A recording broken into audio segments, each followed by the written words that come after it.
Hello everyone, let's see who we've got here today. This should be fun. Now, before I start, I've been having a bit of fun today, I have to admit. One of my neighbours has decided to start nicking bricks. So instead of getting the books all sorted out and getting everything written up as I would normally do for this and sending out the links to the people who like to have links directly sent to them, I have been banging in stakes and basically stopping making it less nickable from underneath our base. So I'm just going to quickly send those links now because I want those people to have them.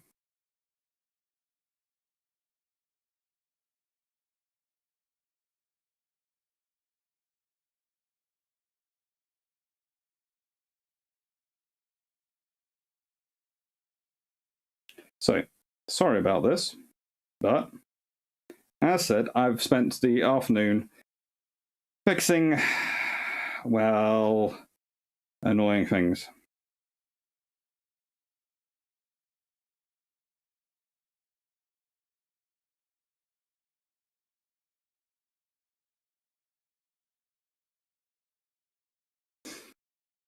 All right then, so that's done. Now, and today's theme, of course, is armor and amphibious warfare. So, hello, Gehedron. All hail the mighty Catalina. I'm worried now. Hello, Carl van Gasberg. Hello, Jamie Peter. Hello, Peter Dawson. Hello, Carl Hardman. Hello, guys. Welcome to start of my tankization of you in tank colonizing. I don't know if that will quite work, but you know, tanks have been around for a while. They're pretty cool. Armor's been around for even longer. And this is a history of armor and amphibious warfare.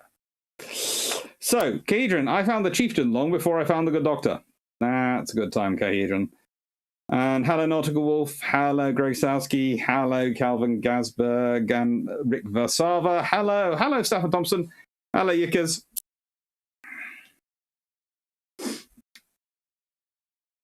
Hello, DGB40.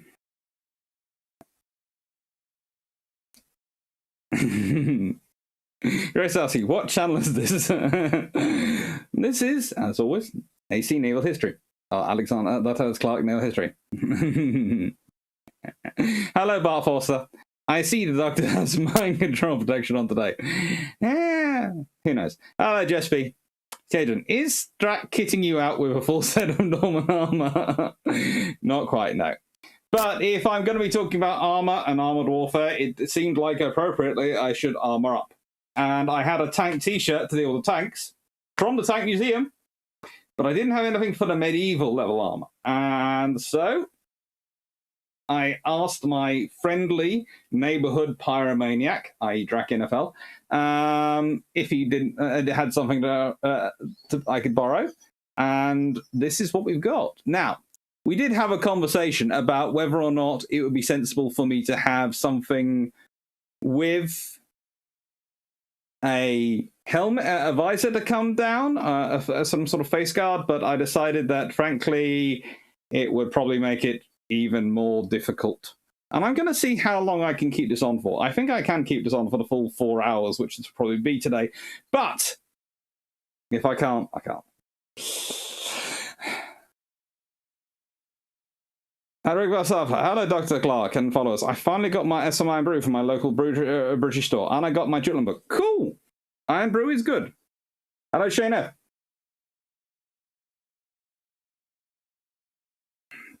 Avian Enterprise.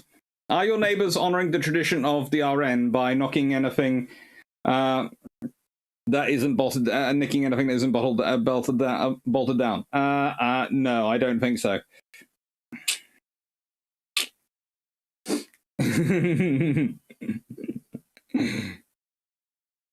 Refixing annoying mistakes, disposing all the witnesses. I just dealt with some issues. And yeah, I can before some do. Hello, I have some 1901 Iron Brew tonight. Oh, you lucky person. You lucky, lucky person. Helmet, historical or sci-fi? Sci-fi is next week. Because sci-fi is a bit of a treat to myself as well, I have to admit that one, because it's my birthday over the coming week, so, you know, I could get to pick what I wanted to talk about on the weekend, that weekend, and I chose sci-fi. Besides, it was number 42. It had to be sci-fi. Helmet, historical or sci-fi? Come on. You must never have met a scout. Don't put them and Drac together. We make. Yeah, I actually know a lot of scouts, and I assist sometimes with the local scouting group because one of my friends, well, her scouting leader name is Badger. And trust me, it was worse. It did used to be Beaver.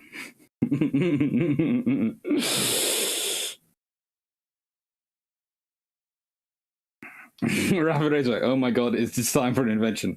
Kershaw, is that armor or are you impersonating a shell? It's a good helmet.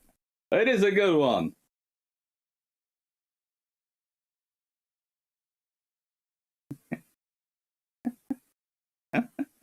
Hello, Javiera. Afternoon all. Just catching up with some Kentish history with the Time Team gang. Cool. You need a mace to go with the helmet. I don't have a mace, but I do have a hammer if I need it.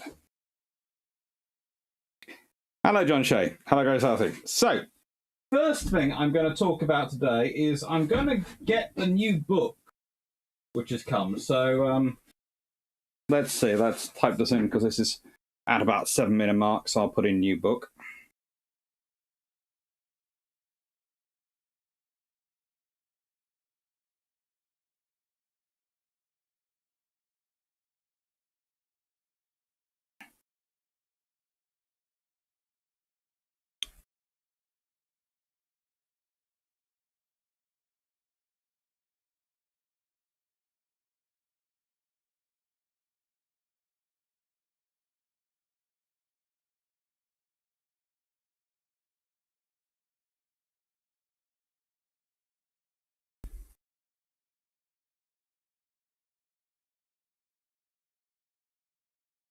Okay, so first off for this book, it's not my normal sort of book, which I would normally be reviewing on this channel, and honestly, me and Titanic do not have that good a history. But Pen and Sword sent it through to me, and they said, give it a go because we think you'll like it, because it's one of the books which is basically a compilation of the accounts of the people who are there. And I have to say I did like that part. And I've had it now for about 3 weeks. I have read it.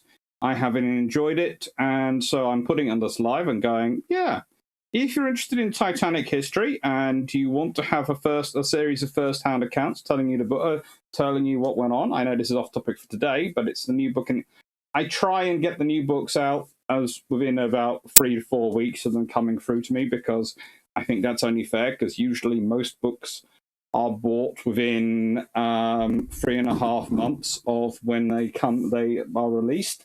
That's when most copies are sold, so that's when really you need to have a good review coming out, or a negative review. Well, people who are going to buy it need a review for them. And yeah, I can give you an example. Joseph Hardman was in collapsible sea and remembered, the women were crying, but the men in our boat were still. We rowed about for a while to try and find the other boats, and finally came upon 4 more. We also found a lot of men floating around on tables and chairs, but had no room to pick up any of them. One man had tied 3 deck chairs together and was floating all night. Some of the men in our boat took off their coats and threw them around the women, who were almost frozen. The wind began to blow sharply, and the boat started rocking a little, but the sea was never dangerous. In about 2 hours, we saw a glint of light off to the west. We watched it for an hour, and then we could see that there were 2 lights, and it must be a ship, so we rowed toward it. The exercise kept us men warm, but the women, most of them first cabin passengers, were nearly frozen to death. I don't recall being afraid. I remember the pleasure, really, of going plop into the lifeboat. We ended up next to the daughter of an American banker who managed to save her dog. No one objected. There were vast differences of people's wealth on the ship, and I realized later that if we hadn't been in second class, we'd have died. The people who came out alive often cheated and were aggressive. The honest didn't stand a chance. It is an interesting book.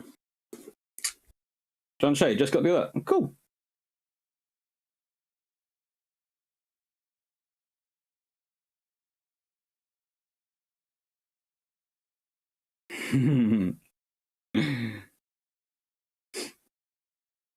Nordic Wolf. Anyone seen Home Improvement? I could just see Dr. Clark behind the fence with his helmet. Now, that Home Improvement was a very good program. I have to say, most of... I've forgotten his name now. The guy who stars in Home Improvement and his more recent programs are usually fairly funny. Pete Dawson. The hammer goes out with the helmet only on Fool's Day. Yes, unfortunately, today is Sunday, not Thursday. Dope Squad, 7 minutes and we're already on to a book. Who are you and what have you done with the real Dr. Clark? I'm trying to be efficient for doing this in the new book. It is a cool one. It's got pictures in, which was quite nice. And I have to say, but they are the sort of black and white ones, and they show the people. And you sort of look at them and go,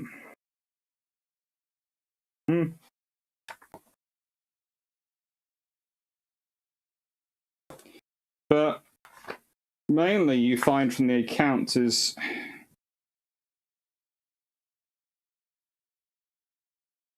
so much interesting stuff that sort of was going on there. You know, for example, they found one account, Kate Gold, who had worked for the White Star Line, serving on several ships, including the Teutonic, Cervic, Adriatic, and Olympic. The Sudan's Express newspaper in Lancashire for the 19th April 1912 stated, a southbound lady who was on the ill-fated Titanic, Miss Kay Gold, stewardess, had been in 3 accidents. She was on board the Cervic when that vessel was wrecked returning from Australia. It ran aground off the Lizard Peninsula in 1907.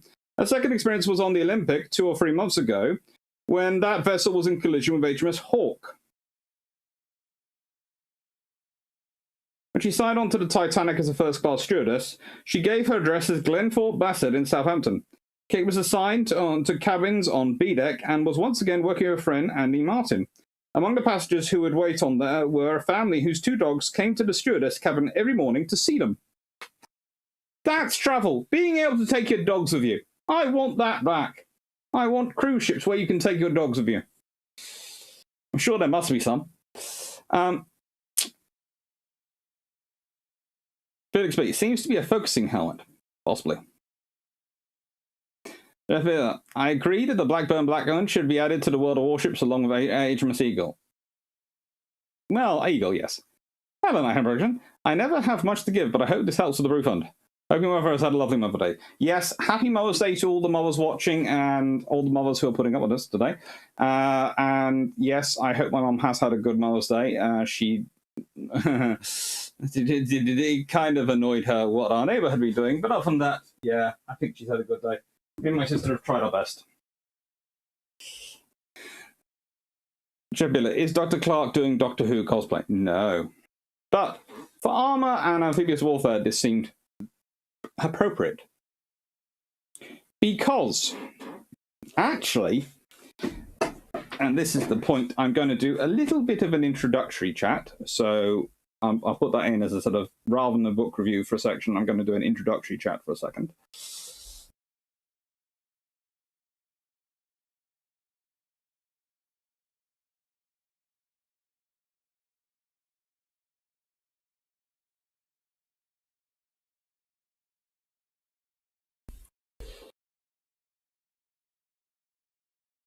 So, for Armour and Amphibious Warfare, the thing is, actually, Armour has been part of Amphibious Warfare from the beginning, and it's only modern Amphibious Warfare which seems to be obsessed with the concept of going lighter and lighter and lighter. The good advantage of a ship was you could take all your equipment with you, including heavy siege guns, i.e. like what happened at Quebec, which you normally wouldn't be able to take with you because you couldn't get them over the roads. So that's the tradition. And here's the other thing. There is a reason I am wearing this helmet. There is a reason I've got a medieval-style helmet on my head and a sort of Norman open-faced one. It's because if you look at the history of amphibious warfare, it starts off quite happily in the Roman times, and even before then. We know the Chinese are getting up to it. We also know that the troops who are being landed often fit into two groups.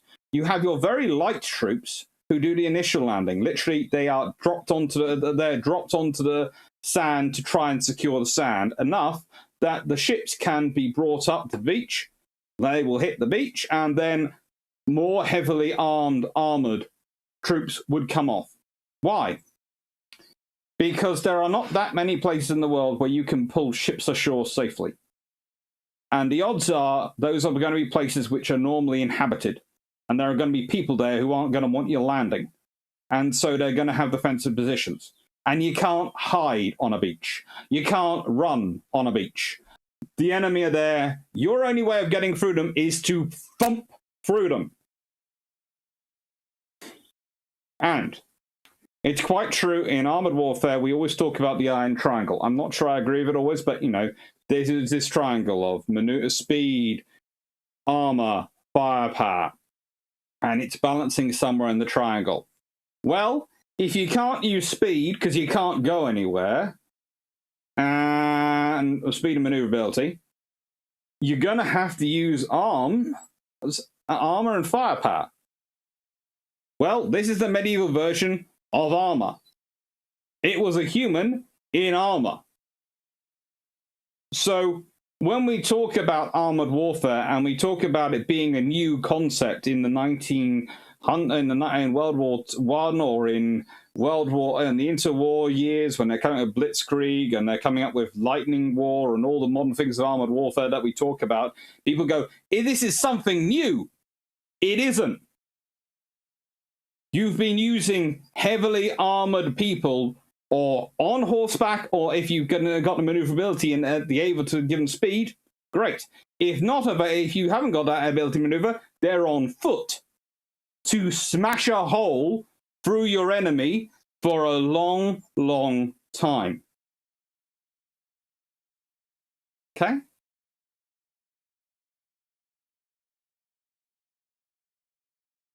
So this is where armor and amphibious warfare come in together. Because if you think about it in history, in amphibious warfare, the places you can land troops can be very quickly reduced down.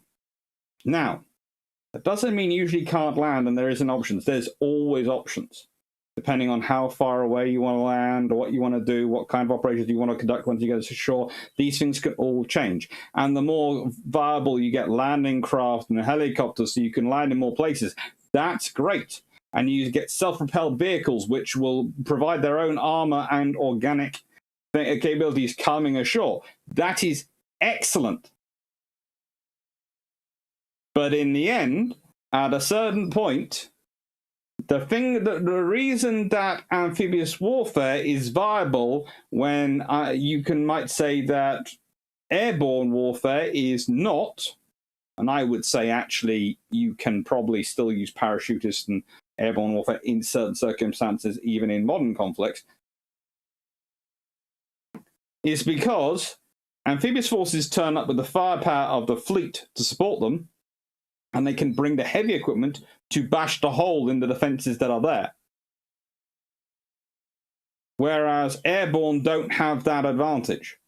Airborne turn up with whatever they can carry, and they can take with them, which is limited. There's no problem with designing a ship which can land a reinforced squadron, battalion-sized force with supporting armor, supporting artillery, supporting engineers, supporting air defense, supporting all that stuff, and supplies for 3 months. You can do that. You can design that ship. You can build a dozen of them and land a brigade or a division with another dozen of them. You can do that with amphibious warfare. And that's what's been done through the history. So that's my little sort of soliloquy about that. And now we'll get back to books. I'll answer some questions so quickly first. Rapid Razorback, you should send Drac a picture of you wearing that wielding a hammer on Thursday while wielding a hammer. Possibly.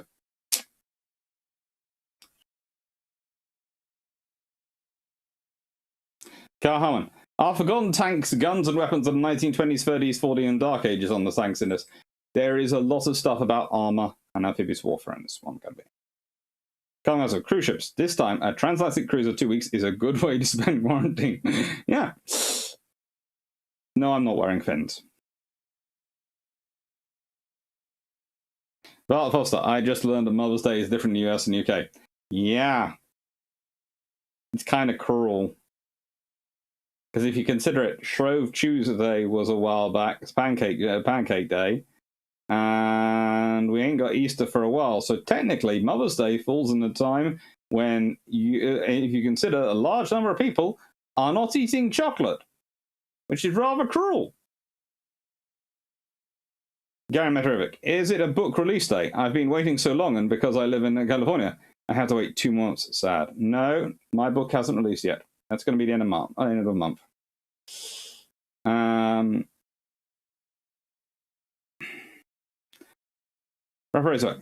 Finally, you should do a Bruships on books that were so bad you couldn't review because they were so bad, or you just eviscerated them.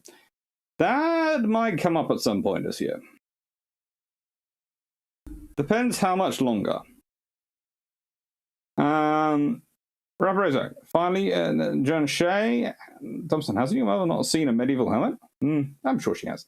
Not a wolf. I believe it's military history visualized who breaks down the triangle and points out where it's wrong, then makes the case for a different measure. I agree. It does, but I tend to use it sometimes when I'm making a quick assessment because it works for quick. Shomak, what one's the exception, not the rule, pre-tank? Guess what? They had amphibious landings in World War I, which involved armoured cars and were planned to involve tanks. As I was talking about with the monitors in a recent video, there was a plan for monitors, two monitors each, to be guiding in a platform which landed pretty much a brigade of troops in one go with tanks. We can all be slightly worried about that. Jeff Beeler, was Narvik the first amphibious landing by tanks? Namsos, I think, beat it just a bit.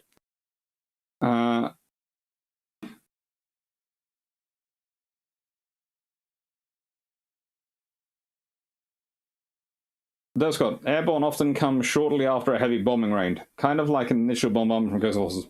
Kind of, but as the people who were trying to take various bridges in Operation Market Garden will tell you it wasn't really the same level of support as the forces that D-Day received, and D-Day ran into enough trouble. Tom Golden, the initial British attack at Cartagena in 1741 is a good example. Blast the coastal forts with your ships of the line and then send the grenadiers straight up the beach and straight into the batteries. Yeah, and why do you send the grenadiers? What are grenadiers chosen for? Being tall. That's the reason why they're the grenadiers.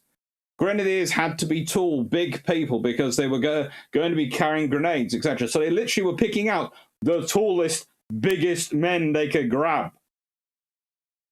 In an era where most people worked in farms, so were big and quite heavily muscled anyway. It works quite well. Joe Biller, what do you know? Who do you know about John Cabot? Enough. Here's the thing. Even on lakes, amphibious landings have been done. For example, in the Middle Ages on Lake Zurich with rafts carrying 600 men. That again sounds worrying, but yes. During the Irish Wars for Independence, there was an amphibious landing. Yes. There was actually also an amphibious landing during the more recent Troubles, where they used, I think it was Fearless, to land some army engineering vehicles to break down the blockades. And literally, everyone was, they were thinking, oh, that's fine, we're fine. There's no British heavy equipment, we're fine. Landing, they were loaded into a Fearless, He came up, landing craft came out, dropped them off. No blockades left.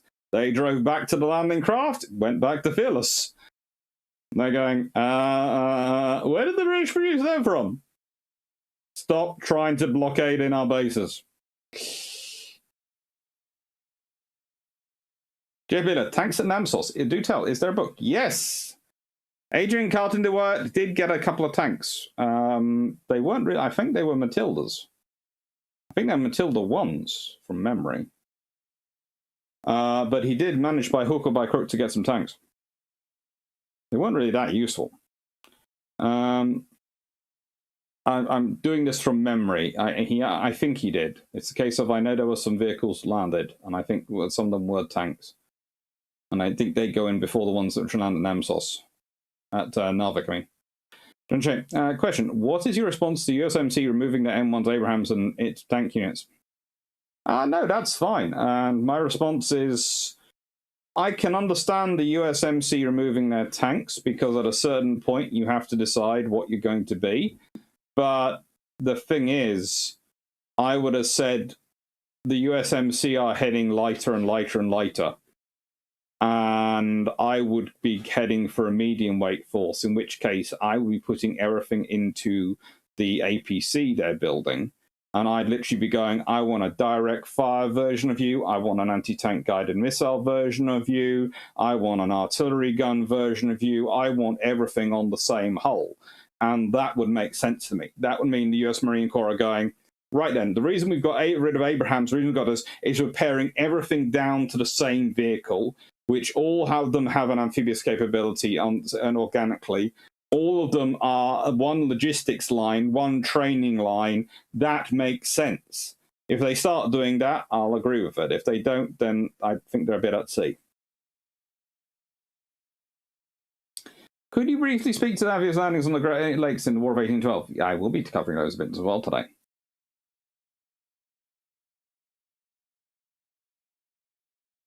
I can't recall when tanks being used in amphibious operations that went as planned. Oh, there have been a few. There have been a few where they've gone as planned.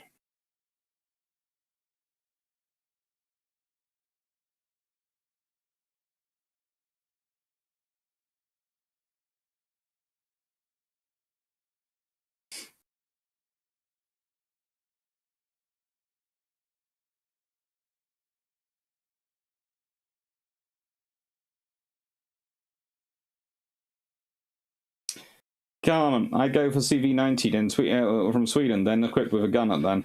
Well, you see, that's the thing. If I was the British Army, I'd probably be doing the same thing. I'd have found one platform and I'd be building everything around it, or two platforms if you really want some wheeled.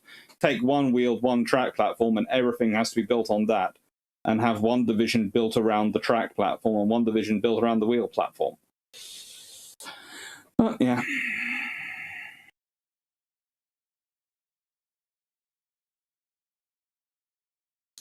Yeah, because there's always talks about British armour.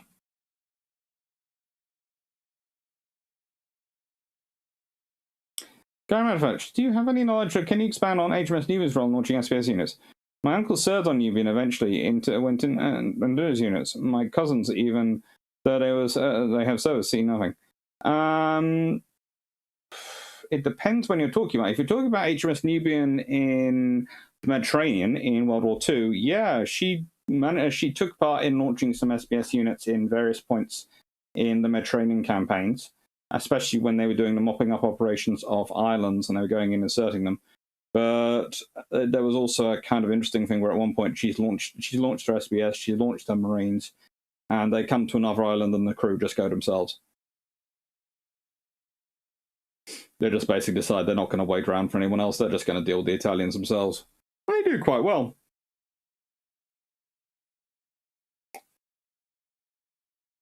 Tom Golding, a tank is like a well-tailored dinner jacket. You don't need it often, but when you do, nothing else to do. I agree. I'm not saying you still wouldn't need tanks, but I'm saying that the USMC could have actually made there is a logical platform to do it if you are doing it the way I'm suggesting, in terms of focusing everything in on the armoured warfare onto one type of vehicle and basically going, right, our entire force will be structured around this APC. and we are going to be a medium weight force, but we're going to have this APC in every variant going. It's going to be our engineering vehicle. It's going to be our direct fire vehicle. It's going to be our troop transport. It's going to be our command vehicle. It's going to be our ambulance. It's going to be our logistics. It's going to be artillery. It's going to be everything.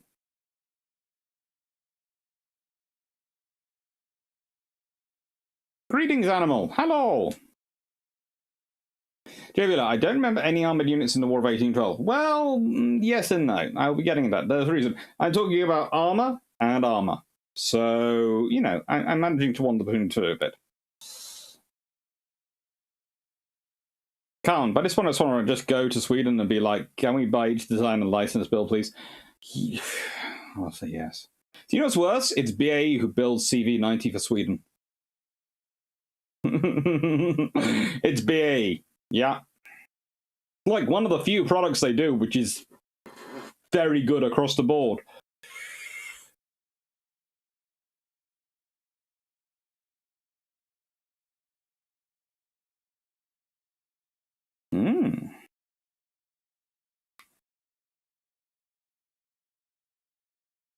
The 6th Airborne used tanks normally and at the Rhine. They did. In fact, in World War II, there was airborne armor was a big thing, and there's all sorts of vehicles being developed for it. This is the thing. One interesting thing I find is when you're talking about modern people, they keep going, ah, yes, we do it this way, we do it this way, we do it this way, we use this, we use that, and you're sitting around, that's lovely. But basically, you're doing a lot of reasons why you don't need to have a tank. And I think you have to spend this much time talking about why you don't need an armored vehicle suggests you really do need an armored vehicle. Because my point is this, if the explanation for why you don't need it takes longer than a paragraph to justify, it probably is someone trying to talk themselves as well as you out of it.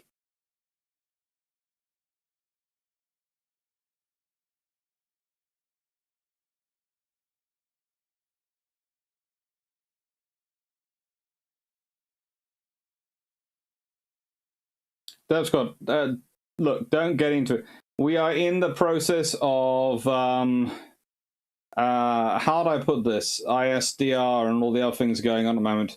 Do not trust anything you see in the papers about the fence, because the odds are it's planted by one group or another to try and make their case.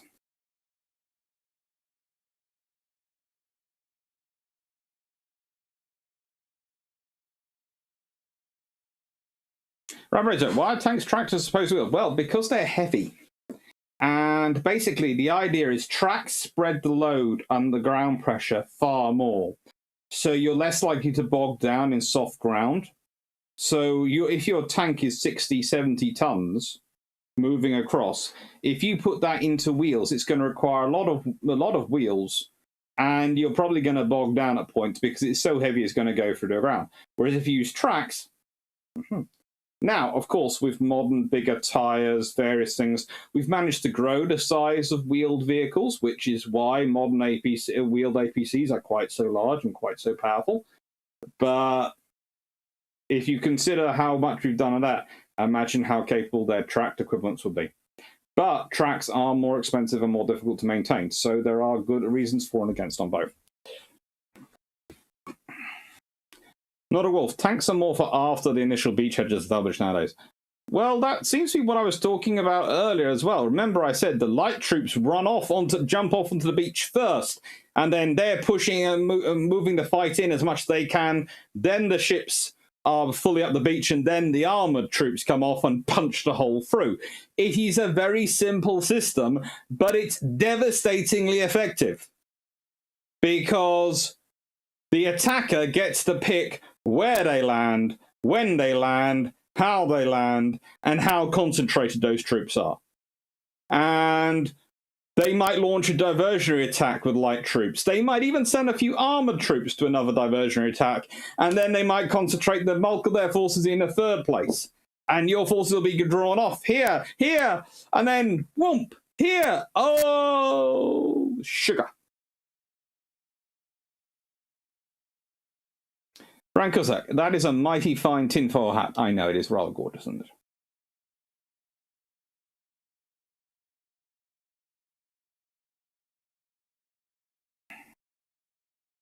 Sure.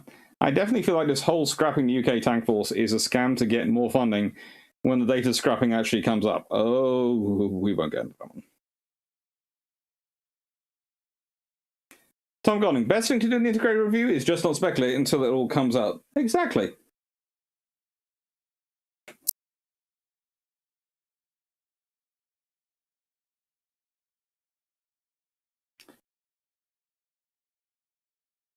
Scott, I'm well aware it's all PR and them trying to get people who don't know enough to question the premise of the article to support them.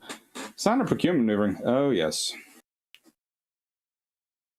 Carl tanks on the beach. Do we consider BM3 as a tank? BM3 as a tank? Not really, but it is armor.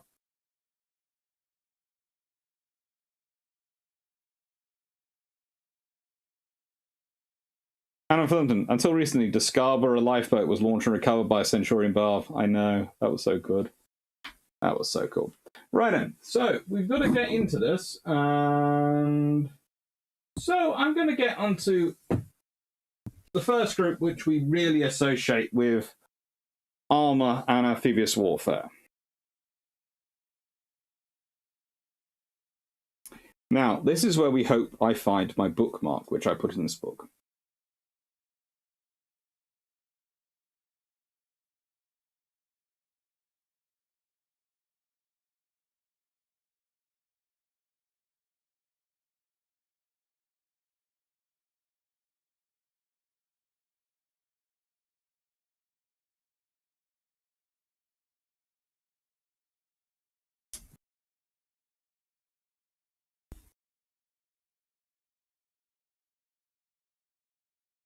Now, Romans. No one's going to argue about the Romans being armored. They wore a lot of armor. In fact, the whole point of the Legion is that if you're in a limited maneuverability area, like Italy, because it is so mountainous, so you can't really use freewheeling cavalry as much as you like, despite what Hannibal managed to achieve. That's been because of the quality opposition he was facing rather than his own skills. And this is one of the things I often point out about Hannibal. Yes, he's a great general, but that's also, it doesn't hurt that he spends most of his time fighting idiots. Whenever he fights a half-decent general, he usually doesn't manage to get the battle he wants. And when he fights a very good general who's got equivalent forces, they can take him out. But luck matters. Now,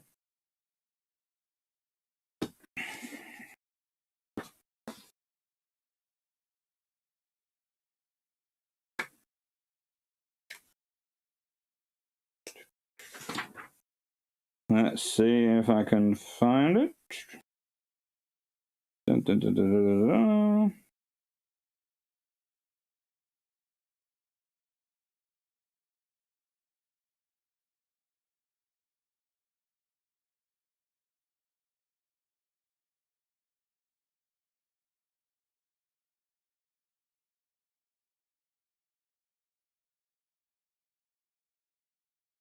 Let's see.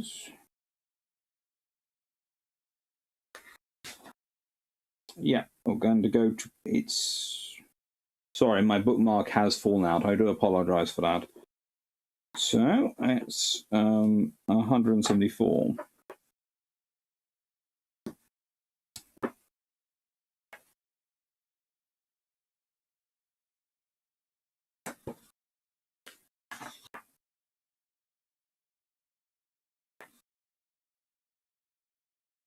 th Primigenia Legion. This legion was apparently raised by Caligula for his planned but never executed invasion of Britain. It was named after Fortuna Primigenia, goddess of fortune. This was the favourite deity of Claudius, Caligula's uncle and successor, in AD 41. So it is not impossible that Claudius actually named both this and the 22nd Primigenia. This legion is likely to take in the number 15 because it was raised in the traditional recruiting grounds of the existing 15th Legion, the Apollonius. Based at Mainz on the Upper Rhine after Caligula's aborted British operation, by AD 46 it had moved to Verona on the Lower Rhine. There in AD 69 to 70, the Legion became embroiled in the protracted defense of Verdena, or Old Camp as it was known, with thousands of men killed by the rebels. The Shadow 15th Premier Legion was then abolished by the new emperor, Vespasian, once the civilist revolt was terminated in the autumn of AD 70. A whole legion raised the invasion of Britain. And as I said, the Roman amphibious operations plan is a very simple and very sensible doctrine. They have good fleets. The fleets come up, the fleets land. Well, how do they land? Well, first the auxiliary and the light infantry go ashore, the velites, often. Behind them, in the Republican period, you will probably have the Hastii and the Principe. They will be launched. They will be put in. Trianii will come last. But one of the interesting things is in amphibious operations, the Trianii, especially when they're contested, are often landed. One of the things about the Roman is taking something to the Trianii. That means taking it to the last troops, the most elite troops, the most heavily armored troops, the veteran troops. Because that's what Trianii were. Well, often in amphibious operations, they were landed fairly quickly because it was their job to punch a hole through the enemy.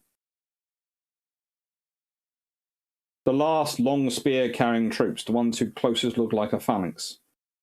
And let's be honest, how does Alexander the Great use his phalanxes? They advance forward. They pin the enemy. You can't do that in amphibious operations. So what are you using a phalanx for in an amphibious operation? You're using it to drive the enemy, aren't you? That's what you're using it for. And that's what the Trianii were for. They were to drive the enemy back.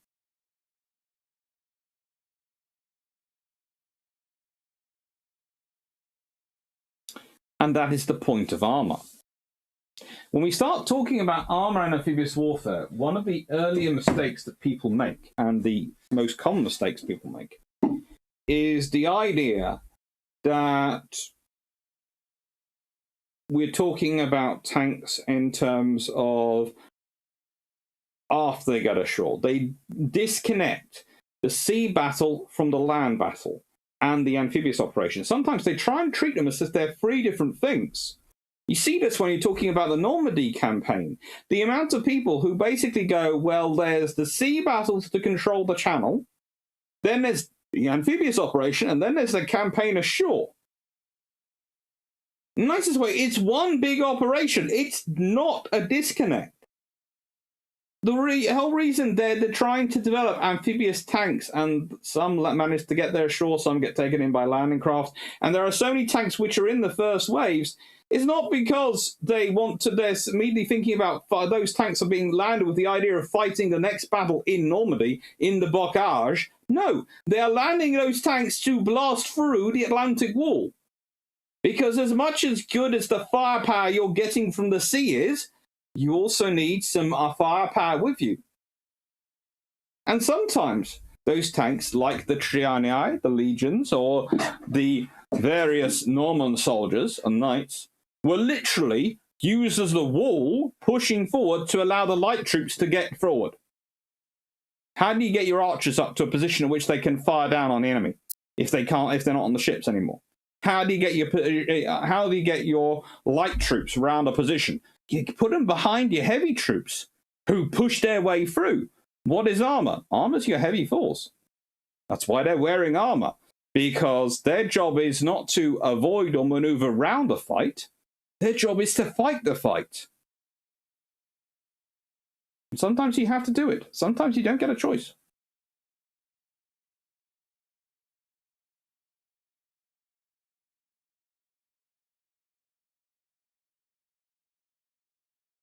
New Accurate 472. Tracks turn a series of point loads into two big UDLs. Yeah, pretty much.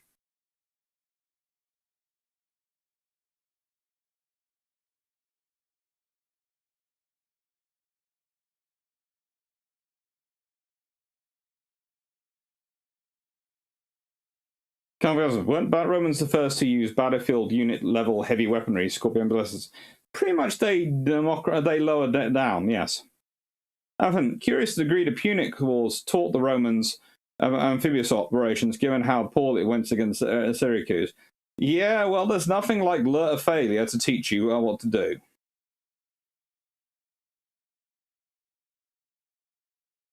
Hello, Pertminter. That's got the tanks in D-Day were also there to draw fire. Even trained troops, and most of the troops in the Atlantic Wall were foreign conscripts.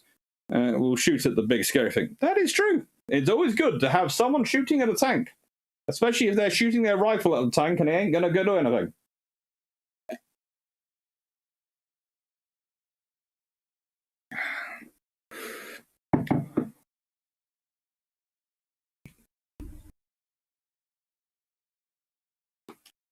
Oh, let's see. Is this about my apple crumble?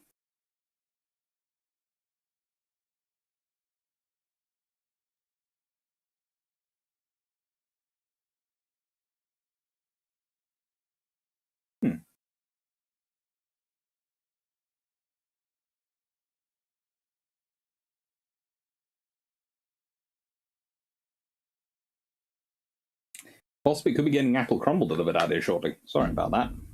Right then. So how long until we see? So how long until we see something like the MCRN Goliath power armor? It's one of the interesting things about power armor is that there's always people looking into it, but it hasn't yet come out, and I think that's mainly because it's giving it a power supply. The battle is between power supply and capability it gives you. So yeah, you need something to basically how to put it. We need to crack some of the problems we have with generating the power from the movement of human bodies and probably some sort of recharging system. But also we need to crack some of the battery issues and get the electric actuators up working as efficiently as we can do. Animal 1635. Armor punches holes in enemy lines to allow lighter, more mobile forces to get in behind the enemy to cause chaos and confusion. Yes, pretty much. Not a wolf. Good old combined arms. I know. Combined arms is such a dirty word, it seems, these days. Anyway. So, we are going to slowly move up. As you can see, I've got a lot of books out here today. This is me thinking ahead because I thought I could be getting through a lot of books in today's 4-hour session because of the way I was going to run it. And I've got books up there which I know where they are and exactly what I need for when, depending on which way we go. It's fun. I'm slowly getting this room organized. Eventually, I hope this week to actually get the shelf done. Raparazo, mech armor has the same issues as railgun. Power generation and storage. Bingo. It's annoying.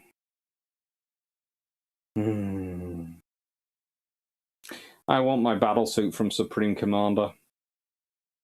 I could do so many things in that suit. So many things. Anyway. Right then, let's go to...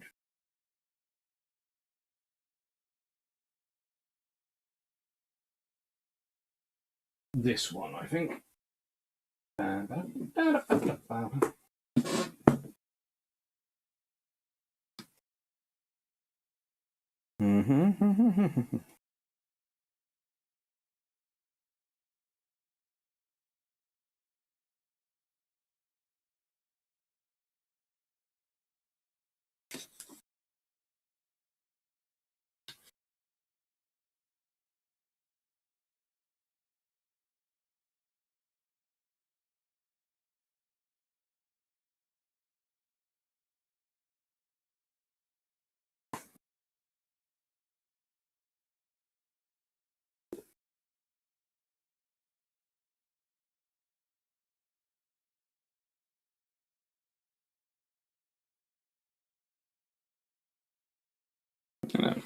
Yep.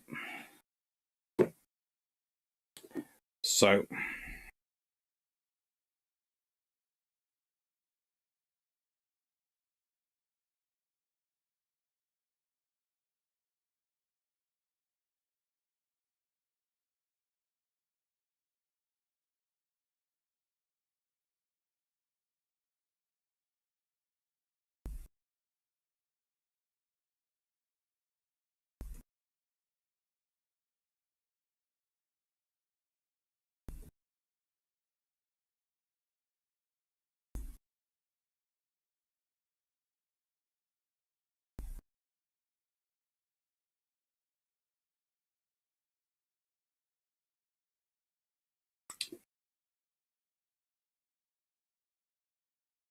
Yeah, because I just finished my Lego AT-80. It's a beast. It is. It's an AT-80.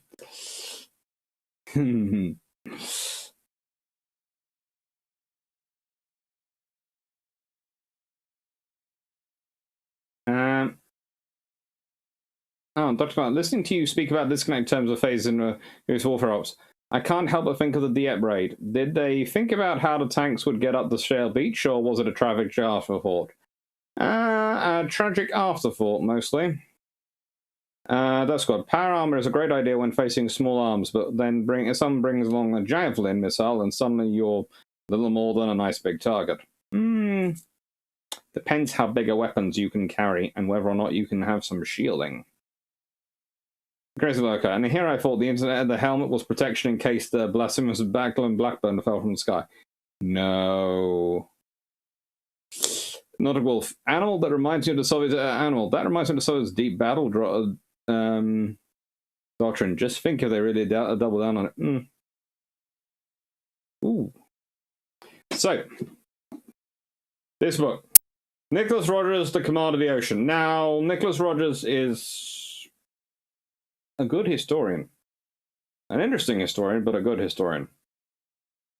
And tends to produce these massive books every now and again, which take years, decades to research. And they are excellent. But they are limited in that they are these massive, massive books where he's basically trying to cover everything. So it's a case of it has a bit about everything in it. But that is actually quite useful when you want to consider warfare as a long-term thing. And in this case, this book covers 1649 to 1815. So, let's be honest, that is 166 years. Well, 166 years. In North America, the British plan of 1759 was to attack Canada on 3 fronts. One part of the army would advance up the Hudson Valley and along Lake Champlain, while the other part crossed Lake Ontario and descended the St. Lawrence, the two converging on the French capital of Montreal and tying down the defending forces, whilst the seaborne expedition, coming up the St. Lawrence, would tackle the dangerous navigation and heavy fortifications of Quebec. This force entered the river in June. Vice Admiral Charles Saunders, with 20 ships of the line and many smaller, escorting 8,000 men under Major General James Wolfe. The navigation of the river proved to be much easier than the French had supposed, and the expedition arrived before Quebec at the end of June. Here things began to go wrong. The sloth and timidity of the British forces inland had relieved the Marquis of de Montcalm, the French governor, of immediate fear for his capital, and allowed him to concentrate his army, 12,000 men, mainly colonial militia, in Quebec, whose defences facing downriver were very strong. Young Wolfe, he was only 32, though an outstanding regimental officer, soon showed himself to be a neurotic and vacillating general. The technique of brutal devastation which he'd learned in Scotland in 1746 stiffened the Canadians' resistance, while he wasted the short season in a series of ill-managed frontal assaults. Meanwhile, Saunders sent officers, including James Cook, the master of the frigate Mercury, by night to survey the river upstream, just past the city. On 18th of July, covered by a new battery on the opposite shore, the first British warships forced their way upstream. This transformed the strategic situation, for Quebec's lines of communication lay up the river, and the road which ran beside it, to Trois-Rivières and Montreal, and the possibility was now open for British troops to land in the heart of the French position and force Montcalm to fight in the open. For most of the 30 miles between Quebec and Trois-Rivières, the riverbank was low and unguarded, but Wolfe overruled his brigadiers and insisted on an extraordinarily dangerous and needless alternative, to land by night just above the city. The sea officers thought it unlikely that they could find a precise landing spot on a swift current in the dark. The soldiers greatly doubted if they could then scale a 100-foot cliff with a French post on the top. Nevertheless, with great skill and luck, the troops were put ashore in the right place. The French sentries had by chance been withdrawn a few hours earlier, and at dawn on the 30th of September, the British army was drawn up on the heights of Abraham facing the city. Even then, Montcalm's position was very strong.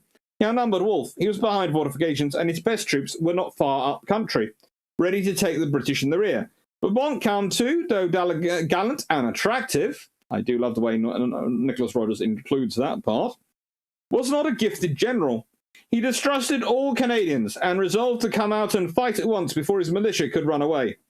In the ensuing battle, the French were broken, both generals were killed, and Quebec surrendered soon after. No campaign better illustrates the maxim that wars are won by those who make the fewest blunders. The troops who Wolfe sends up the top first is Grenadiers. Is big troops. Well, to be honest, actually one of the light companies also gets up there quite quickly. But let's be honest, your choice in Britain is the brigadiers, which are the Grenadiers, which are chosen for their size, and the light companies, which are chosen for their intelligence and speed. Neither of which are going to be a fun combination to try and fight.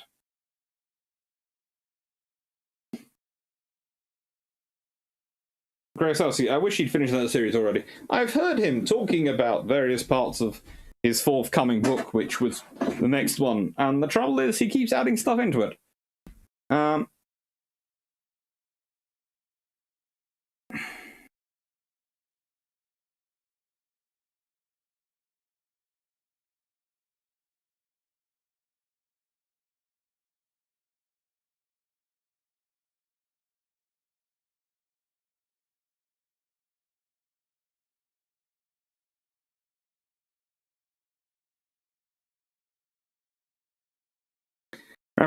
Are we overlooking what happens when someone calls in the Air Force or a well-placed salvo from whatever ship is waiting to stick it to the army?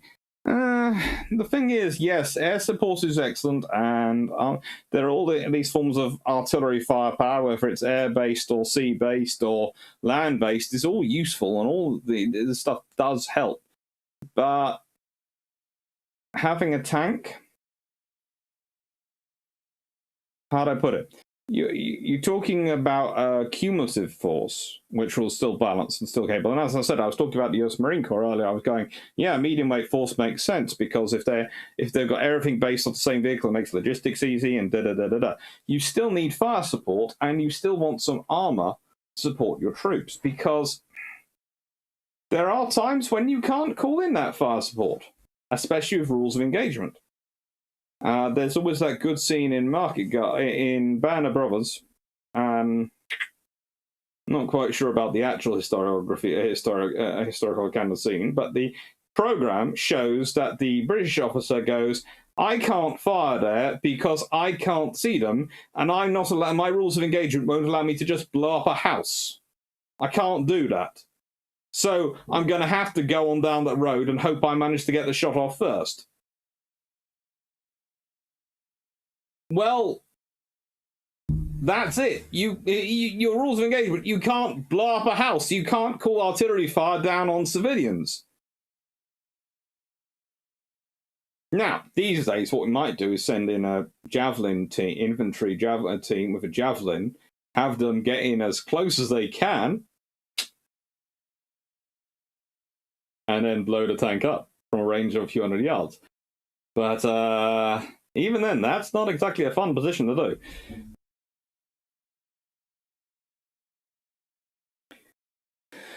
And as Jeff Wheeler points out, at Dieppe, many tanks did get off the beach. The problem was there was no way into the city, so the tanks ended up back on the beach, making it look like they never got off the beach in the first place.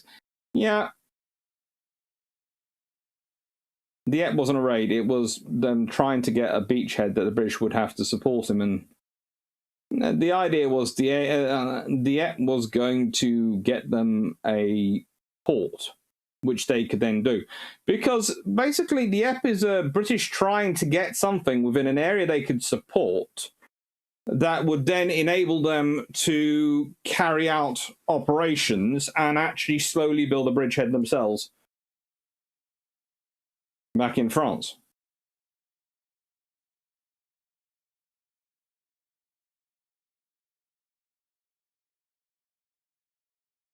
There was a seawall at Dieppe that was too high for the tanks to scale. The Germans had blocked the slipway in case someone tried to land on the beach. The tanks also dug into pebbles. There are many issues going on there.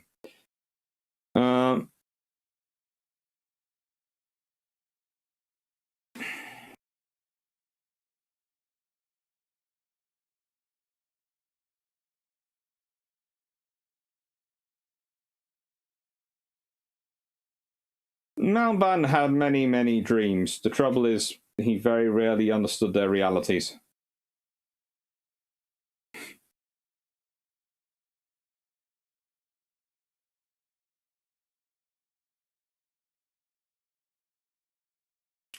As Rick Vassal said, tanks are good to walk behind for shelter.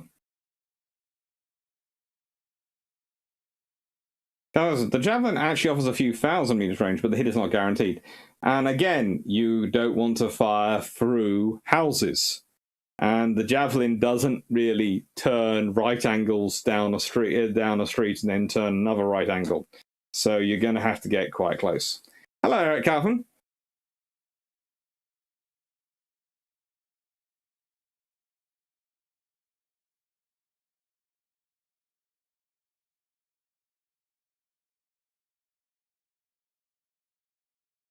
Greta said, Dieppe made Overlord possible by showing what not to do and what needed to be learned.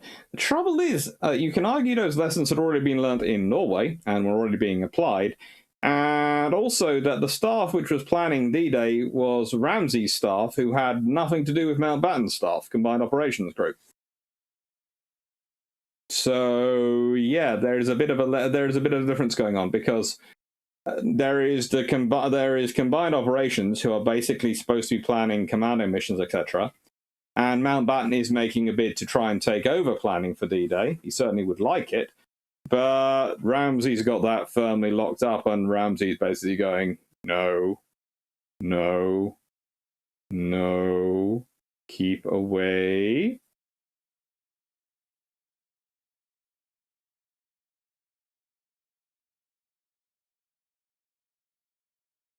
Mountbatten is one of those commanders who never knowingly said, are you sure about an idea when his staff came to him? He also picks out a similar level of staff officer as Beatty did. But you can say that, turn around and go, well, hang on, Mountbatten was a flotilla commander like Vienne was in destroyers. At the beginning of World War II, yes, he was. But there's a reason why Vienne commands tribals and Mountbatten doesn't.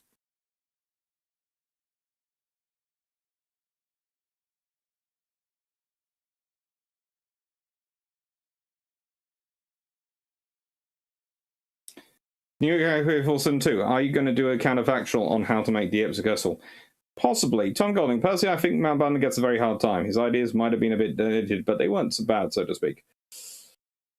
Yeah, I can't really disagree with that one. I can't.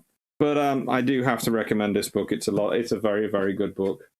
If you haven't already read it, although the amount of people who haven't read this book, I think is a very small number.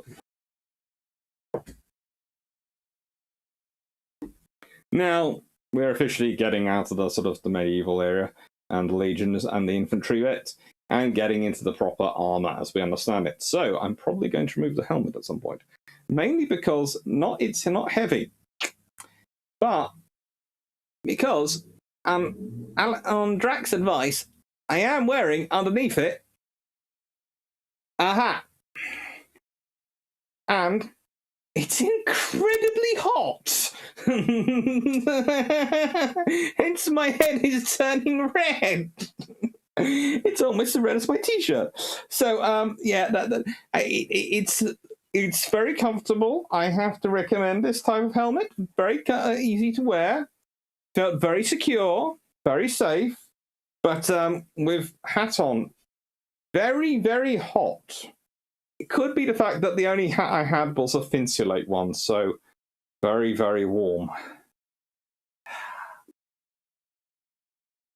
Right.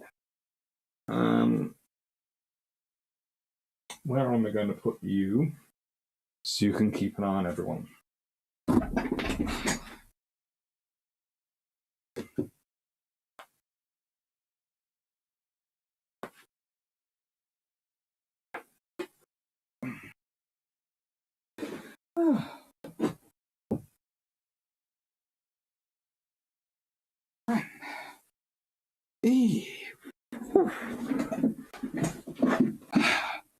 Why do they call him a hothead? Because he's wearing a helmet and a hat underneath. Right.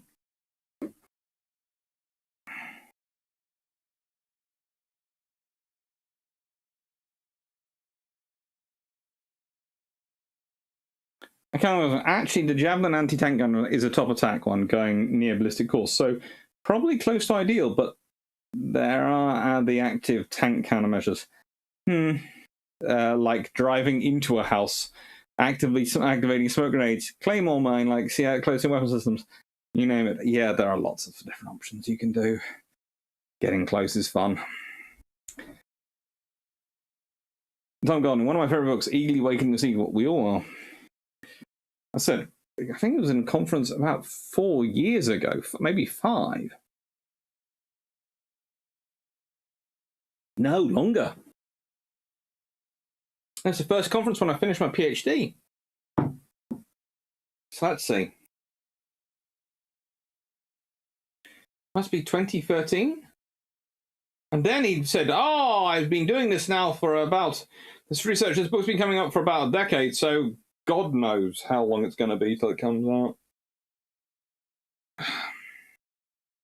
Could have run up against the 70-year rule.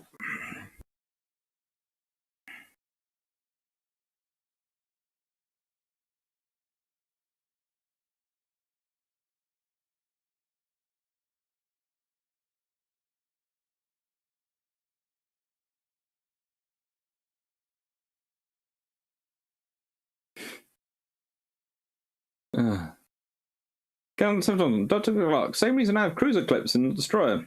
So many battleship ones. My young brother, the Ginger, he's a proper DD commander.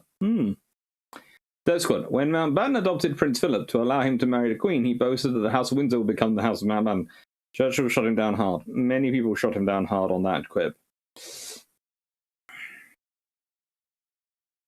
Metal medieval armor is supposed to be hot until you sweat over the padding, but then you have to stay indoors with yourself. Just thought of another issue with power armor. The house you just stepped into better not have a basement, or you're going to have to dig a ramp through a wall to get out. That's quite a problem. Hello, Bill. How there, Bill Twidget? Hello, Adam Flinton. Let's see. I was in upper sixth in 2013 at Pangbourne, and my history teacher, who wrote a book on Dudley Pound, said that Rodger's book was on the near horizon. Tom Golding, yeah. Near horizon with Rodger and everyone else is a different sort of scenario. It is. It is so different. So.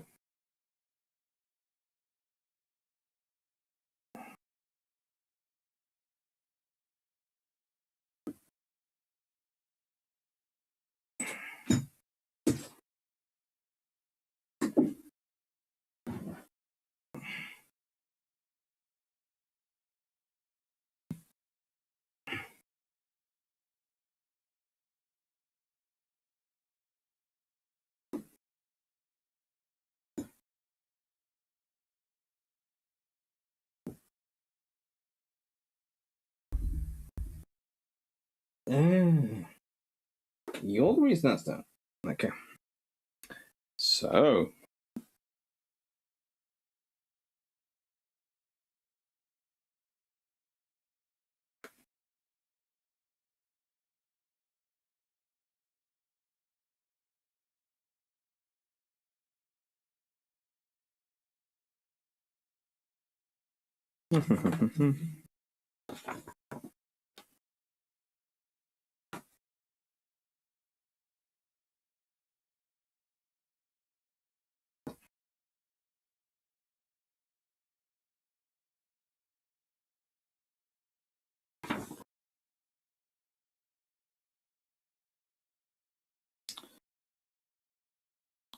Four. 184, 184, 184, 274, 188, 184. Hello, Jack Hunter. Hello, everyone. Doherty, the naval engineer formerly known as Old Richard. Don't worry. Right then. Mm-hmm. 111.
Let us turn our attention for a short while, and this is Admiral Sir Richard H. Reginald Bacon, writing after World War I on a plan he had during World War I.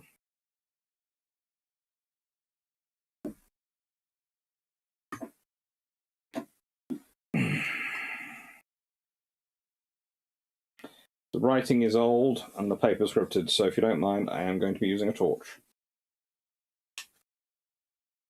The Phantom of the Opera. Or rather, the Phantom of the Shed.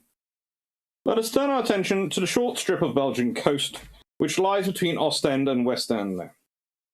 Examining this part of the coast from sea, you would have seen the houses of Ostend crowded together, with the spire of the church standing clear above them. Then as your eye travelled to the right, the buildings would have thinned to a small group at the suburb of Riverside. Here we knew there were 6 batteries of 4-inch and 6-inch guns. And a quarter of a mile inland lay the Tirpitz 11-inch battery. Further on, some badly damaged houses marked the hamlet of Middleck, and then to the right, West End, with its 120 guns hidden in emplacements among the sand dunes. This formidable earthwork defended the extreme northern flank of the German line, which extended away south to the Swiss frontier. Seemed to me that it should be an easy matter to land on a strip of this coast, drive back the Germans, and include the triangle Ostend-St. George's West End within our lines. However, Sir Douglas Haig, without greater knowledge, decided that a line Ostend-St. George's would be too difficult to hold, and that the Yser Canal was a more easy of defence. He, however, agreed to a landing on this part of the coast if and when the British Army arrived at Roulers in the advance which he was hoping to make across the northern part of Belgium from Ypres through Passchendaele to the Scheldt. He was quite definite on the point that the operation was to be dependent on his reaching Roulers. At the end of 1916, when the matter was discussed, it seemed almost certain that he would reach that spot, for immense preparations were in progress for the Passchendaele offensive. Anyhow, I hoped that whatever happened, he would allow the Northern Army to land and raid the Western batteries, even if he did not attempt to hold the coast or start an offensive inland from the sea. The army authorities are always shy of oversea landings. This is natural in cases where an army may be left stranded and dependent entirely on oversea transport for its supplies. In the late War of the English Channel was so narrow that to the army this water hardly counted as a sea. Moreover, the fighting was taking place on a friendly territory where bases and dumps could be installed. But speaking generally, shore landings are not popular to the army.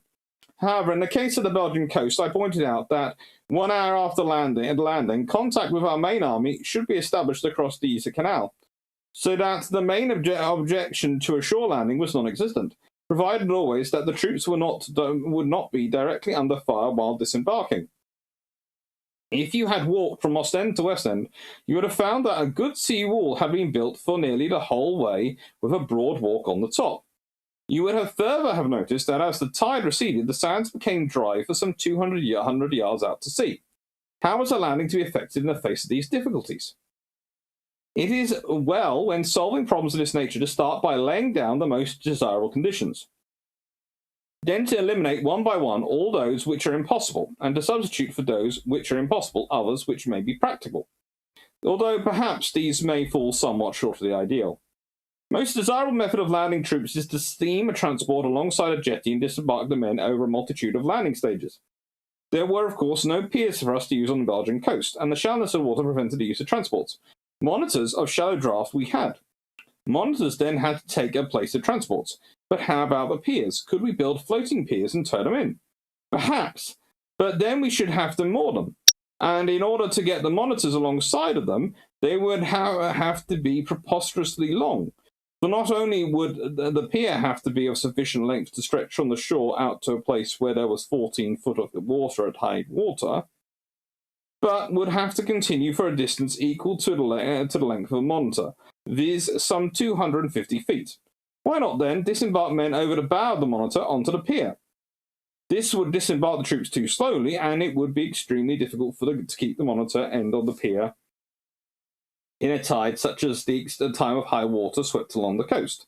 Why not then fix the pier to 2 monitors and let them push it in ahead of them? Herein lay the solution of the problem. It seems simple enough now, but it took days of thought to evolve the whole scheme. In the end, I proposed that 3 pontoons should be built, and that each should be pushed in ahead of a pair of monitors. The pontoons could carry the guns, tanks, and a large number of men. Platforms and staircases could be built in the space between the monitors for the remainder of the troops to rush down from the ships onto the pontoons and away up to the sloping sea wall.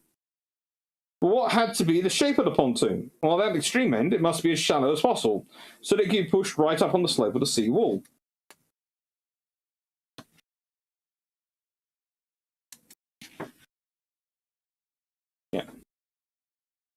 Draft at this end was fixed for 18 inches. At the monitor end, it could have the same draft as the monitor, and length. This required most careful consideration. Obviously, it had to be of such a length as would allow the monitors to be 14 feet of water when shore end grounded on the sea wall. In other words, we had to find out exactly how far off the wall we would find a depth of 14 feet at high water. No survey that existed gave accurate soundings off the coast, and I was faced with the problem of how to survey close in the shore a coast defended by heavy concentrations of gunfire. Here aerial photography came to our aid.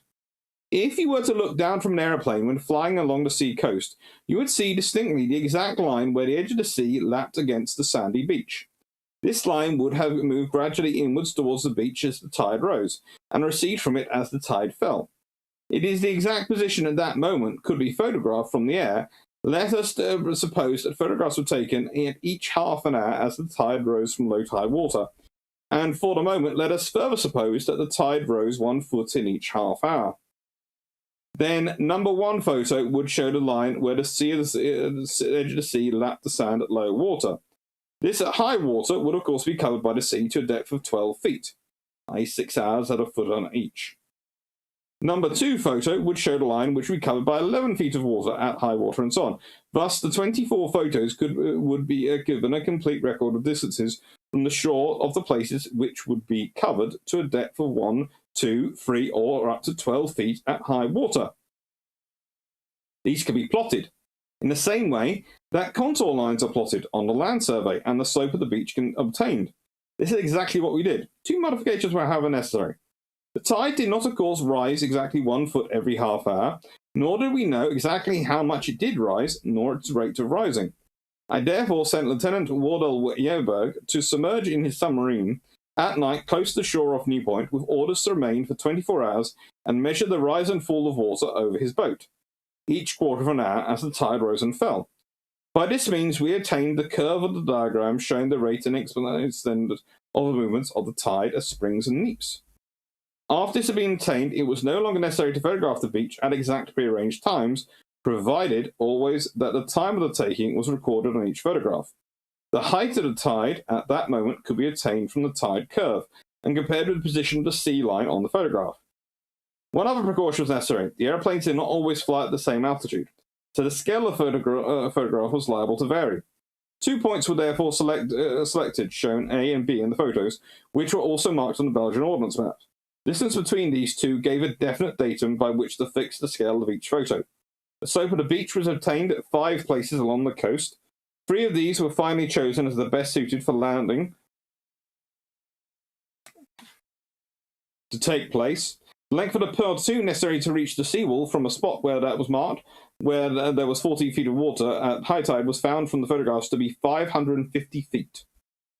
A great deal of work being done before definitely fixing on these landing places. We noticed that the photographs show certain ridges of sand.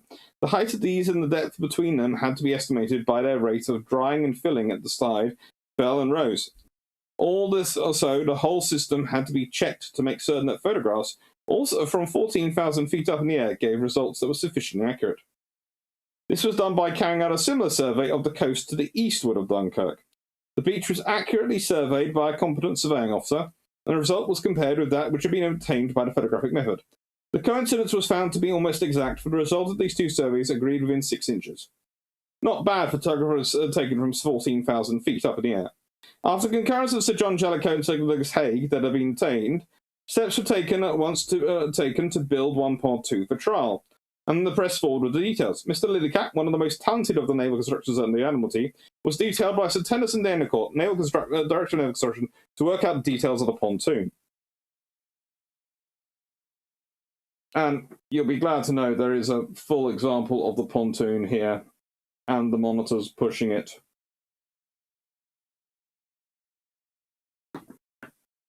Which is beautiful.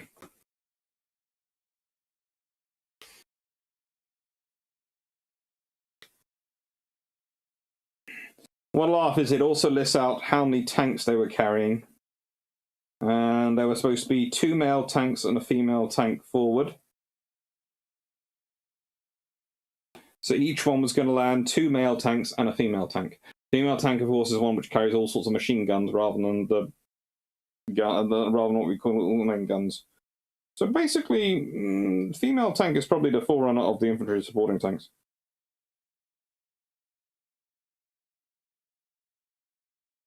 Hi, Trentolenko. Now, let's see if I can...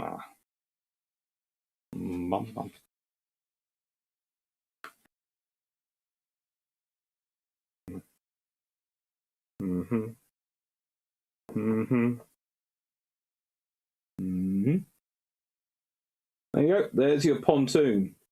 This is your First World War advanced North Sea landing craft. With tanks, artillery, and infantry.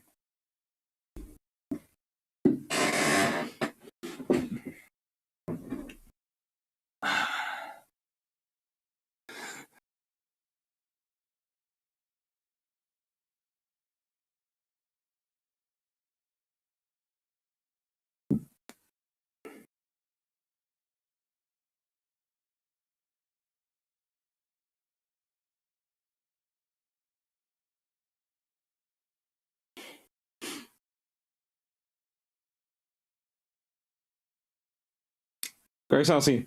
I hadn't worn metal armor, but fencing gear can get unfresh after an afternoon. Fencing gear can get unfresh after an hour. I know. I used to fence when in secondary school. Hello, Brent Telenko. And hello, Bushwood. Fun fact: large caliber naval gunfire can make tanks fly. Yes, it can.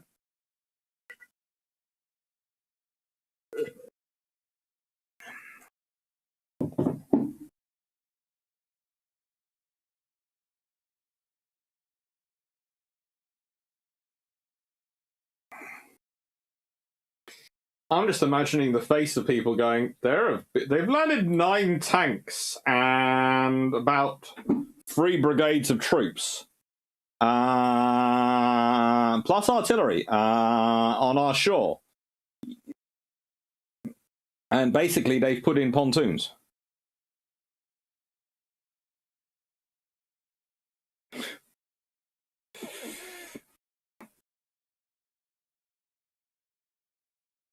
A fun system. It is, really. But the point is that basically as soon as tanks start entering service, they start thinking, how are we going to use them for amphibious warfare? And it's not because they're going, you know what? I just feel like doing this. It's because armor and amphibious warfare need each other.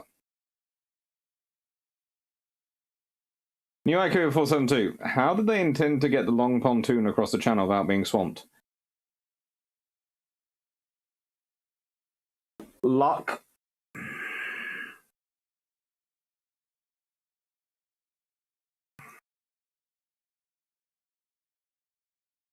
Luck is basically the only way it can go.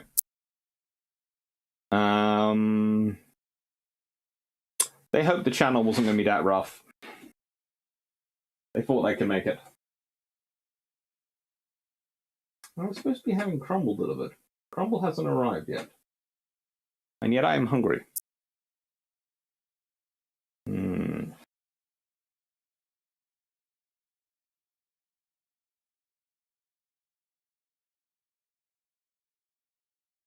I know what I will do.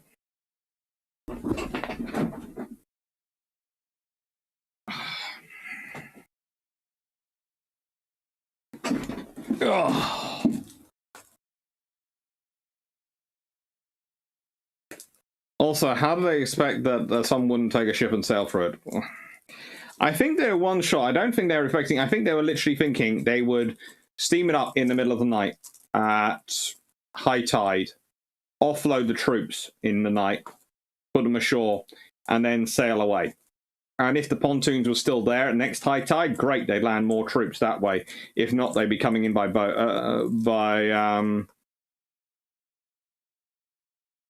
boat. The idea was to link up with the troops ashore. It doesn't. Pontoon is no worse than 21.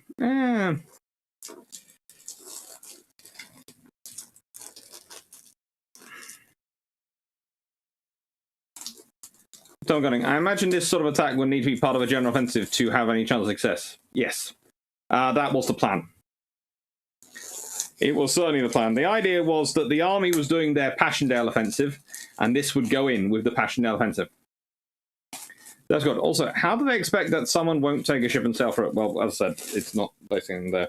And there was going to be an escort. Thank you, Stafford.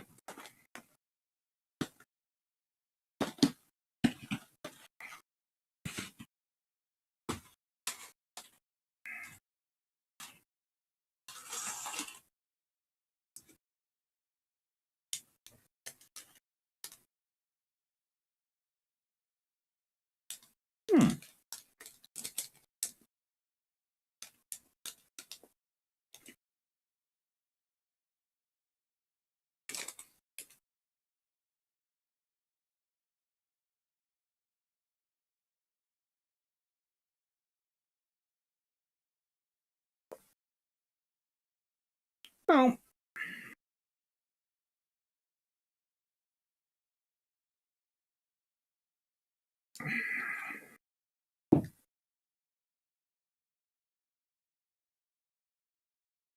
come on, weren't some going to be intentionally sunk grounded to anchor the rest? No.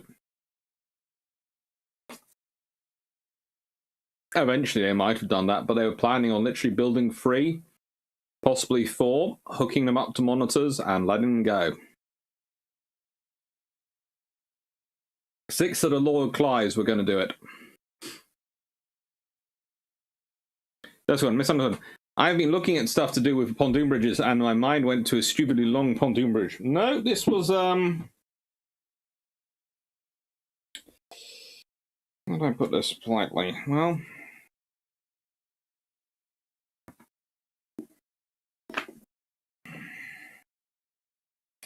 I'll just get it out again so you all can see it.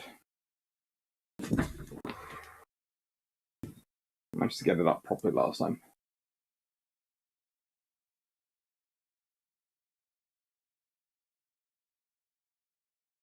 And there are 2 monitors there for scale.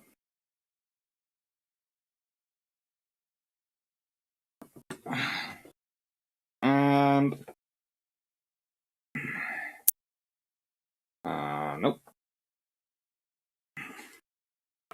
Right at the front, you have this bit, which is the sort of ramp. And then you have male tank, female tank. And basically 2 long trestle bridges along it. So the troops will be running up.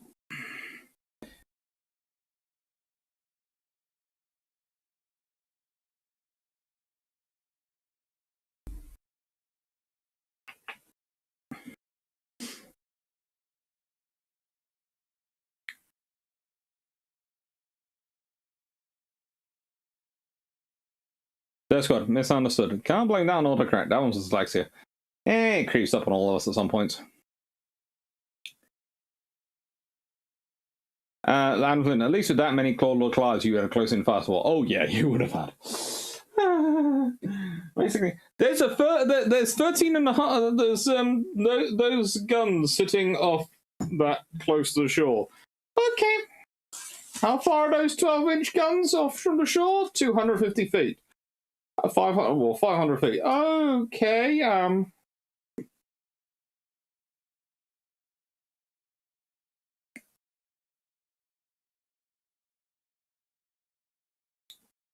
I think I'll go and hide now.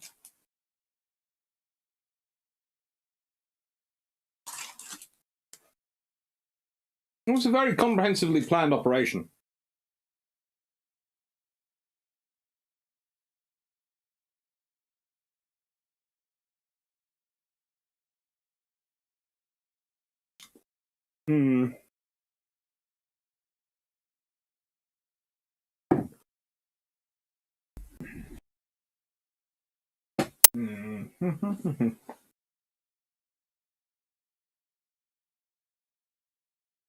Cajun, were those plans to set off when they started looking at the Mulberry Harbour? Where do you think they got the ideas for doing all the photo reconnaissance to work out for Mulberry Harbours and the depth of the tidal range from? I've already done it in World War One. Trench Linker. USN Rhino ferry RHO3 was capable of up to 600 tons of cargo. Could empty an LST at Normandy in 2 to 3 trips. They're built by CB units from standard pontoon blocks and motors. Yeah. Carmen, what did you think of my idea for the American LCS or whatever the ship is? About another time. Third squad. When 3,000 yards is point blank for a gun that big, 500 feet is the equivalent of pistol whipping someone. At that point, you're basically going, but I have a 6-inch gun. I'm going to go leave now.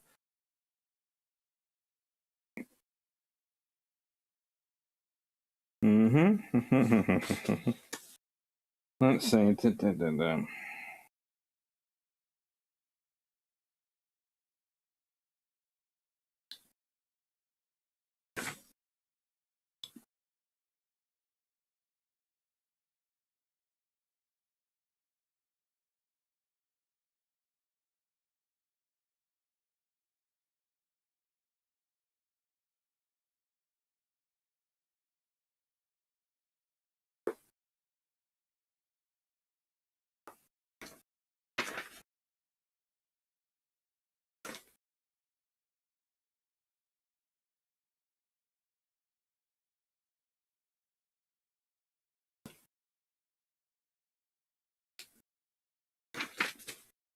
Random.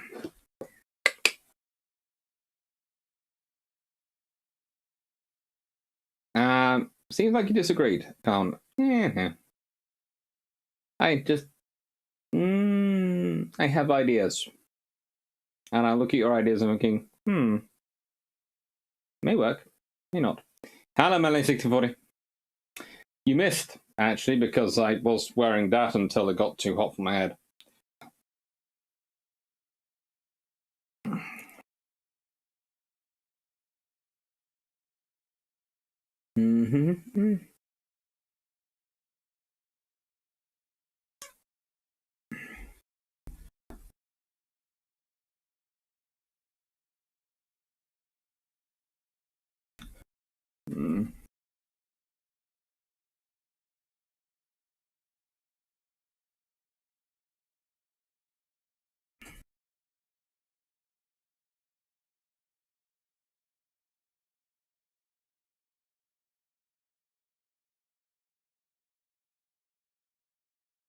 I might put it back on in a bit.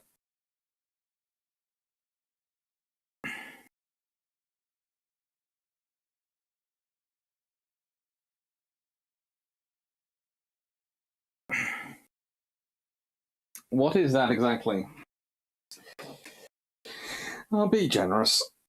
before I sort of read out. Well, actually, no, probably appropriate for what I'm about to read out, so.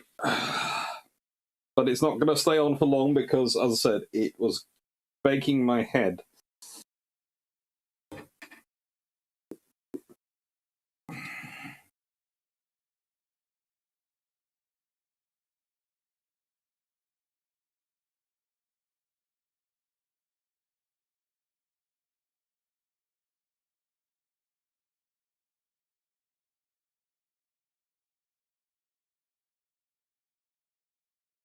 There we go. As we're doing armor and amphibious warfare.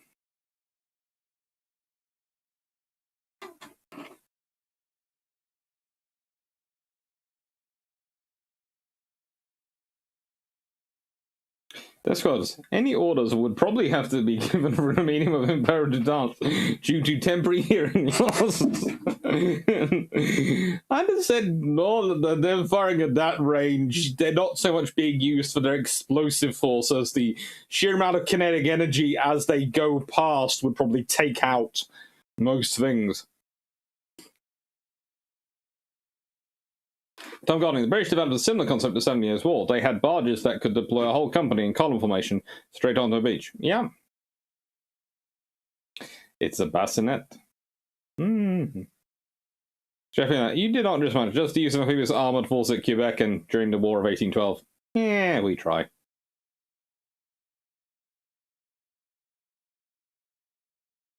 How could he devise a protection?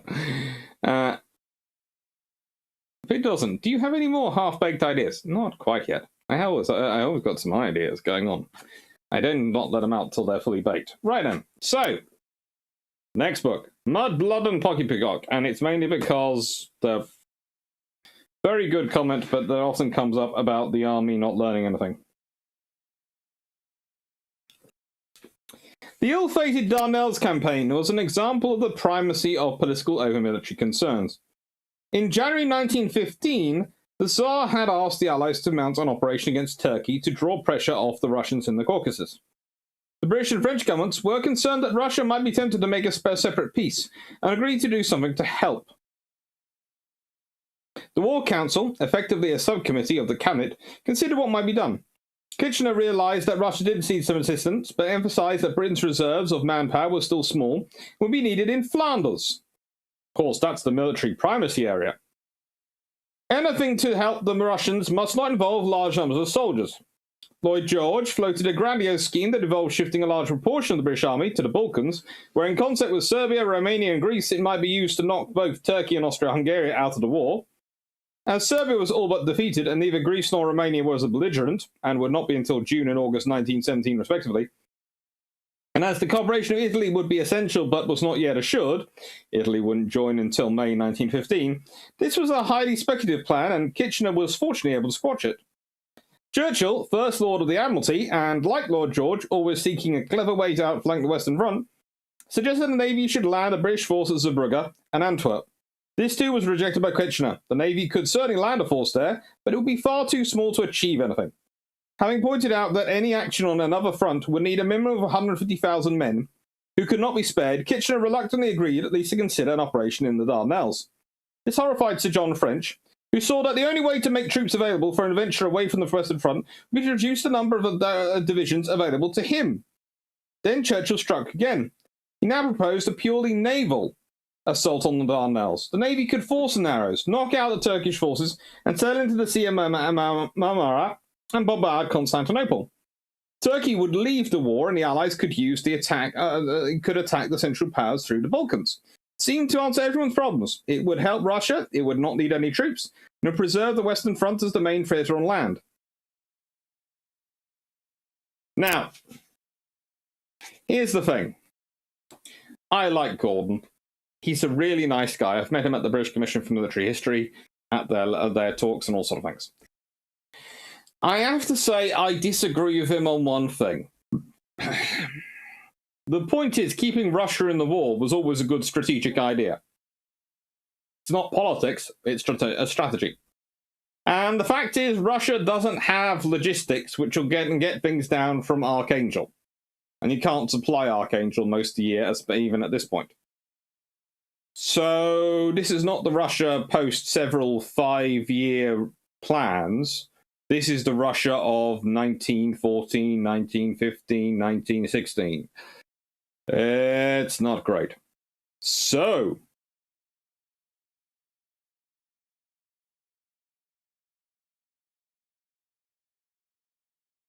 this is the plan. Getting to Russia from the south. And how do you get to Russia from the south? Well, you have to go through the Dardanelles. And if Turkey's not going to let you through because of war, then you have to fight Turkey.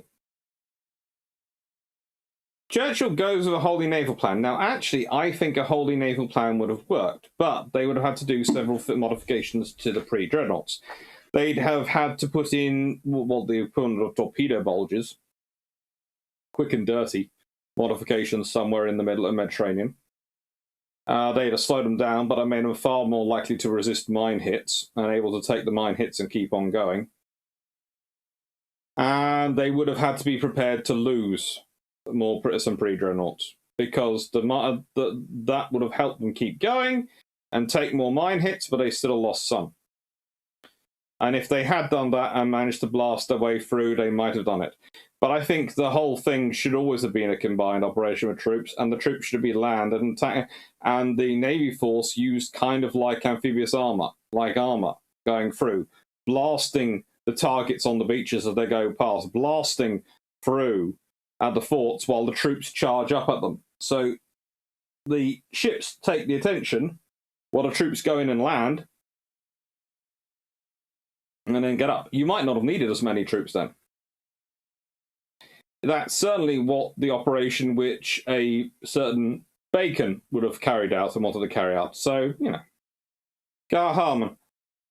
Model railway idea. Can you get a freight loco hauling a tank around part of a warship? Probably going to get one. I'm planning on setting the model railway in about 1937, 1938, so expect there to be some vehicles and things wandering around it. I might even try and... I think about that period I can justify a Hurricane flying overhead. Definitely a Swordfish if I can get one into N-gauge scale.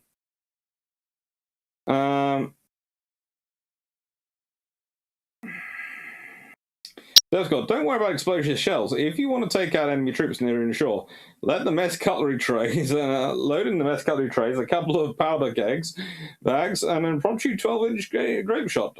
Yeah. Actually, that was part of the other plans. He was actually planning a 12-inch shrapnel shell. That would have cleared everything.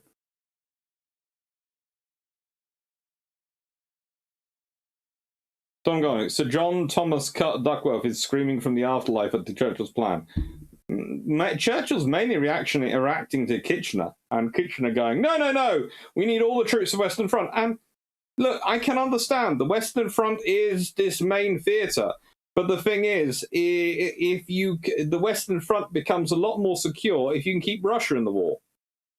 Because you think all the stuff that happens in 1917, 1918, because Russia's knocked out the war, if that doesn't happen, woohoo!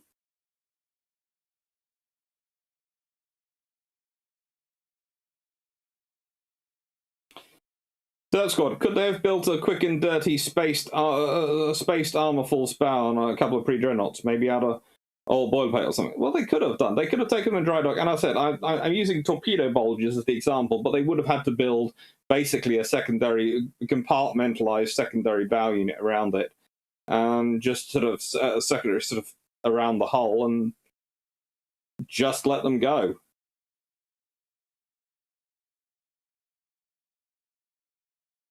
I don't think they can be made out of wood. Jack Hunter, speaking of the British Commission for Military History, will you be at the conference on the 24th? I doubt it. I don't know when that is. That 24th of this month? Then probably not. Then definitely not, because I don't remember. But let's put it this way: I've got. I might be doing some online things with them at some point. I do organise conferences for them and work with them on occasion. They're lovely. I've been a member for a few years. They're one of my professional memberships. I consider it. ambition. Did the Baltic plan improve on Dardanelles in planning and equipment? Include bulges for battleships? No, but that was Fisher. It was even less understanding of things. Speed, speed, more speed.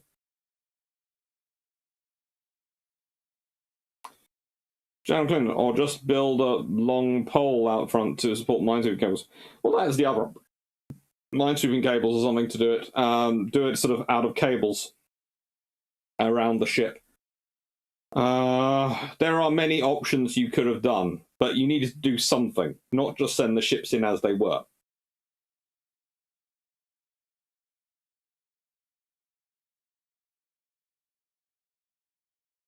That's good. Are both Kitchener and Churchill wanting to be the leader who led the operation that won the war?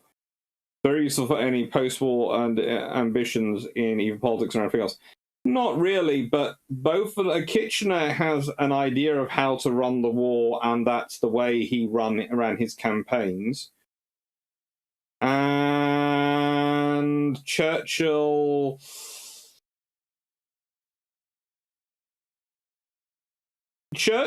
was awed by great men in the First World War.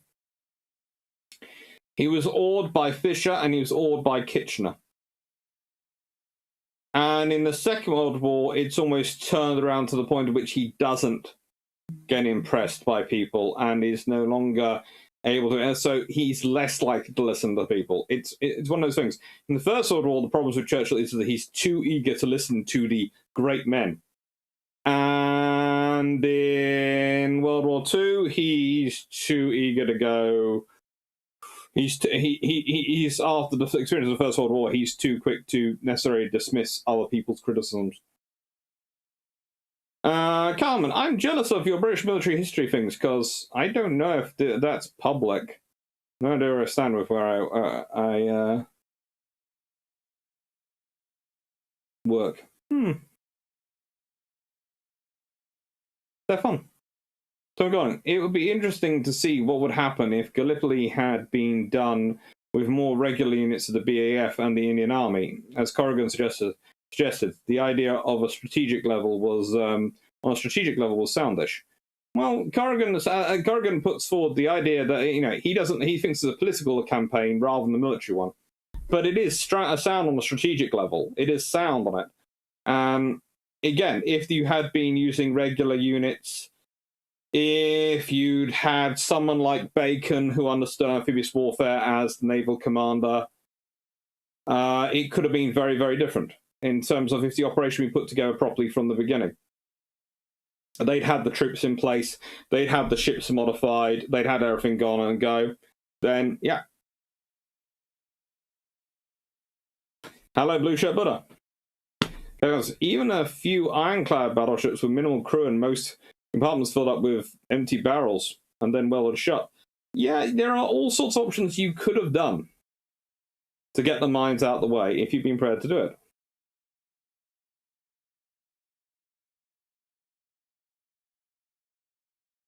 And then Dardanelles were used as an example in a plan to stop the Soviet Baltic fleet forcing their way past Denmark. The fact that people think that would be relevant is so wrong. Trent Langer. So Churchill needed 3 minesweeper pre-dreadnoughts for the Dardanelles campaign. I would say they're planning on going up in 3 columns, and I would say you need at least 6. You need at least a front pair to be it. So if it gets knocked out, the second one's still going. And if you could have had more, I'd be tempted to go right then. The front 2 of each row will have the full hull, as that's the more secure thing, and the rest of you will have a form of netting on poles out from the hull, which is the quicker, easier thing, and that's it. Melanie 640, what are minesweeping cables exactly?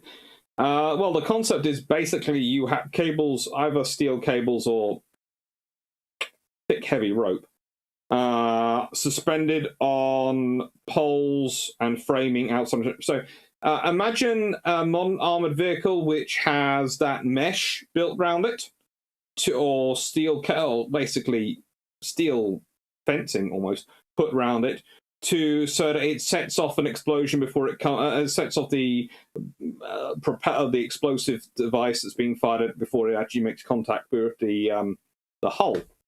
Well, basically that's the same concept with the netting and cables.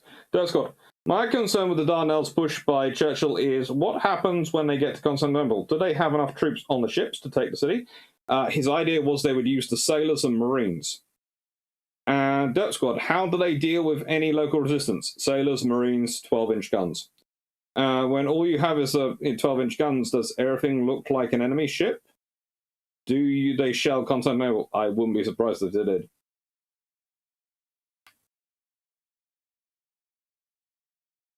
The whole idea is based on the idea that they would panic.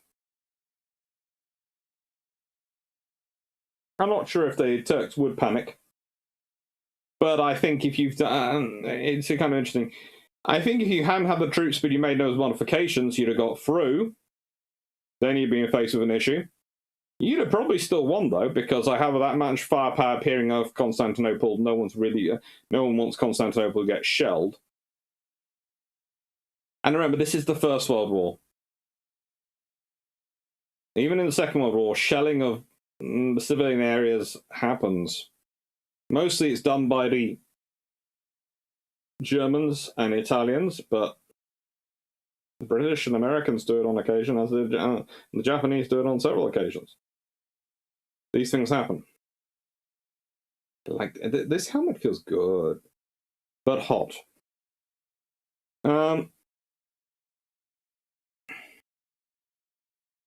Carmen, would you say the UK minehunters from the 1960s could do with replacing the Sandowns and having new ones designed?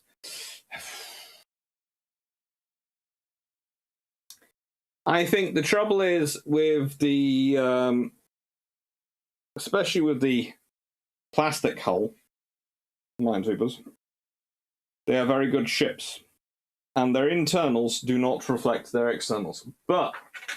And I was watching Engaging Strategy and chatting, and he was chatting on Twitter the other day, and talking about what the future minesweeping vehicle ship should look like.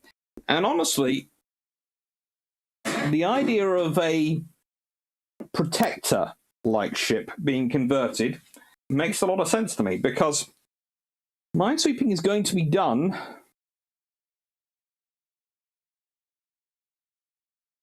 by remote vehicles. It's going to be done by uncrewed systems, remotely operated. It's not going to be done. 9640, what is the lining of the helmet? The lining of the helmet is my Finsulate hat, which is why my head gets so hot. It's actually not heavy. It's actually quite comfortable on your neck, and I would like that.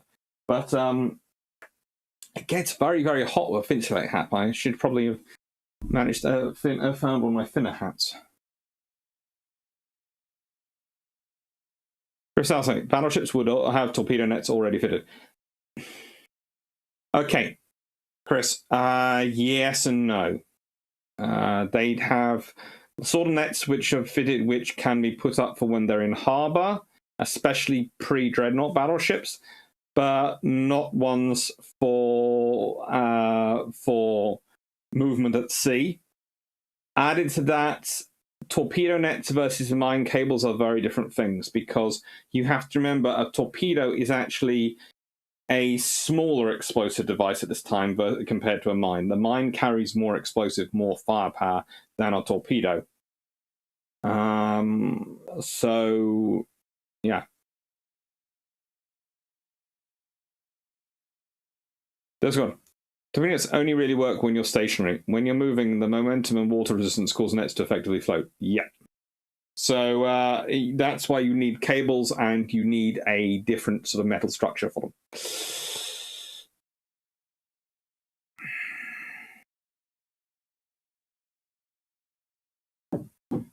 Again, I'm going to check out to see if my apple crumbles on its way, because I was promised apple crumble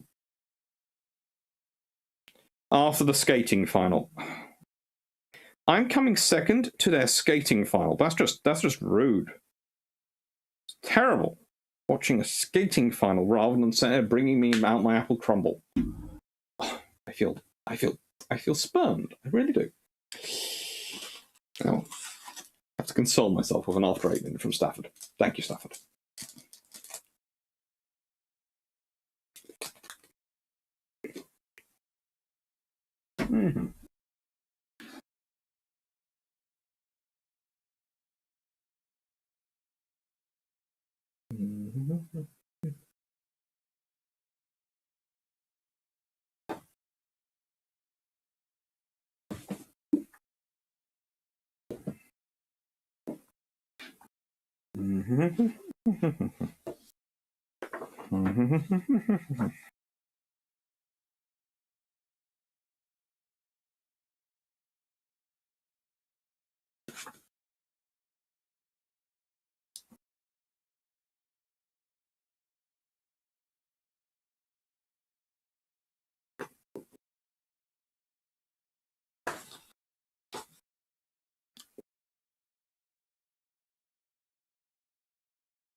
Mm-hmm. I think I found it.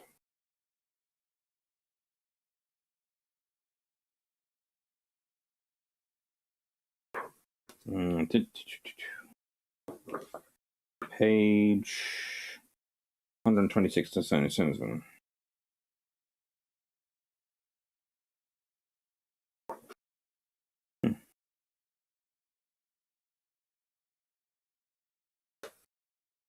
There we go. So there were Snickers in there too. They might not have survived. Skating, skating on yes, dancing on ice. I know. Putting dancing on ice ahead of, in my sister's case, her brother's hunger. It's terrible.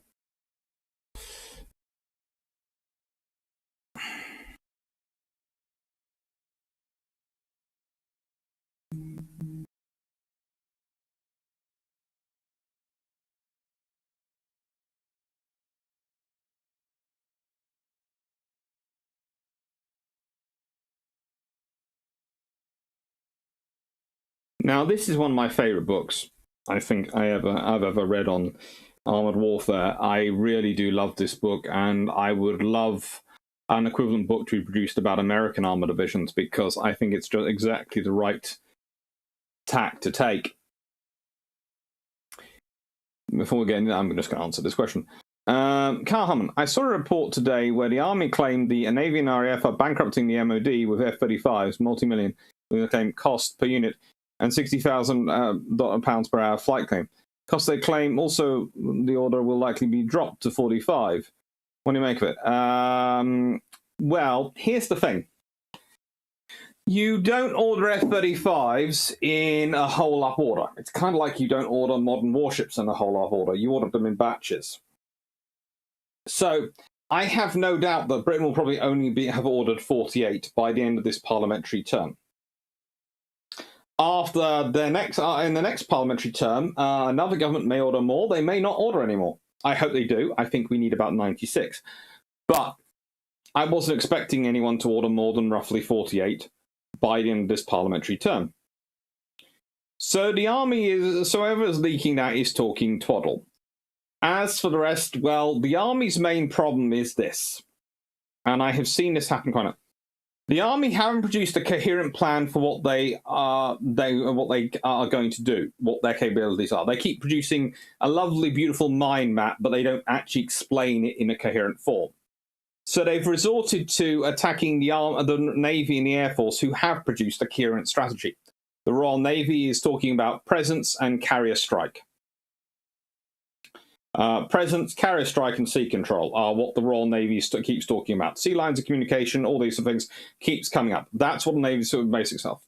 The RAF is basing itself around strike, air defense, and speed, plus new technologies, cyber and space, and how they can integrate with those. And actually, interesting enough, the two services which have done the most inroads into cyber and into space are the Navy and the Air Force. They are the ones which have the two biggest branches. Despite the Army having a brigade which supposedly deals with it, the two services which have done the most, it seems, are the Navy and the Air Force.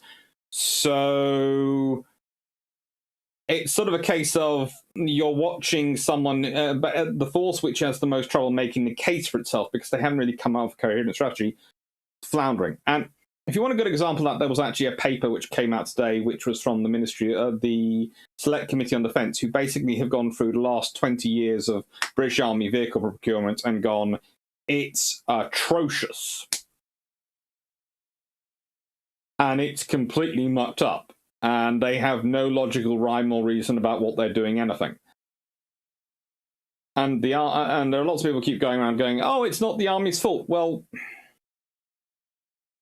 how come when we were getting, we had terrible problems with the destroyer, we had some problems with the Type 45s, or we had problems with this, it was the Navy's fault. It wasn't the Navy's fault.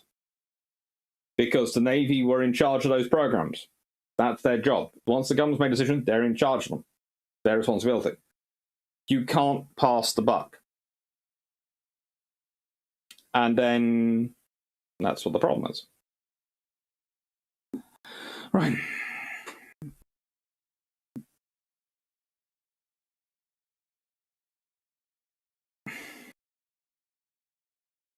Tom Conning, thoughts and prayers in this most trying, crumbleless time. I know, it's terrible. That's good. It would be much better if the various forces would support each other rather than rubbish each other's proposals, so the MOD get much more negative than positive for any plan.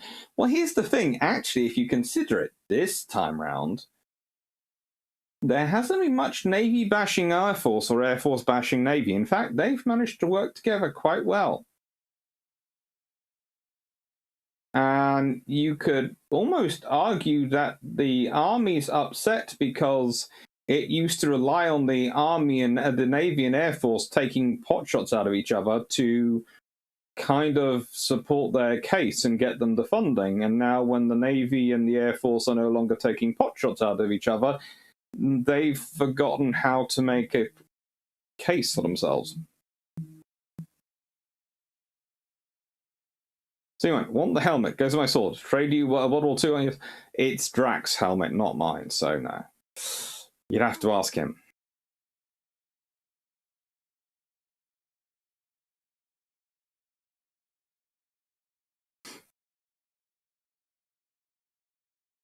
I do often think, though, that the armed forces should get together, produce a plan, and then can present their coherent plan for their whole force to the government as one, rather than each service in presenting their plans individually. Carmen, could you PM me a link to a report on Discord, please? I will do after this. Remind me on Discord, and I'll track it down. But it's the House of Commons report, and it's literally out on thing. Anyway, next book. Armored Divisions and their commanders. Operation Husky, the invasion of Sicily, took place on 10th of July 1943. The initial landings were made by infantry and airborne troops supported by naval gunfire and air attack. Once the infantry were ashore, however, waterproofed tanks landed from LCTs, or landing craft tanks, which had been under development since 1940, but echoed a concept dating back to the Great War. And actually had been in development for a lot longer than 1940. It's only the British Army only realises the Royal Navy's been developing them in 1940. But the Royal Navy has been looking at the problem of getting tanks to places since about 1916, 1917, and going, these are big and heavy. Oh, great. Used to be the heaviest thing we had to move was a horse, while everything else broke down into bits. Yeah.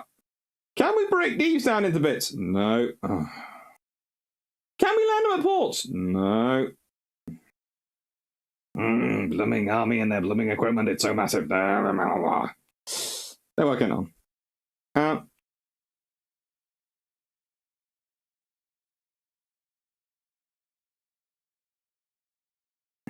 That's good. It helps that both the Navy and RAF are buying into the same procurement program like the F-35 and the P-8. Remember, the Navy and the Air Force are both buying, and the Air Force depends on the Navy backing them up for the P-8, which is the future of basically the RAF's entire intelligence and airborne early warning fleet, because their whole buy of the Wedgetail is based on the fact they're buying the P-8 so they can support the 737. So that takes the cost down, veritable the per unit cost of the Wedgetail. So this is the whole thing for the Royal Air Force. They need the Navy at the moment. No. Yes. I don't know. What is talking about? Moving. Tanks. Yes. Again, I'm going to have to work out the lighting here at some point, so I have a sort of reading light, I think, for books which have interesting prescriptions, and the light which doesn't make me look weird. Oh.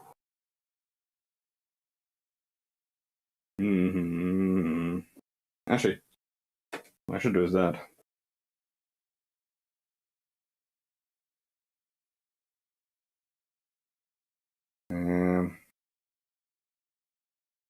Yeah. Right, so.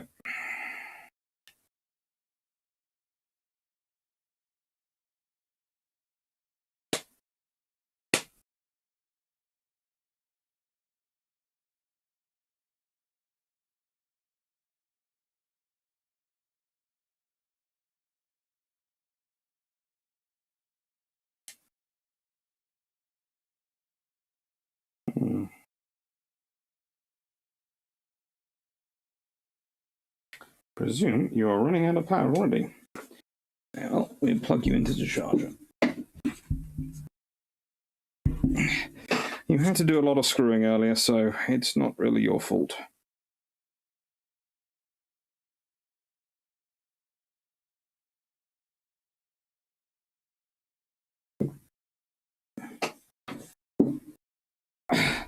The P-8s are the Nimrod replacement, but they're also turning into lots of other things replacement as well.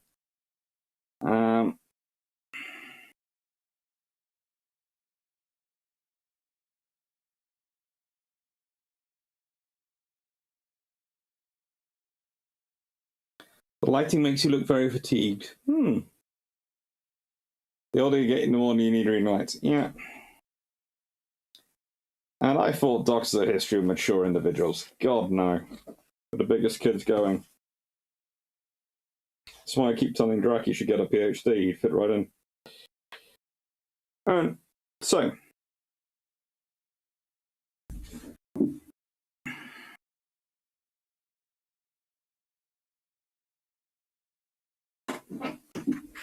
That's better.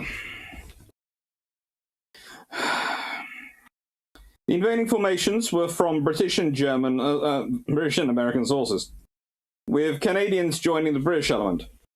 In the planning stages, the Allied forces were conamed Force 545, or Eastern Task Force, under Montgomery, and Force 343, our Western Task Force, under General George S. Patton. The overall commander was Force 141, under General Sir Harold Alexander. These forces became 8th Army, 7th US Army, and 15th Army Group, respectively. Although it had been intended that the British element would be the 12th Army, the title 8th Army was retained at the behest of Montgomery, who argued that it would be good for morale. Sicily was not a country for armoured divisions, especially not in the eastern area, where 8th Army was to operate. However, American armour had more room to manoeuvre in the west, where it clashed with German armour, including Tigers. The British armour commitment to the campaign was 2 armoured brigades, 4th and 23rd, each lesser regiment, and a Sherman-equipped Canadian tank brigade. On 14th of July, Major General Erskine, General Officer commanding 7th Armoured Division, arrived in Sicily with a small tactical HQ to act as armoured advisor to 8th Army. All 3 brigades performed an infantry support role in the difficult campaign. Then and even now, Sicily favoured the defender. Narrow roads, at times enclosed by lava stone walls, climbing tortuously through hill country, presaged the Normandy bocage. To begin with, the armoured brigades were able to create ad hoc columns to leap ahead of the infantry and seize objectives inland. But once clear of the island's southeastern corner, the terrain closed in and such movement became difficult, if not impossible. Then was this story. In Mackenzie's words, "It was to be a campaign of tortuous crawling along narrow lanes set amidst hills, villages, and orange groves. This at first was war of the ambuscade. The point crews of each column, grimly aware of the threat from concealed tanks and guns, which often reserved their fire to point-blank range. Firepower, protection, and ability took second place to caution and luck in dealing with a skilled enemy, who held ground of his own choosing. The 4 RAC units initially held the upper hand against Italian troops, who tended to surrender after a sharp dose of shell from 75mm guns. Small, improvised Sherman tank columns were able to dash ahead of the infantry and seize objectives inland, but gradually the close country thwarted movement, and then they encountered the Germans. The Germans were determined and took a heavy toll of the armour. As well as anti-tank guns, always well sighted and concealed, they used handheld anti-tank weapons and snipers, some of whom were so accurate that they shot men clean between the eyes, and tank commanders were shot through their hands when only these were exposed on the edge of the cupola. The sharpshooters, 3 CLY, in 4 Armoured Brigade, lost their CO, Lieutenant Colonel Geoffrey Willis, early in the campaign during the battle for the Primsol Bridge. 2 squadron leaders were also lost, either dead or wounded, during the battle.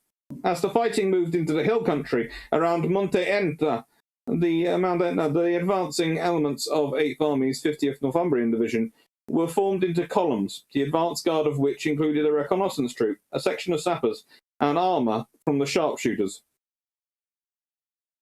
These improvised columns may well have been the best available solution to the problem of how to make use of armour. It was no fault of the sharpshooters if nature had designed the terrain for infantry rather than tanks. The Germans, taking every advantage of the country and their knowledge of it, made skilled use of their very small units. Single tanks on some occasions, with which to fight rearguard actions. All the sharpshooters could do was to support the infantry, and then only on the narrowest front. Enemy tactics soon became clear. As usual, they showed masterly skill in the sighting of the anti-tank guns, and made good use of mines and harassing mortar fire. One favourite and effective trick was to use a single Tiger tank to cover a road approach. This would then knock out the leading armoured car, and having done so, slip back to another well-sighted position. To counter this, it became necessary to make a whole series of small plans of attack, each one with a coordinated artillery fire plan, sappers to deal with mines and craters, and so on. Sharpshooters' experience encapsulated the campaign for armoured units. In the closing phase, as the Germans pulled back to Messina, and with Patton's 7th Army converging on the town, 23rd Army Brigade was pulled out to make room for the Americans. Few were sorry. As the historian of the 23rd Armoured commented, Sicily was the hardest, bloodiest, and above all, the most disillusioning campaign in which the brigade has served during the war. The point I would make is this. I think well, when talking about Sicily, the role of the Tigers can be overplayed, as often I think the reason they're in the places they're doing is because they've pretty much broken down.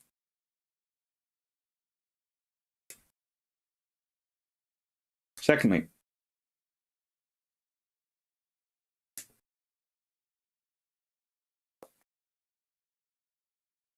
makes the point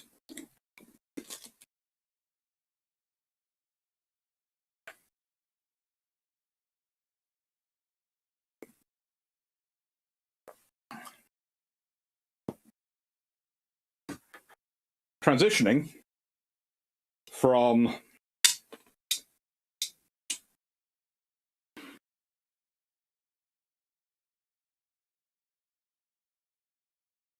this to this was not necessarily easy, as this might, this might suggest. Because there are advantages to this. There are. You know, if we consider modern infantry, when we send them into combat, they do have armour on them. It's fun when this puts this light reflects off this onto the window. I think look around and go, has my crumble arrived? No, it hasn't. It's terrible.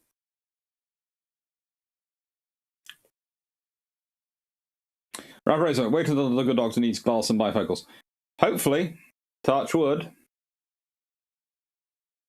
I'm like my granddad, and I go on for years and years, and eventually just need a few reading glasses.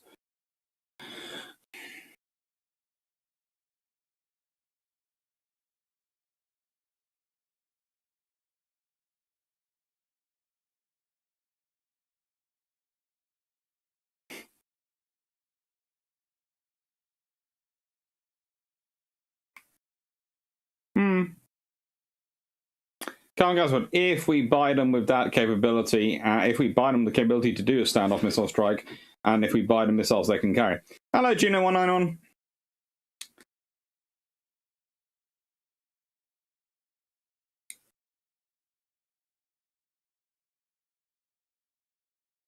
I'm sure this is being brought up, but given infantrymen can hide and the emergence of viable AAD and man-portable anti-tank and urban limitations, if tanks day and limitations, is the tank days numbered? I wouldn't say so, because people go, well, they've got anti-tank guided missile weapons. Yes, but there are lots of systems around that can protect tanks from those. There is active armor. There is various Russian and various Israeli systems, which are really, really not fun to try and fight. So, yeah, there are options. Take care, Jeff Beeler.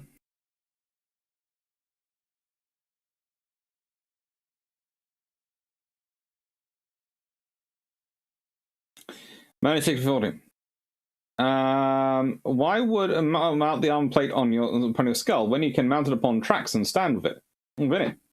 Agreed. I do agree that that is the more fun and the far more sensible system. But, and this is the point, sometimes you're in a scenario where you can't make use of that. This is the scenario which they're looking at where they are talking about powered armor and exoskeletons for infantrymen. So that's where it's going to be interesting. Plus, I think actually, honestly, at the point at which you have exoskeletons and everything for infantry, and probably some bio-enhancements also added in, I wouldn't be surprised.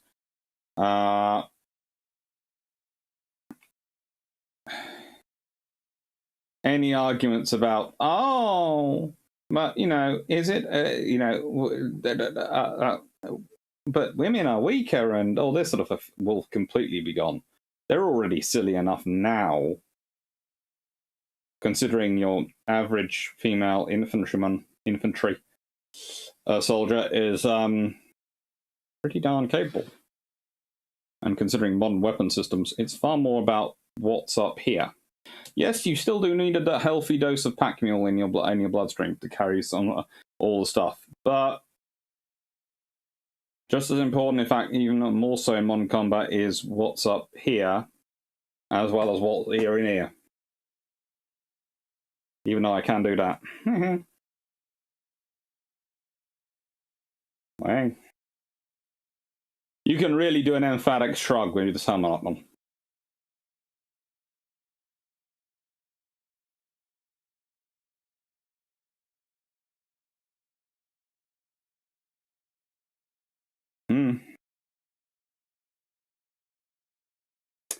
Come on, what's all this about the P8 and the 737?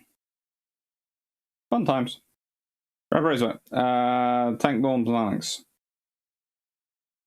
Always fun.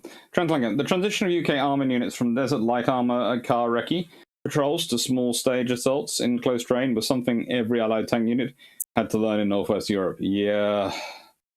It was fun. The sharpshooters had a lot of interesting times.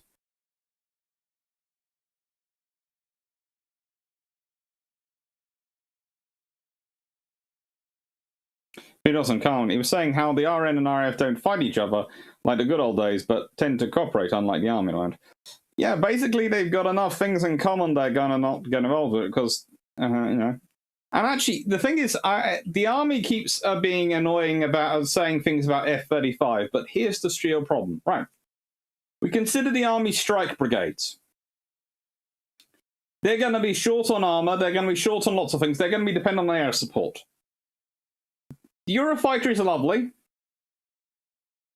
and the Tempest is a lovely idea at the moment. It's not in service yet. the bridge in the gap between the Eurofighter, which is a fighter which has now been adapted to do ground support, but is, let's say, not as great as necessarily it could be for that, is the F-35, which is a strike fighter. It's designed around ground support and ground attack in many ways. Far more, and arguably far more than air support on air operations. So actually, the F-35 is what makes strike viable. The F-35 launching from carriers, especially the Queen Elizabeth class, with the level of, how do I put this?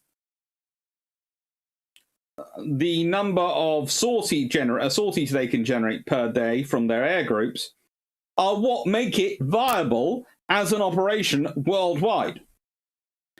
So the Army really should be the biggest backers of carrier strike and of the F-35 procurement, because their own concept depends on those being capable.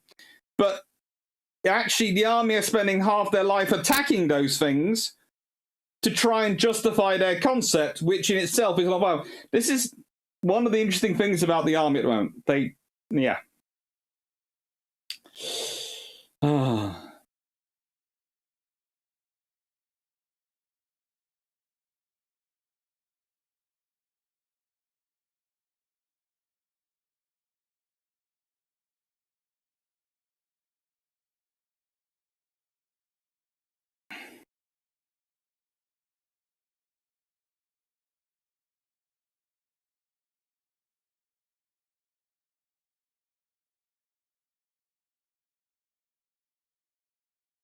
Because at the moment, tank closing weapon system is more like a bunch of claymore mines.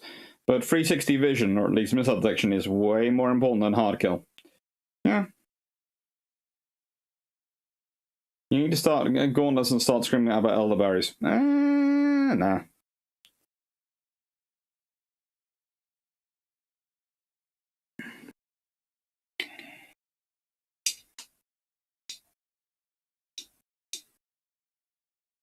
Seriously, he does good work.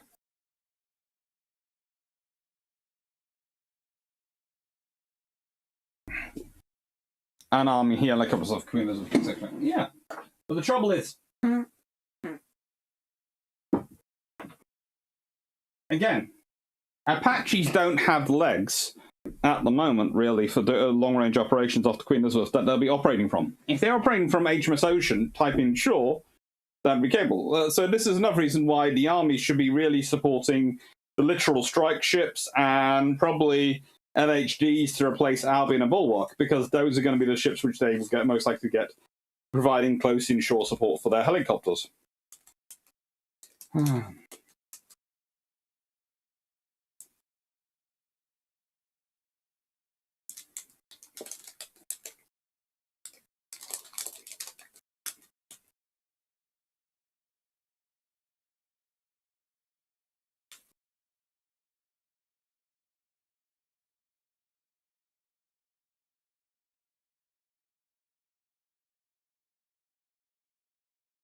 Well,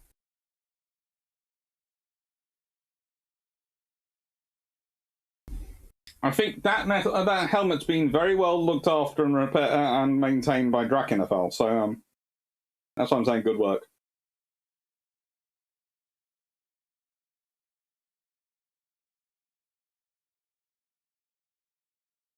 Yeah, I don't take much notice of the Huff Hack videos.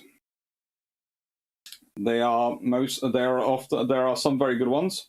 There are some which are wet dreams.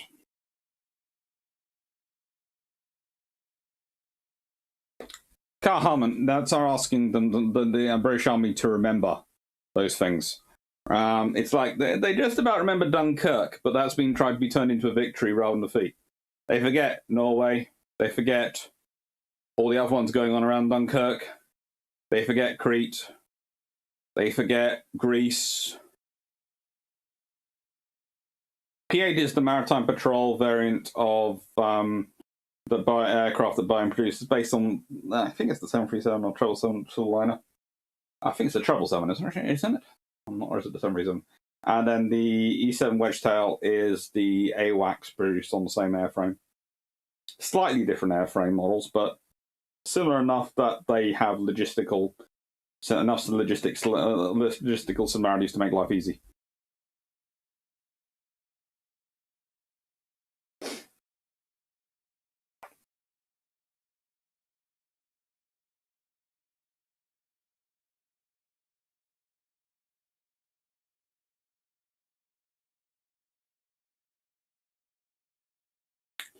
And Wolf, P8s do anti-submarine warfare, intel, anti-surface warfare, and yeah.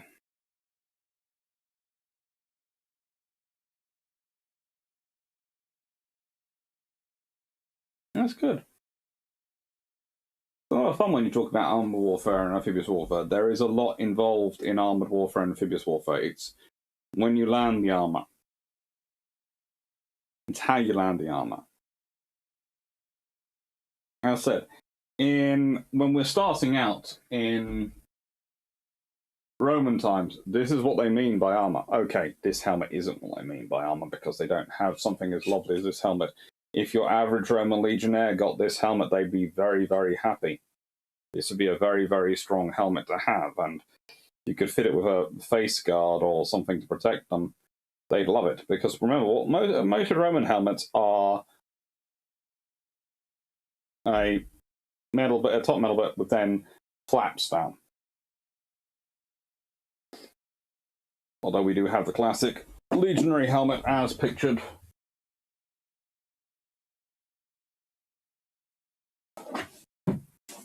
On the front here.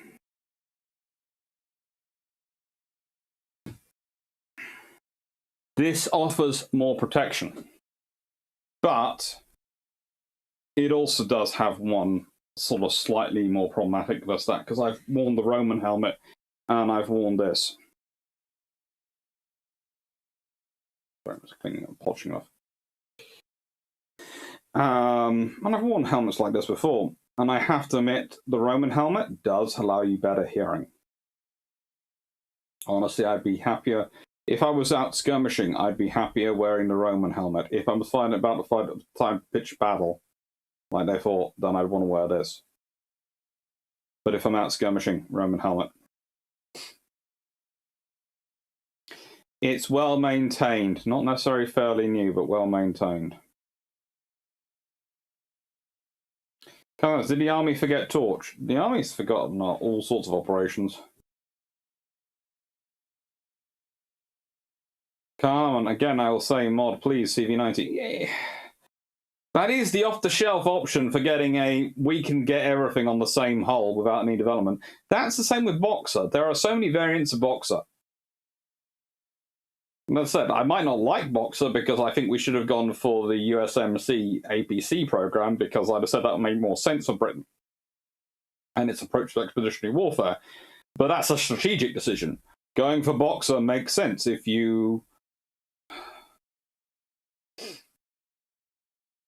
And I sometimes wonder if they chose Boxer because they were all choosing Boxer because they'd traditionally gone with Boxer previous before Britain withdrawn from it. And it's almost as if it's a case of, yeah, we'll go with Boxer because they'll reassure them that we're not leaving them after we've voted for Brexit. And you go, lovely, but was that the right strategic choice of Britain?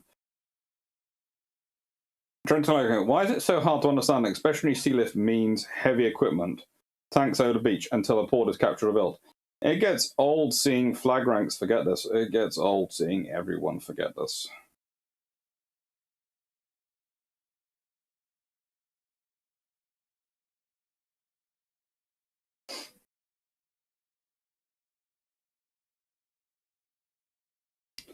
And Finland, Armories and Needs is an interesting visit just to see how armor was waxed and waned and how designs repeat. And look, sadly, every forgotten military lesson must be relearned with blood. That is a very, very sad thing.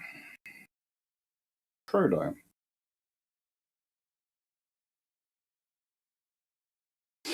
These days, I have to admit, I'm waiting for... Well, I worry sometimes about modern cruise ships and the lifeboat systems and life rafts they have on them. And in big, big seas. But so far it hasn't been tested, so we'll hope it's okay.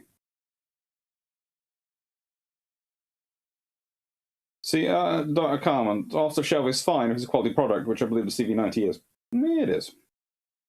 Plus, the modern CV90 and the CV90, which was originally turned down by Britain in favour of the Warrior, is a very different beast. And one would have to think is, we turned down the CV90 in favour of the Warrior because it could carry more personnel. But if you kept with the CV90, you'd have had a partner in all the upgrades, because basically no one else was building the Warrior.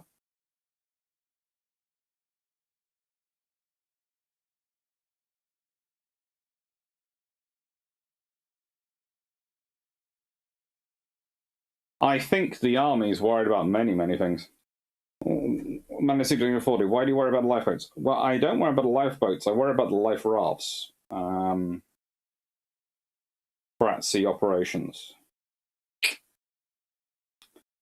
I worry about them because there is a lot placed on their design and everything working well as it has in testing.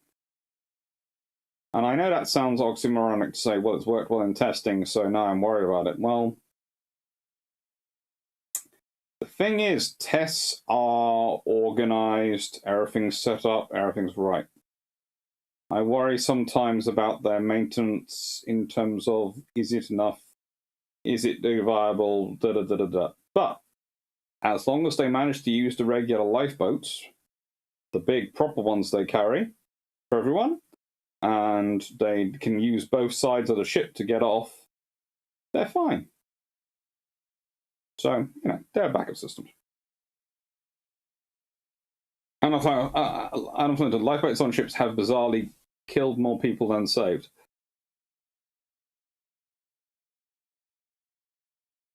That does sound bizarre, and I would love to see some information backing them up.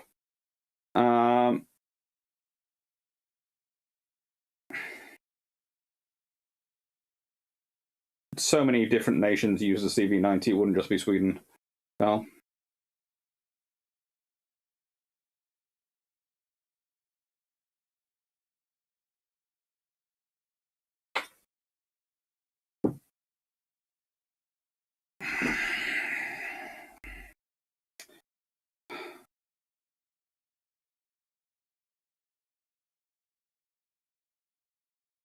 accidents. I am still not sure about that one. It would have to be a lot of accidents to kill off a lot more people than they saved.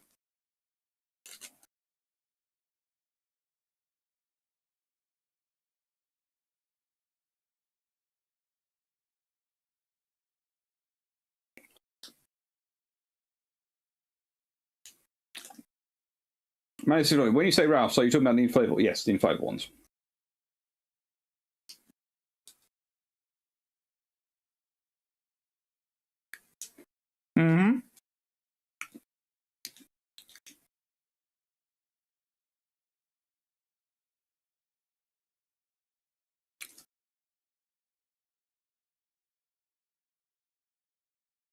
Mm-hmm. You put life rafts everywhere on a warship, mainly because the idea is at least one section should survive.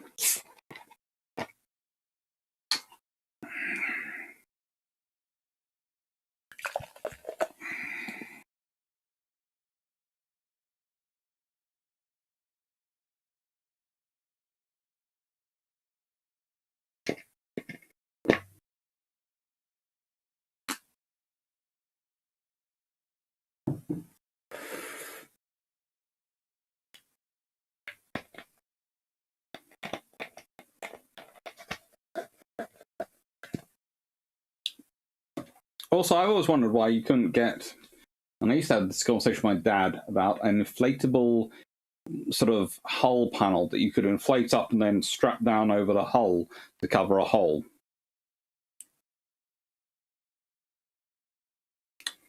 As that would both fill the hole, if you inflated it, it was made of hard material that would sort of not get ripped easily by the jagged edges or etc. and flood it from the outside and allow you to shore it more quickly from the inside and actually stop the flooding. But no.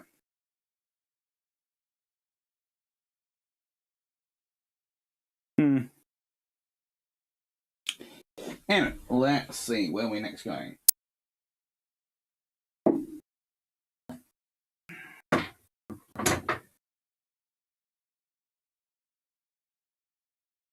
Right. So, I have a book which,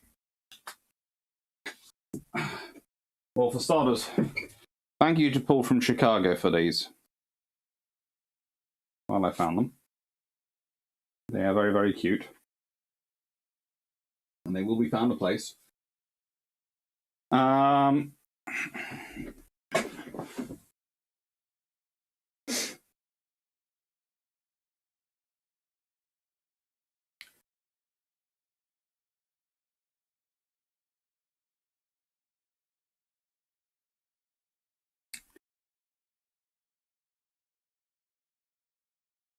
USMC is behind Boxer in development. I think,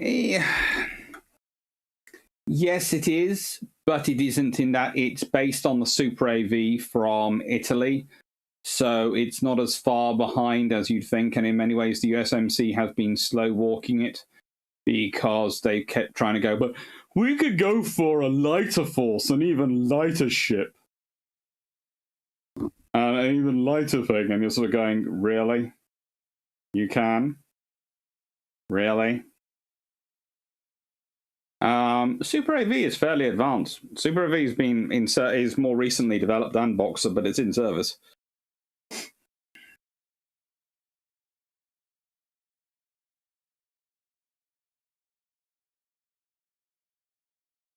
You know, a whole funnel filled with expanding foam? Possibly.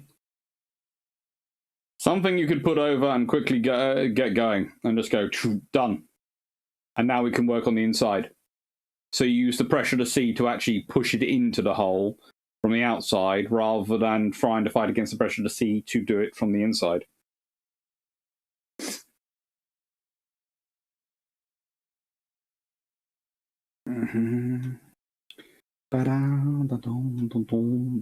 Okay. Edit 0238.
Now,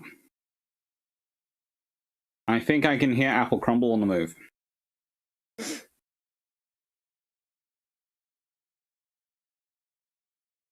They want light, you know, with inflatable hull panels, da da da da da.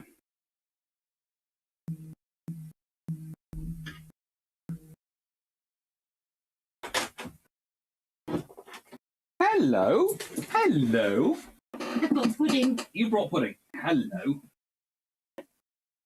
My brother's being naughty, so he's not allowed to come. Oh, that's cruel. But You're here for the apple crumble. You're not. You know, next week there are people watching through there. Hello. There are. Hello. There are. You know, there's all this stuff, and you're literally your fixation is there is apple crumble, and I want that. You are not supposed to have that. You're a corgi. Say hello to everyone. Come on. Hello. Hello. Yeah, don't worry. He's more interested in apple crumble.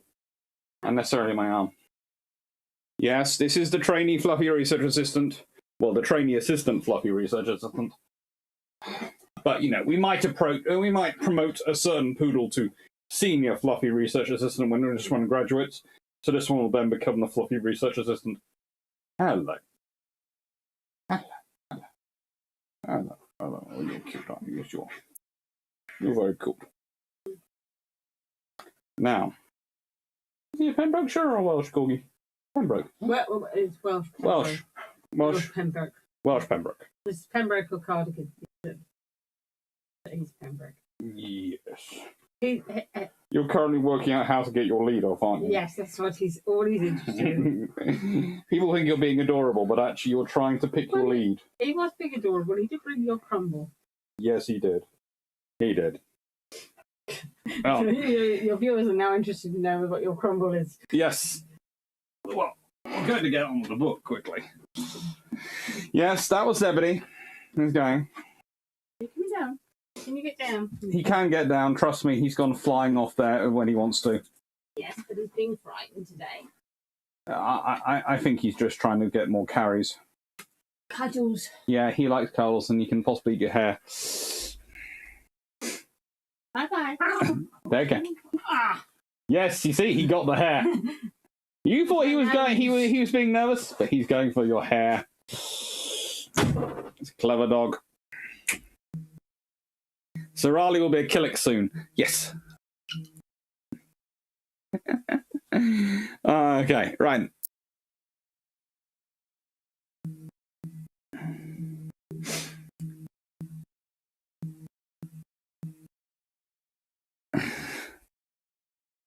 Come on. Type 45 successor design. 2 twin 4.5-inch guns. Standard across all class and macro. 32 VLS tubes. 4 close-in weapon systems. And possibly not. It would need a lot more than 32 VLS. That's going to be a 5th rate. You know, you're talking, you probably need to be a 3rd rate. So you probably need at least 70...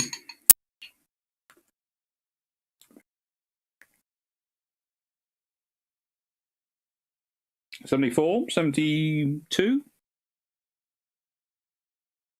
80 VLS cells. 80 would probably be useful. 2 40 cell VLS banks.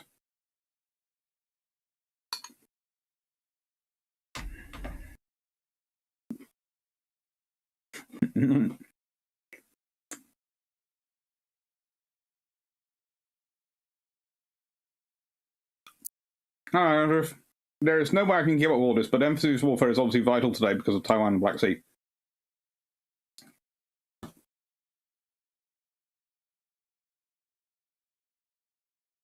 Probably.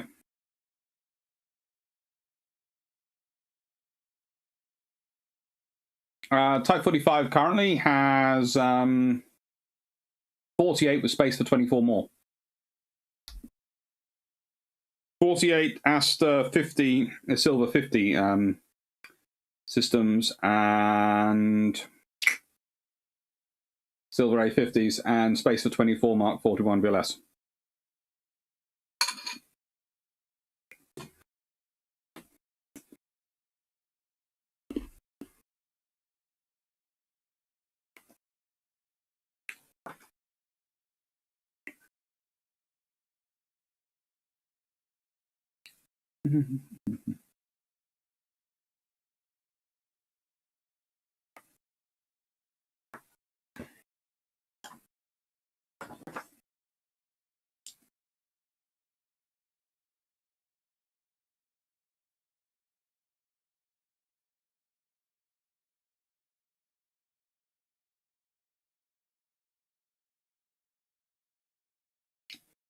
Captain Basil Littleheart, and this is this book. Tank Warfare, the illustrated history of the tank and war, 1914 to 2000. It's a very cool one if you want to understand the basics of Armour warfare. By Christa Jorgensen and Chris Mann. It's a very, very good book. Captain Basil Littleheart reckoned that the Battle of El Alamein was a turning point in tank warfare, after which armoured fighting changed its form. And the form which took shape persisted not only in Africa, but in campaigns that followed in Europe. It was a more cautious form of action, at slower tempo. Concentrated punches were superseded by what had been aptly described as a process of incessant sparring with anti-tank screens. This was an accurate assessment, although at times operations proceeded with the speed of the early years of the war, Pann's breakout from the Normandy beachhead being a case in point. Generals still hoped for decisive armed breakthrough, but the days of sweeping blitzkrieg-style tank advances had largely gone. They have a great picture of a DD tank here. That's the camera screen up.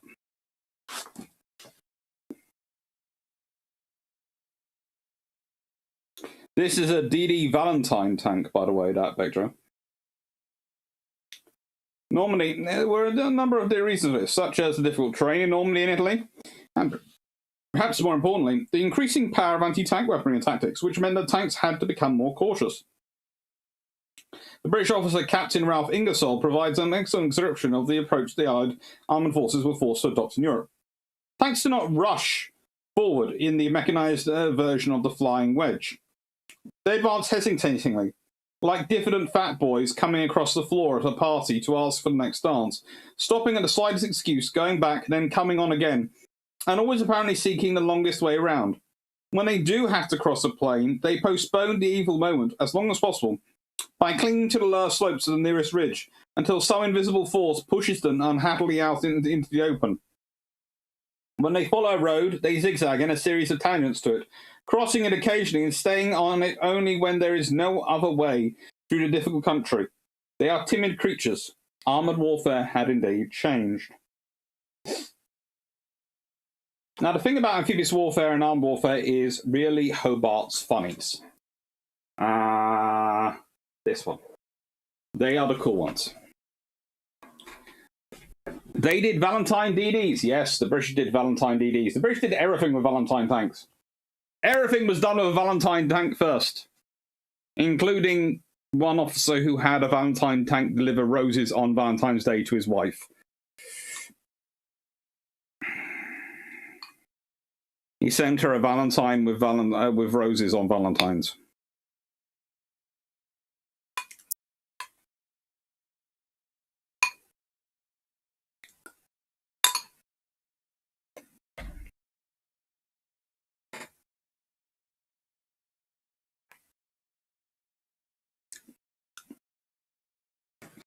This book is Tank Warfare, Strategy and Tactics by Krista Jorgensen and Chris Mann.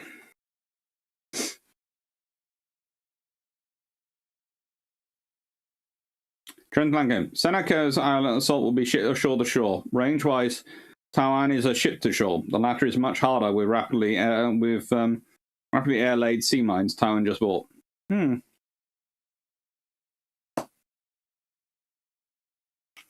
The Valentines end up all over the places. That's funny. One of the lessons learned from the failed Dieppe raid of 1942 was the importance of adequate armoured support for the assaulting infantry. Major General Percy Hobart's 79th Armour Division was responsible for developing the techniques and equipment that would spearhead the Allied invasion. The division's regiments were eventually equipped with a plethora of well-tested and largely very useful armoured vehicles designed to undertake a number of specialised tasks. Experience at Alamein had proved that the flail, heavy chain suspended on a rotating drum in front of the tank, was the most effective tank-borne method of clearing a path through a minefield. The best design, the Sherman Crab, could clear a lane almost 3.3 metres wide at a speed of 2 kilometres an hour. The division's most versatile vehicle was the AVRE, Assault Vehicle Royal Engineers. Based around the hull of the Churchill infantry tank, the AVRE carried a 290mm, that's 11.4 inch, petard mortar designed for destroying bunkers and fortifications. It could be used with a wide variety of external fittings. It could carry a fascine, which could be dropped into anti-tank ditches or trenches to allow other tanks to cross, or be fitted with a bobbin, a device which laid a carpet of hessian and metal tubing ahead of the vehicle to allow tanks and other vehicles to cross soft ground, such as a beach.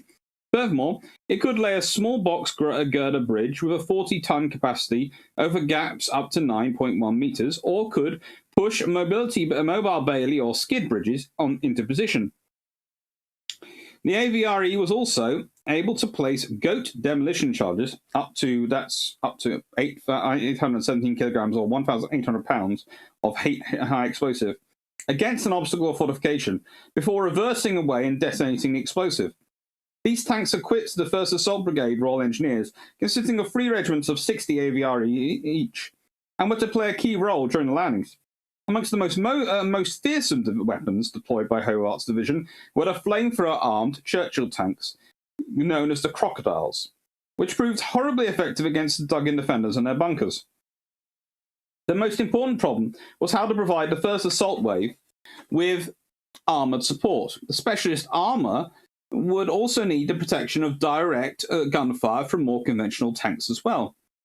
Perhaps the most important of Hobart's so-called funnies were therefore the DD, or duplex-drive, swimming tanks.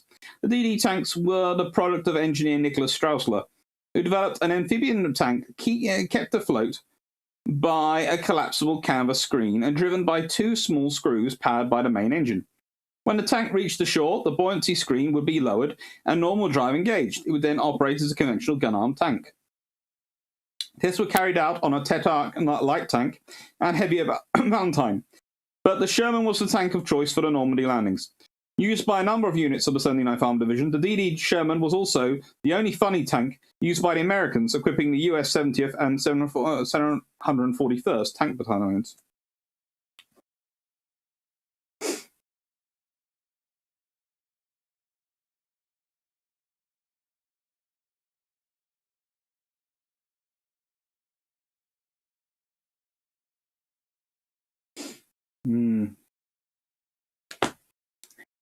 It's a cool book.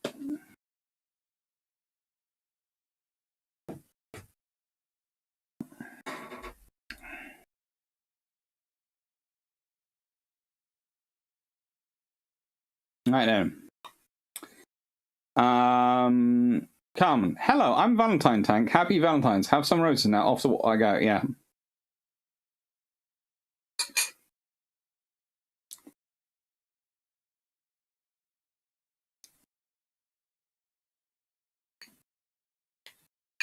The trouble is, as the British can testify to in 1982, sometimes that rhetoric can cause problems. John Shea, so mainly the Valentine tank is the first multi-role armoured vehicle. I would argue the Valentine tank is the basis for a lot of the modern concept of armoured warfare.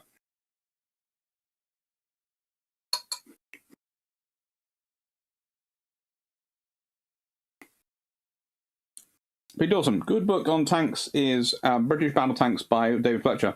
Other one to 1929, which covers pre-war British built tanks. Oh, cool. I'll have to track that down.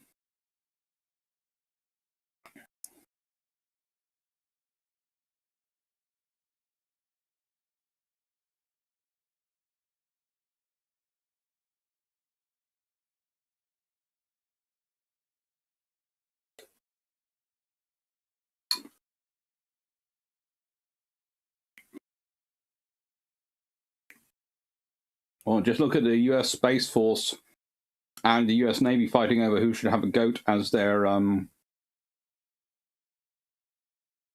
mascot. Apparently, it's because it stands for greatest of all time, so you've got to have a goat. How the US Space Force can be greatest of all time when they're just so brilliant and so new, I do not know. Although I suppose they can claim that because they are so new, there's no other competitors, so they must by default be the greatest of all time, but that's not really something you want to win by default. The greatest of all time, by default, because there's no other people like us.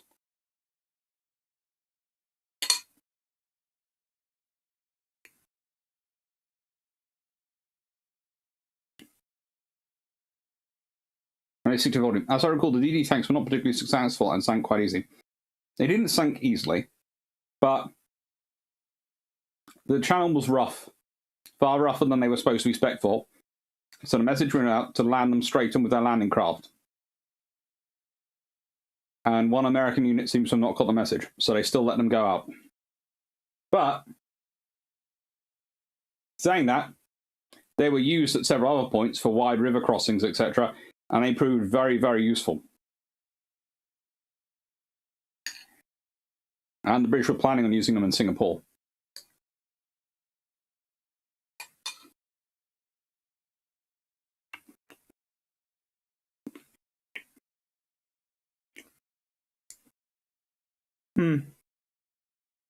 Have. When capabilities and state intentions line up, strong evidence that the statements are in fact authentic. Yeah.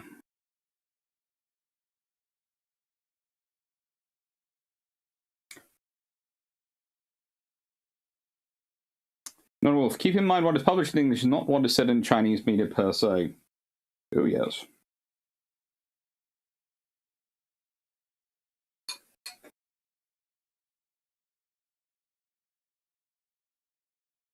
Calum, do I say in sense a future book, The Valentine Tank, Progenesis of Modern Armored Units? Maybe not a book, but I'm tempted to write an article and see if I could submit it to a armored, to a sort of more land warfare journal.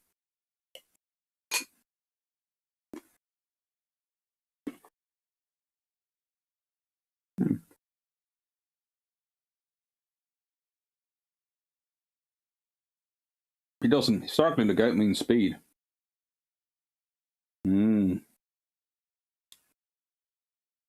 Sherman DDs, the Sherman DDs only sank at Omaha, and only because they were released too far out and in the wrong place, so I had to go against the waves and got swamped. Why did all other beaches okay? Yeah. That's the point. But what do we remember about VD tanks? We remember Omaha because of what went wrong there. This is one of the classic examples of the history that's remembered is not necessarily the history that's accurate.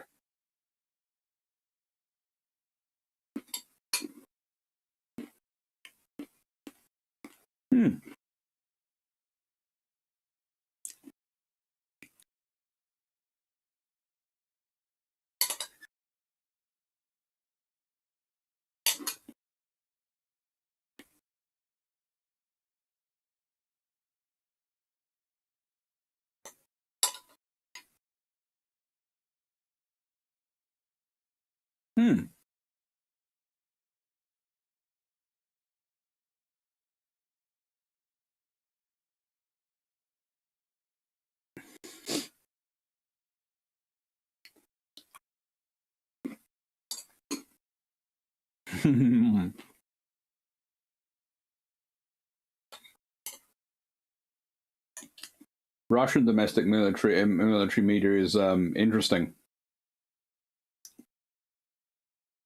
It is really interesting, but they are in the middle of fighting a war at the moment, and they aren't always winning against Ukraine.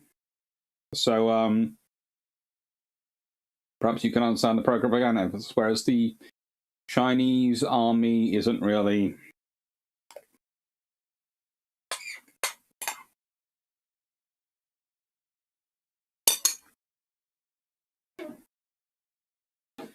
Fighting a war.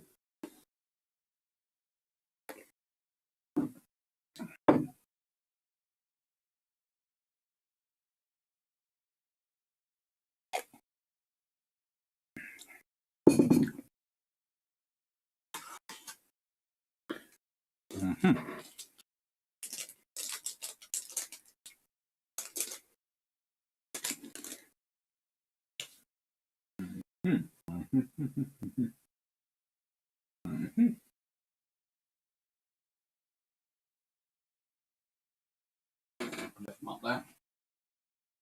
Okay.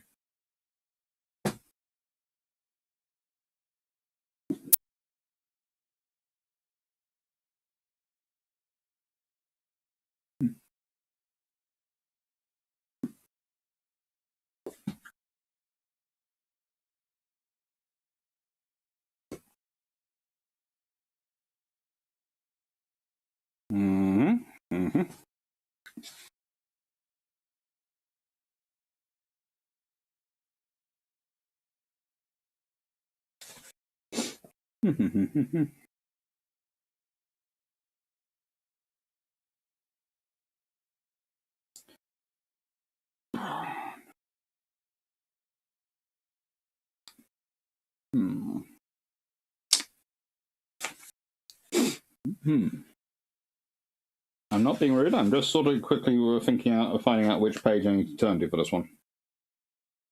Let's see.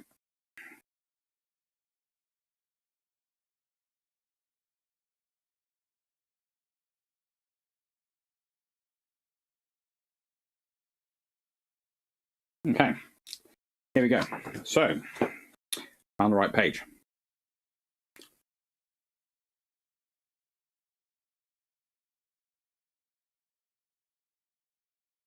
Three.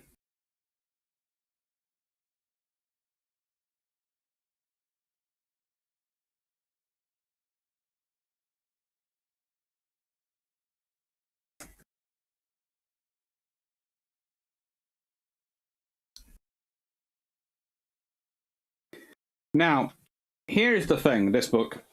Please note, this is Assault Division by Norman Scharfe. Foreword by Michael Howard.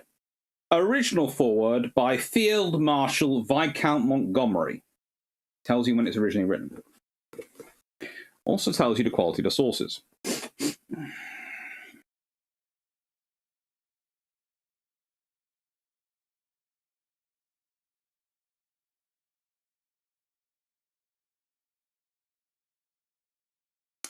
So, side note, truck finished charging after I killed the battery working, and wow, is it quiet now.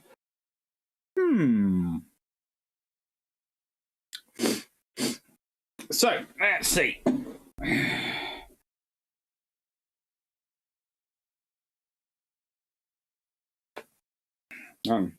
Captain Lion of A Squadron records. The seaworthy quality... Let's go through, actually, from higher up.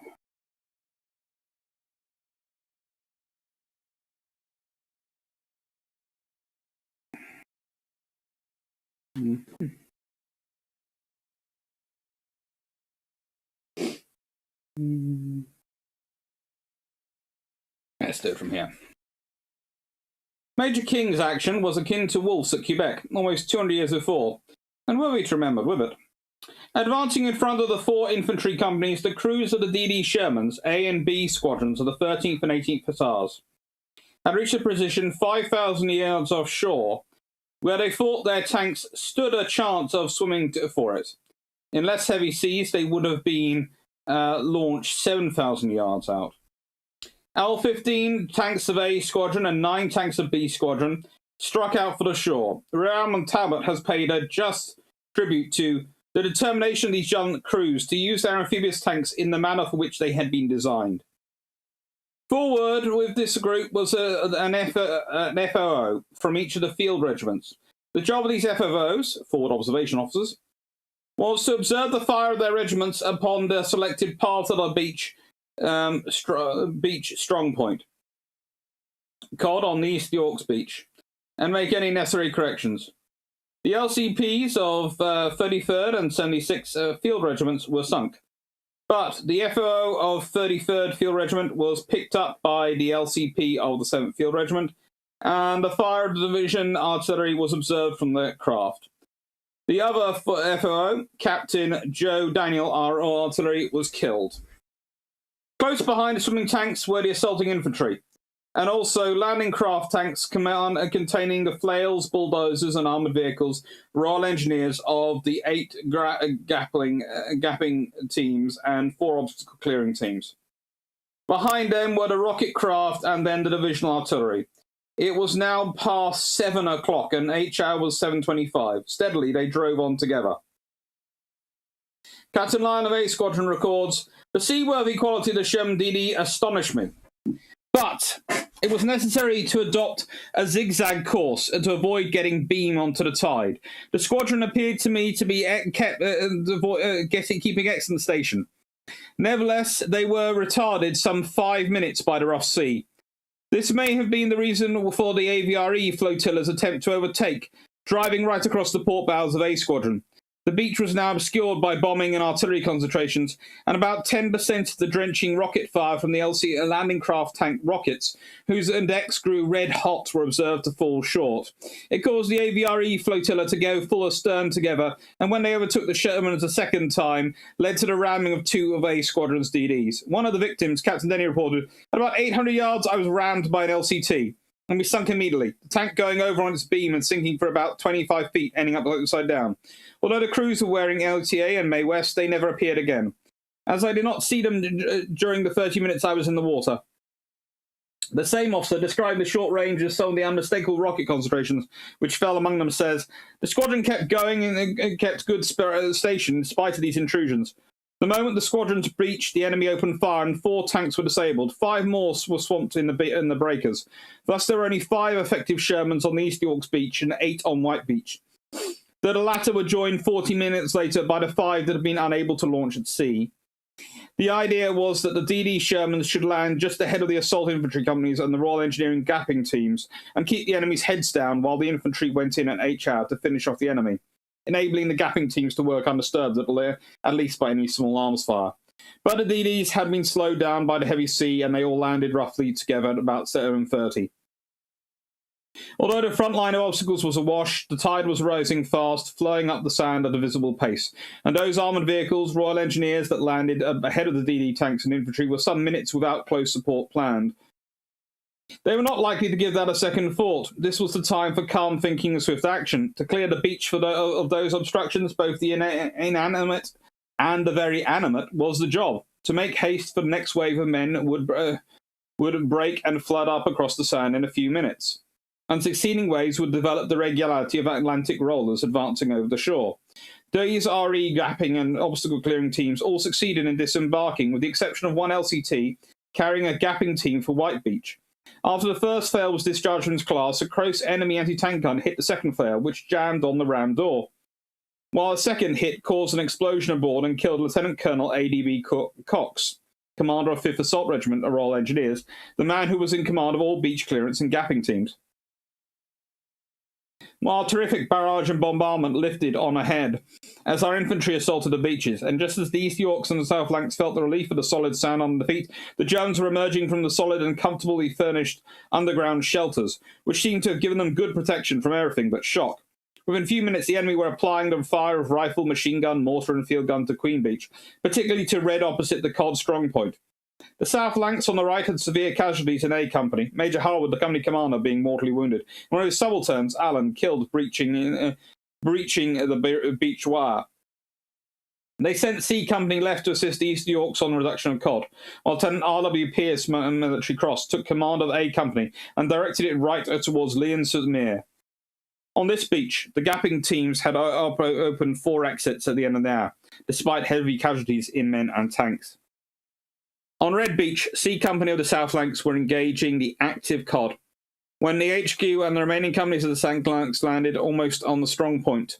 B Company went in to help them, and Major Harrison, the commander, was killed immediately.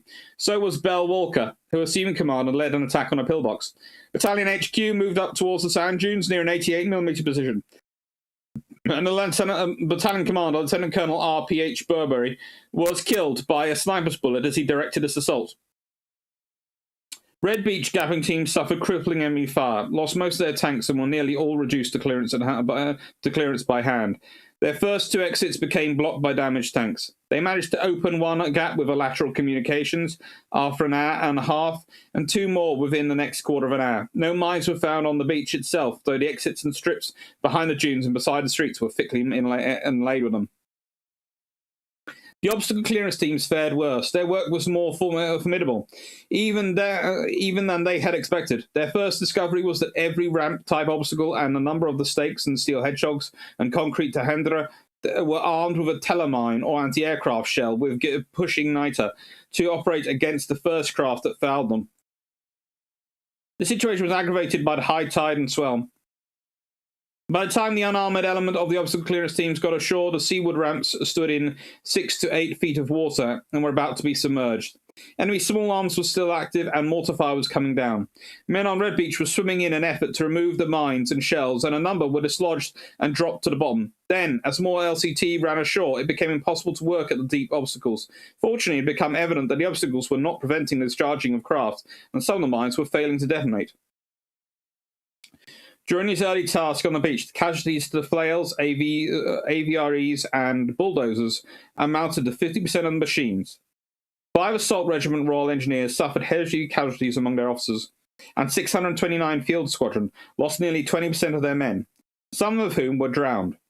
Among the division's own engineers, 246 Field Company, affiliated as usual to 8th Brigade, landed 1 assault demolition team with each of the assault companies of the infantry, and a mine clearance team with each of the 4 reserve companies of those 2 battalions. So one of the platoons of 246 Field Company, landing at 8:05 that made the first exit of White Beach with a borrowed armoured bulldozer. before proceeding, according to plan, to search and clear and mark a forward route to Hermanville. The East York, supported by the surviving tanks of B Squadron, 13th and 18th Hussars, and the South Flank, supported by the survivors A Squadron, both accompanied by their affiliated forward observation officers of the 76th Field Regiment, and with one forward observation officer of the 33rd Field Regiment, had begun to advance the Indian land.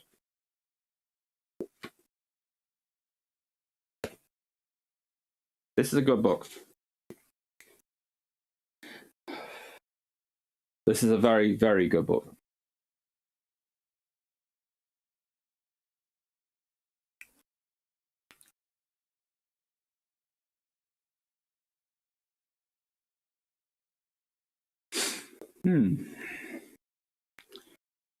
Let's see. And Rick Valshoff, did the Americans have fireflies? I read that in or not. Is that true? They had their own version of a firefly. The Americans and Brits had sort of different things.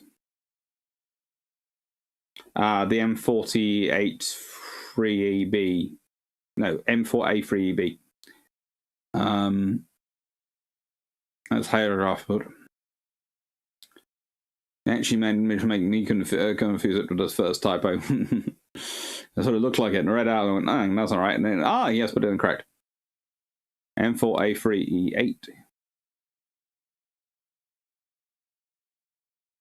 It's the German, the American equivalent of the Firefly. It's basically a tank destroyer Sherman. 75mm L60. I'll do it.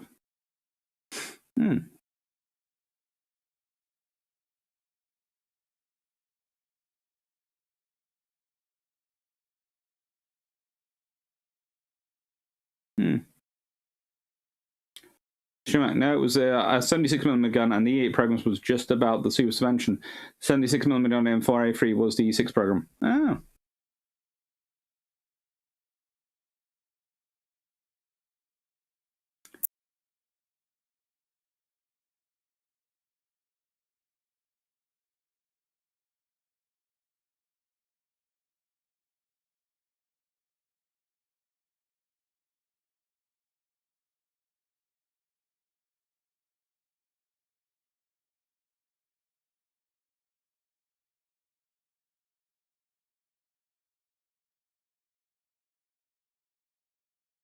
Come on, Dr. The Americans did use fireflies in Normandy after they realized they needed something now. I thought they already had something now. Yeah. I think they gave them to allies. I don't think the Americans used them themselves. As Stephen White has put. I think they had their 76mm. They had their vehicles, which were their equivalents of fireflies. I don't think they had fireflies. Be interesting. I'd have to do more study to look that up. I'm more knowledgeable really on Valentines than I am fireflies and Shermans. I like armor warfare, but there are ones I'm as gas on. But as I said, I thought the Americans had their own equivalent, which they used rather than the Firefly. So, Assault Division by Norman Scharfe. Very, very good. It's the story of the 3rd Division.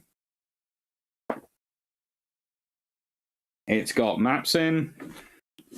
Cool pictures.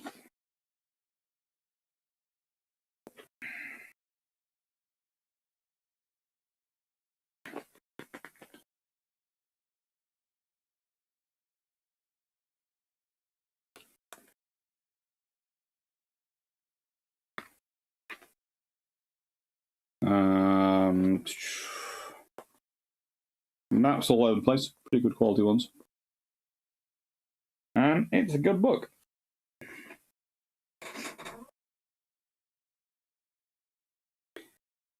Come on, they used them in Normandy as they left all the 76mm in Shermans in England. That's it.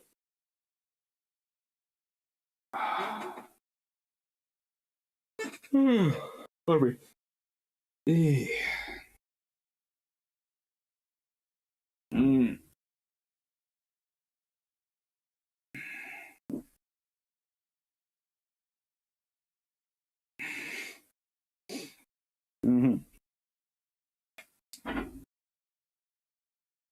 Paragraph 75mm, 76mm, 3-inch were all actually using the 75mm projectile, but were given different designations to make sure that the right ammo turned up when the quartermaster ordered it.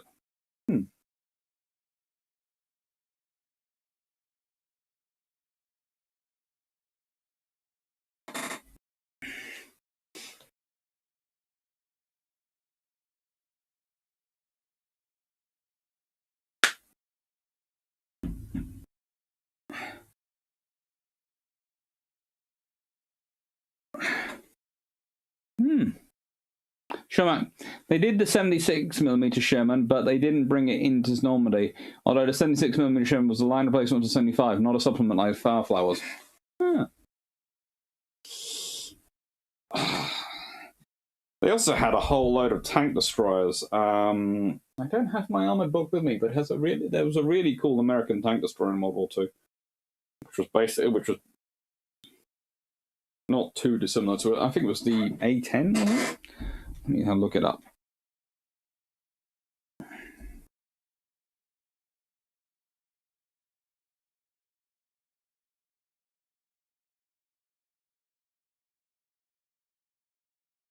Yeah, the M10 tank destroyer, and yeah.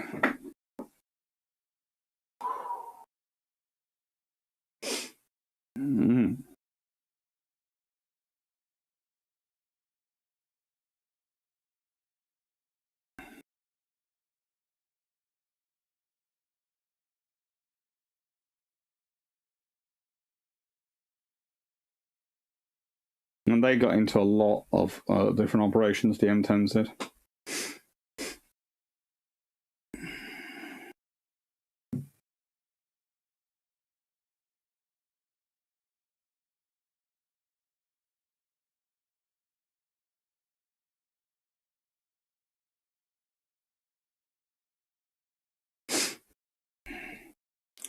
M18 Hellcat, yes, but M10. It's more what I was thinking about.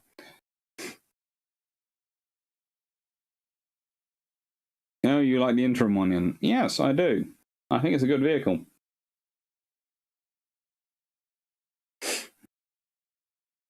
The British also had a anti-tank destroyer called the Archer, which was quite a cool idea in that its gun was pointed backwards. It was a fixed turret. It's kind of like the Swedish S tank, but it was pointed back, so it would be pointing away. So basically, they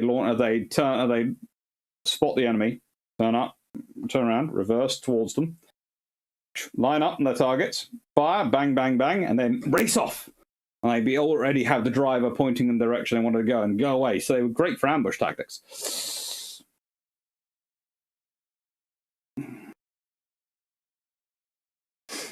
Yes, the M10 was the interim, but the M10 was good.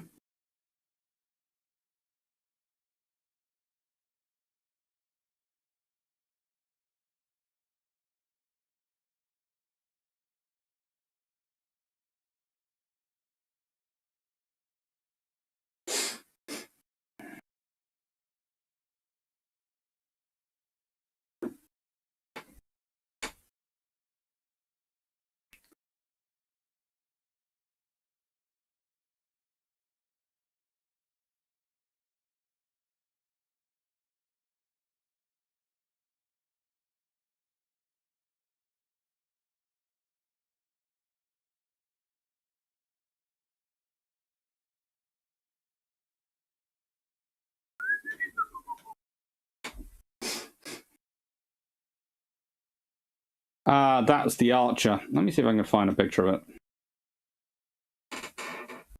Archer tank destroyer. Yeah.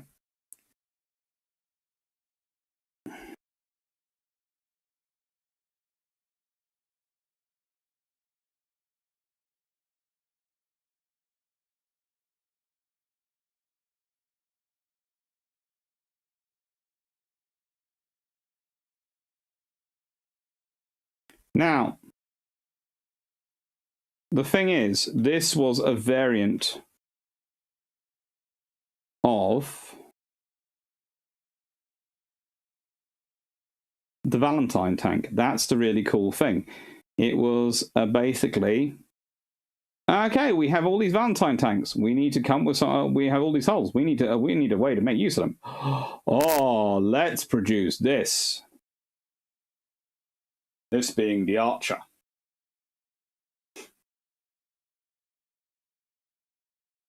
Give me a second.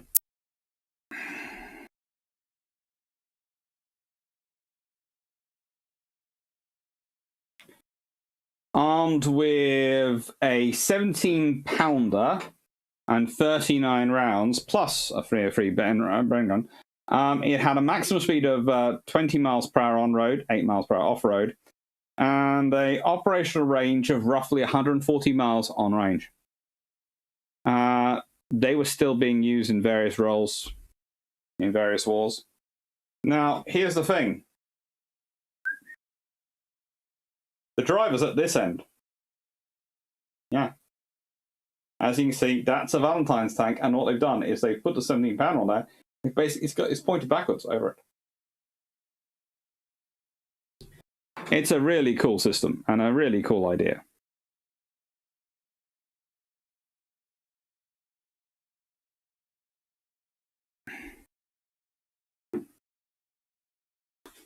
Mm-hmm.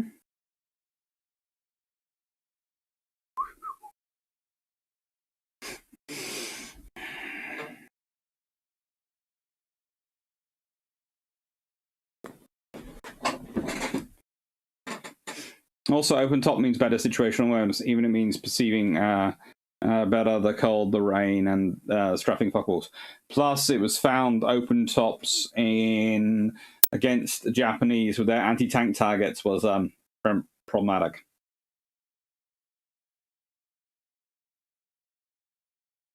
Yeah, the driver is the open hatch off the back, yes.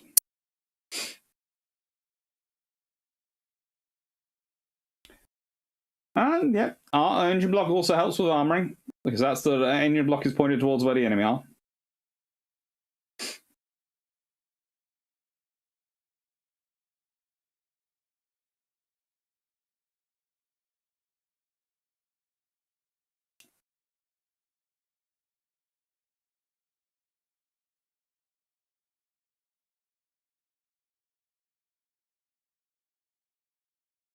John Shea, where was the driver's seat? This end. So, yeah. Basically, the driver is positioned as he normally would be in a Valentine tank. It's just that the gun is pointed over the rear. Mm-hmm. They do no longer exist for reasons, but I actually, again, this is my point, is if you start to go for a medium force, where you don't necessarily always guarantee you're going to have a tank, if you're the US Marine Corps that's got rid of your tanks, actually building a tank destroyer unit might be a sensible idea.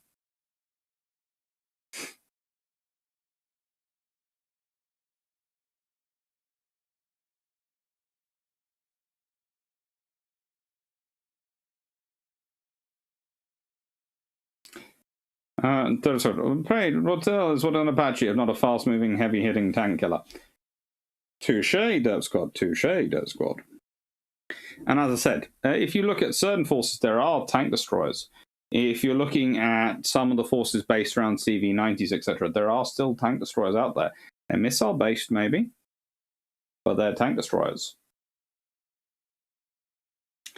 Dirt Squad, a tank destroyer is now a helicopter gunship. It is in some forces. It isn't some. Isn't in everyone.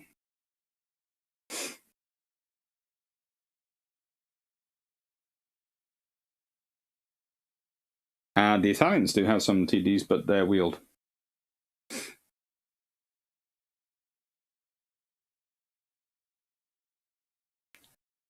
So right, no traverse turret on the Archer. So gunner can be inside gunroom. Archer can be driver can be inside gunroom. Yeah.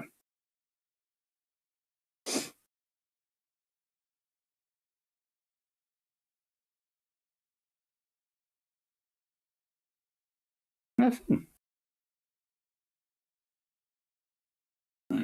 see, next book.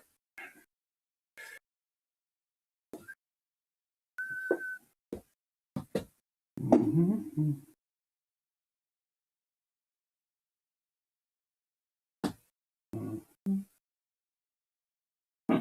there it is. Da-da. Da-da-da.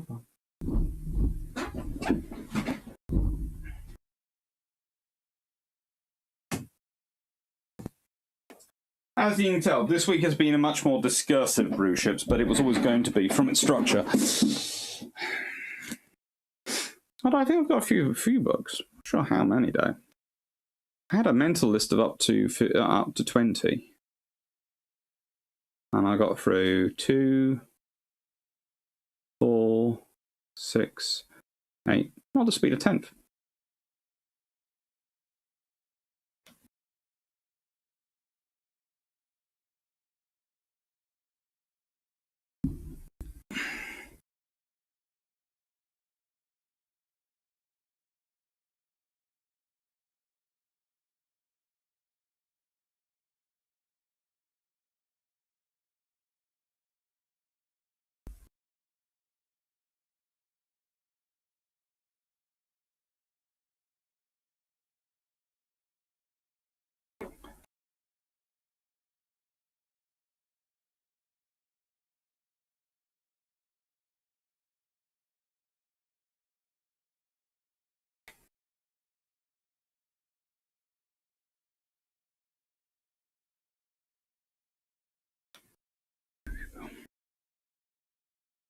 Trentalango, CV90 10, 120mm, and Centauri 120mm would be a nice complement to USMC wheeled amphibious APCs, but Abrahams were better. Well, I wouldn't get another vehicle. I would basically go, right, in the Centauri 120mm, can I put that turret on top of a USMC designed Super AV?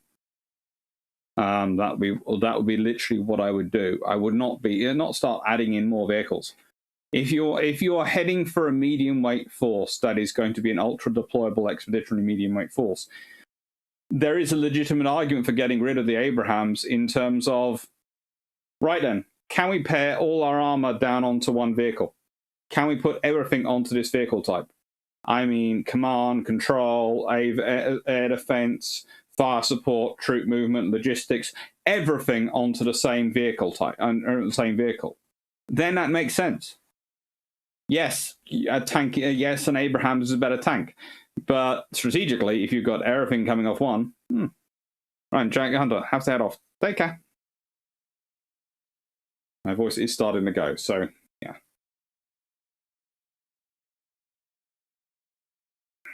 $10 I'll do Q&A for a bit,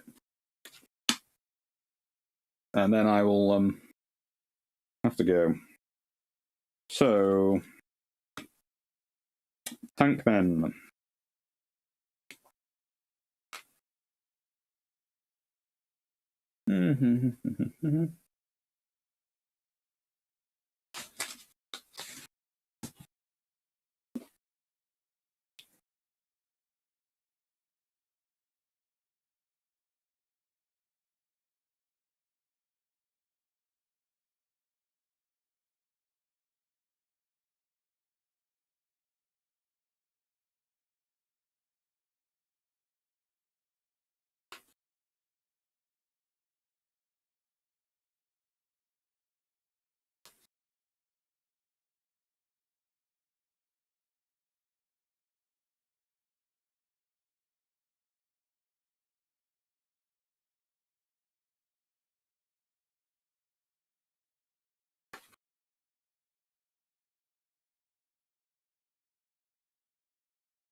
In the autumn of 1933, the 1st and 2nd US Armoured Divisions arrived in the UK, followed by the 4th Armoured in December, and a number of independent tank battalions.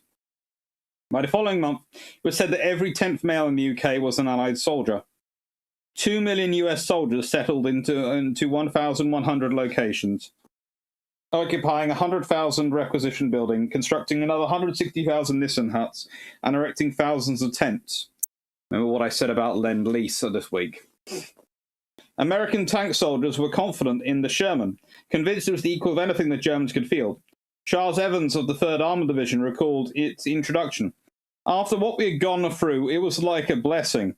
Some of us would stay in it all night just to get acquainted with it. One of the lessons of Kasserine Pass in North Africa was to use light tanks in Armored Division to a reconnaissance role. The Sherman Heavy, Evans felt, was brand new and had everything we had been missing. J. Ted Hardman joined the Army in May 1943 and earned the princely sum of $65 a month. 9 out of 10 U.S. servicemen earned above the $50 average they'd received in civilian life, which gave them the equivalent of £750 per year, much more than the £100 the British were given. The American soldiers were urged to spend some of this on war bonds, which would pay a handsome interest within 10 years. A co-owner had to be listed, and many chose their parents. Suddenly I realized, Hardman recalled, that they were telling me that I might not survive the war. What a blow to a teenager who expected to live forever. Life in the United States prior to embarkation was easier and more pleasant than Europe.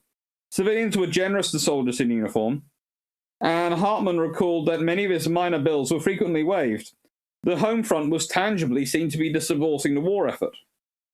Every family was a serving relative, advertised the fact, displaying the stars and stripes prominently in a window, or flying it from the house. Training was thorough. Hardman benefited from the Army Specialist Training Program, a form of university further education. During their training period, people had to cover long distances through all parts of the United States and travel by train. This ended for Hardman and others with the sudden departure on an overcrowded troop ship bound for England. The Atlantic crossing and news of close friends killed in the Pacific theatre concentrated his mind on the perils ahead. If he got bopped off, he wrote to his parents on departure, "You're entitled to 6 months of my pay, plus all that they owe me at the time. But you have to apply," he reminded them. "Please remember this." New Shermans were issued on arrival, followed normally by up to 6 weeks' training on Salisbury Plain. Hardman was impressed by his new tank. The hulls of these tanks were made of 2.5-inch thick steel plates welded together, he observed. This seemed like a great protection. American gunnery was good. Each tank battalion in the 4th Armored Division was allocated 20 training rounds per tank, a lavish amount given wartime restrictions and far more than the British. Hardman's military indoctrination would have been very different if he had been a black man training in the 761st Independent Tank Battalion. Despite being at war with a clearly racist Nazi Germany, President Roosevelt refused to end segregation in America's armed forces. Johnny Stevens was a black tanker from Georgia who joined at 19. Living in the South in those days, he described, was not really an experience you would want to go through twice, and little changed on his arrival in the 761st Training Barracks. If you were a soldier and in uniform and went to town, you had to ride on the back of a bus. You had to eat in a black restaurant. If you wanted to use the facilities in a bus or a train station, you had to go in the part that was marked coloured. You wore the same uniform, you were there for the same reason, but we couldn't do the same things. They signed up for the same reasons as white tank man. Leonard Smith joined in 1942 because I was doing things wrong at school. I had a choice. Either mess up or go into the services. He opted for tanks because they were not taking any more recruits for the Air Force. His companion, E.G. McConnell, also black, was motivated by patriotic duty and wanted a piece of the action.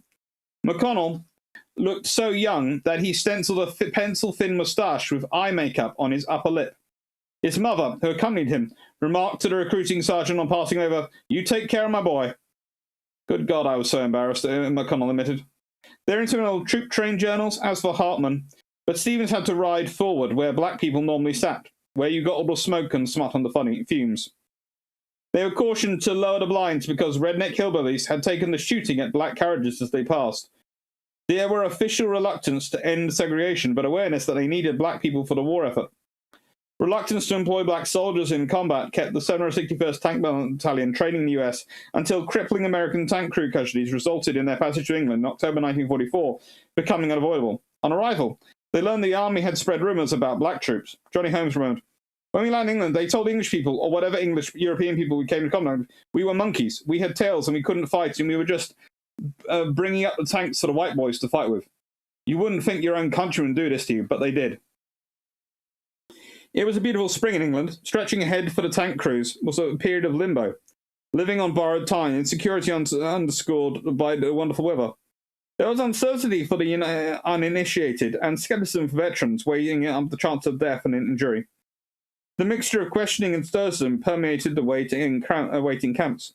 What would combat be like? Trooper Patrick Hennessy was consumed by curiosity and wondered how he would cope with when under fire from an equally determined enemy. Felt impelled to ask his squadron sergeant major, a veteran who had seen action in France in 1940, "What's it like in battle, sir?" He received a typically phlegmatic response. "Bloody noisy, mate."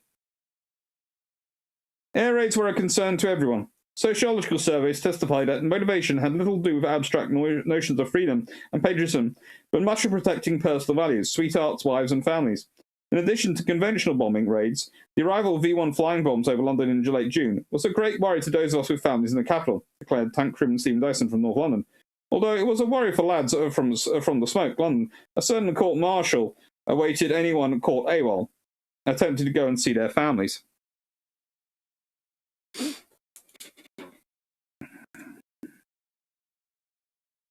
Let's see.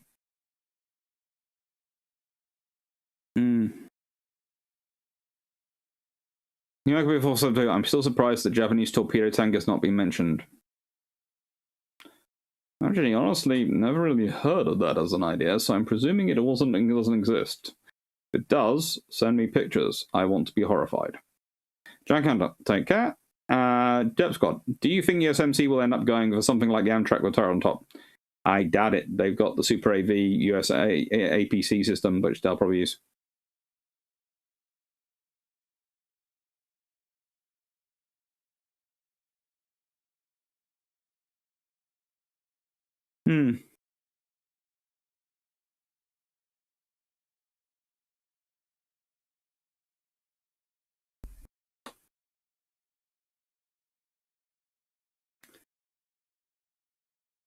Hardman, opinion in free medium. Well, it was an idea. Trouble is, it wasn't much of one or the other, was it? It worked where it was needed to be worked at times. John Shea, I wouldn't be surprised. The Super AV and US Service were just as, or even more variants than the Strikers. One with 120 mm, 125 mm gun, and one with the TOW or FN-92, or maybe self-propelled artillery. They could do.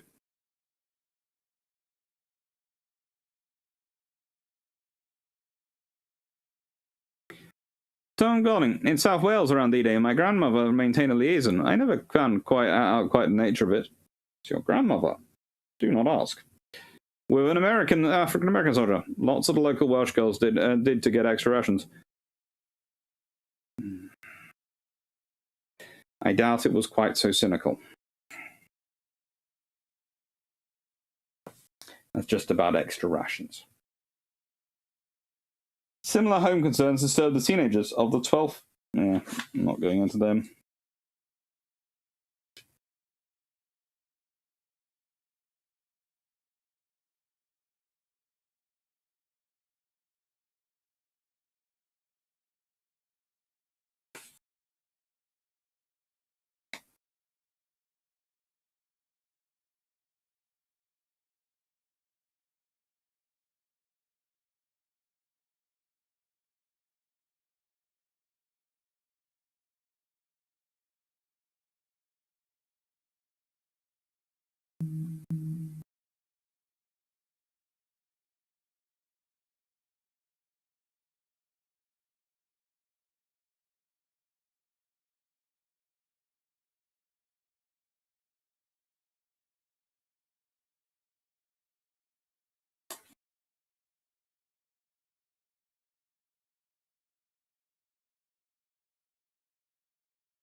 One of the ironies of the invasion battle, given the tank design gap, is the extent to which the Allies achieved technological surprise on the beaches with Major General Percy Hobart's 79th Armour Division.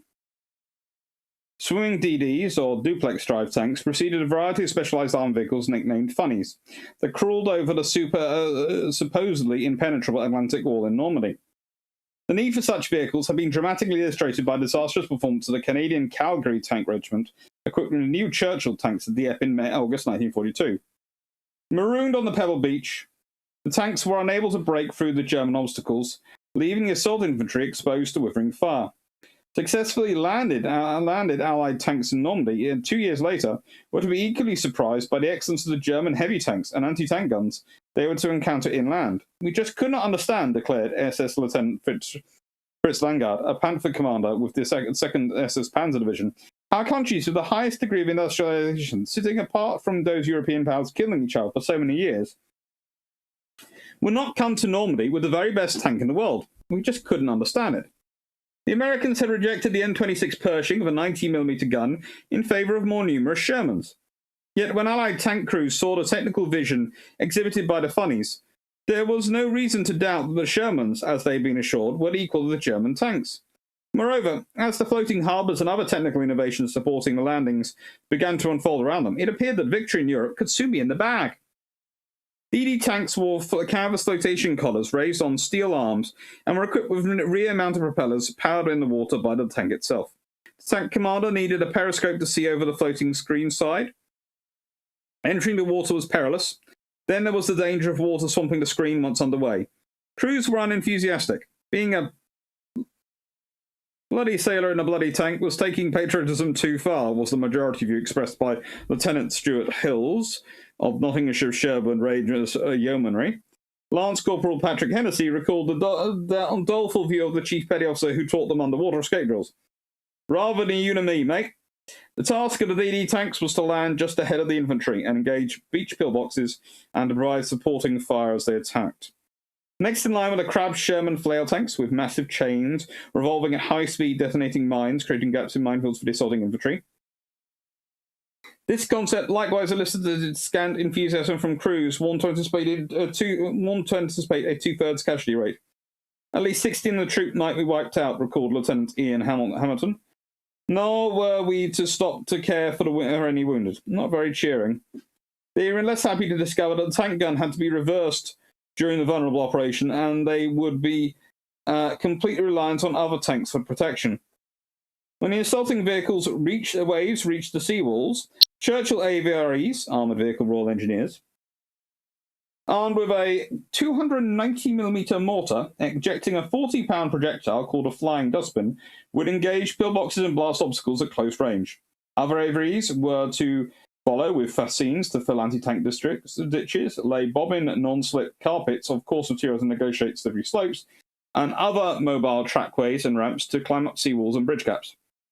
The plan was to land the assets in a sequential order on the beaches, an ambitious undertaking. Lieutenant Andrew Wilson, serving an HQ squadron with 141 Regiment Royal Armoured Corps, was frustrated by the secrecy surrounding mysterious courses and exercises the Sabre squadrons were conducting, of which he had no knowledge. Field security police even operated in civilian clothes in local pubs around the unit lines. Once he discovered the unit had a crocodile role, he was invited to sign the Secret Act and at last gained access to a practical demonstration of what the unit would be doing across a mock-up battle run. He saw a lone tank. It went towards the first target, a concrete pillbox. Suddenly, there was a rushing in the air, a vicious hiss. From the front of the tank, a burning yellow rod shot out. Out and out it went, and up and up and up, with a noise like a slapping of a thick metal strap. The rod curved and started to drop, throwing off burning particles. It struck the concrete with a violent smack. A dozen yellow fingers leapt out from the point of impact, searching for cracks and apertures. All at once the pillbox was engulfed in fire, belching, twisting and red roaring fire, and clouds of queer-smelling grey-black smoke. It was the stuff of awesome science fiction, a Churchill flamethrower. Tank towing 400 gallons of vicious flame fuel in a trailer behind it. Liquid was projected through the 75mm gun nozzle under a nitrogen pressure of 350 pounds per square inch. The rod of fuel was ignited by a jet of burning petrol that passed over 2 electrodes, giving the flame a range of 90 yards and could flame for 2 minutes. 20-year-old Ernie Cox in the same unit recalled that the first practical demonstrations came as quite a shock, for we had never seen the likes of it. The flame could be bounced around the corners of zigzag trenches. The demonstration included houses and various structures and was profoundly sobering. When it finished, we also noticed a spot of liquid on the floor, a liquid splashed onto his boot, where it clung and burned. However, had he tried to shake it off? Hard, he tried to shake it off. In the end, he wiped it off, still burning onto the grass. What it might do to a human being was unimaginable.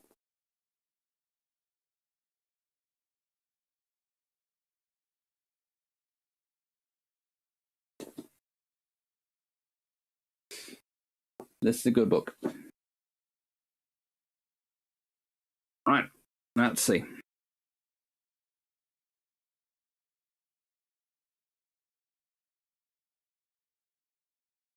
I wouldn't be surprised to see the answer that one. Type 4 Kasu. I will have to look that up. Let's see. Carmen, it was better than the early PZ4 and capable against PZ3, so yeah. Robert, if you want to be horrified, put Blackburn wallpaper up in the office. No.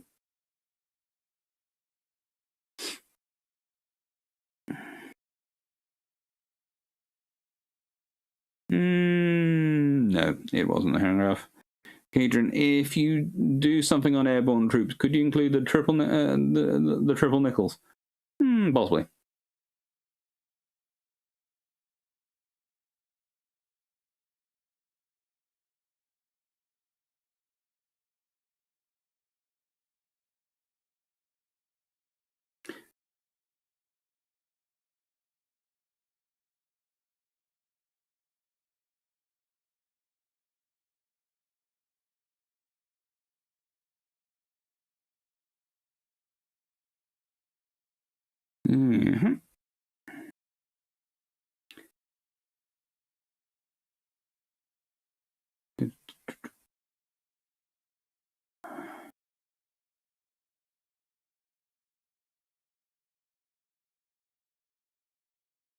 Shermans were numerous and versatile, and numerous at the expense of survivability.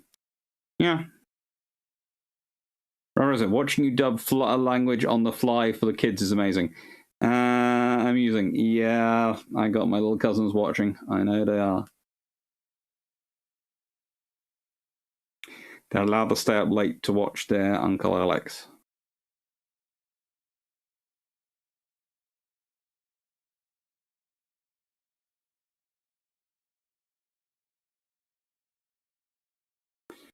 There's God. The Shermans were one of the most survivable tanks of the war. The myth of them being death traps comes from Sheldon Cooper's book. Cheatham's Miss American Armour is a good vip. Yes, it is. And honestly, pretty much any tank, if it's hit, starts to go off. And also, you have to remember there's a certain element of humor which is trying to reinforce your confidence. So if you're calling your enemy tanks Tommy Cookers, it makes you feel good and stronger.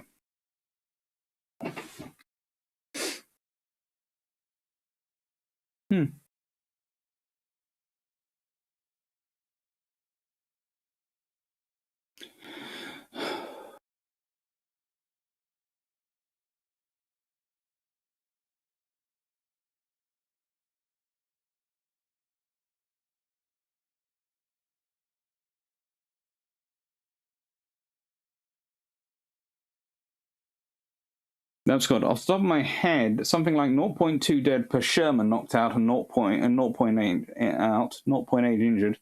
Whereas D-34, it was something like 2.3 dead per tank knocked out. Yeah, but the Soviets really didn't care much about their crew. I was caring much about their crews.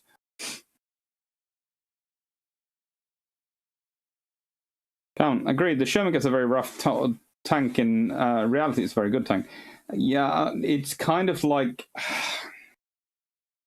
Well, let's put it this way. I think I was mentioning the other day I had fun with someone who was telling me that German destroyers were the best destroyers in World War II, and you see all things. You sit there and go, no, they're definitely not. There is a certain perspective of person who seems to be interested in military history who will tell you all the Allied equipment was terrible. And they only won because of numbers. And you sit there and go, if it's that terrible, numbers won't make that much of a difference. And it's the problem with the whole mass as a quality. Mass is, well, quantity is a quality all of its own. Yes, very true. But if I was deploying 1,000,000 Roman legionnaires versus 100 modern infantrymen with their guns and their modern equipment, I'd wipe out those 1,000,000 legionnaires. I would. Just would. I might have. I probably need to make sure they were carrying enough ammunition, but you know, hell, I'd do that somehow. Excuse the French, but so you know, when someone goes, look at this table, we put a Panther versus a Sherman. You can see in every category the Panther seems to come out better. It does. But does it come out better than the 2 Sherman? Does it come out better than the 3 Sherman? No. It's like the Graf Spee. The Graf Spee on paper can beat any single British cruiser. Can it beat 3 of them? Well, the Battle of River Plate would certainly suggest not. Would you say those British cruisers are bad cruisers? No. They're not. They're perfectly good cruisers.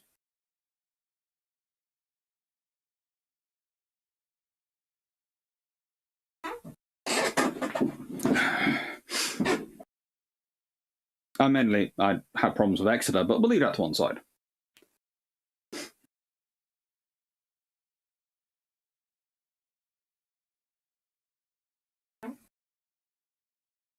And the Sherman could be very, very easily repaired.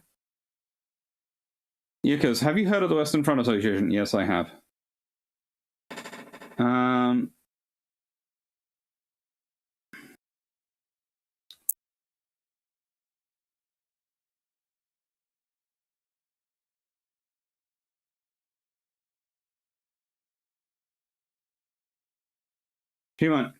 Sherman Calliope tank was feared. Over 90 to 144 missiles in 60 tubes, top of turret, and 14 each side jettismal mounts. Its appearance scared everyone facing it. Yep. Also, the Firefly wasn't exactly something which the Germans would relish to see coming near them. That's good. Also, even if the crew was a abandoned tank, you should keep shooting it. A tank with a hole in it can be repaired. A tank that's been burned out can't be. Yeah. That's good. The UK tank crews, they were less likely to be injured and more likely to be killed. This is in large part because the Royal Tank Regiment refused to wear helmets inside the tank for ages. Again, that was often up to personal choice. They could, and it's internal culture rather than anything else. Hardman, yes, frankly, yes. The AK-47 is crude, but it's still good quality and reliable. Yep. Just don't put it on full auto and expect to hit any target more than 10 yards away from you. In fact, yeah. Dub Squad, I can't say that I have. Everyone asks why you use a tank for rocket launcher instead of a truck. Even in World War II, everyone was asking, why are we using a tank for this? Well, there was a good reason. The trucks weren't that mobile. Here's the thing. In 1939, the British forces are the only fully mechanized army in the world. And yet they found supplying their troops through some of the areas that they had to supply them in France, the lorries literally couldn't fit down the roads. And so they had to bring in the Royal Indian Army's Mule Corps to help with getting to supply them. So that's why you have mule units deployed with the VEF. So you then go back and go, right then, we're now fighting in World War II. We can't get trucks everywhere. We can't direct the trucks all the places we need them to, especially when we'd like them to be on the top of a freaking hill, which doesn't have a road going up it. Okay, let's put them on the tank. It's all about mobility.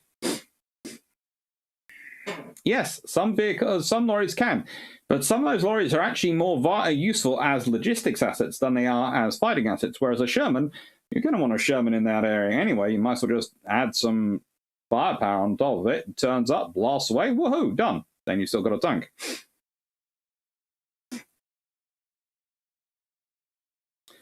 Tom Gunn, if you end up in a situation where you're fighting the entire world, then frankly you don't get the brag, we only lost on numbers. You have to accept your strategy was poor enough to pick that fight. Yeah, that's suggesting the Germans had strategy in either World War. They really don't. They had some great operational thinking. They had terrible strategy.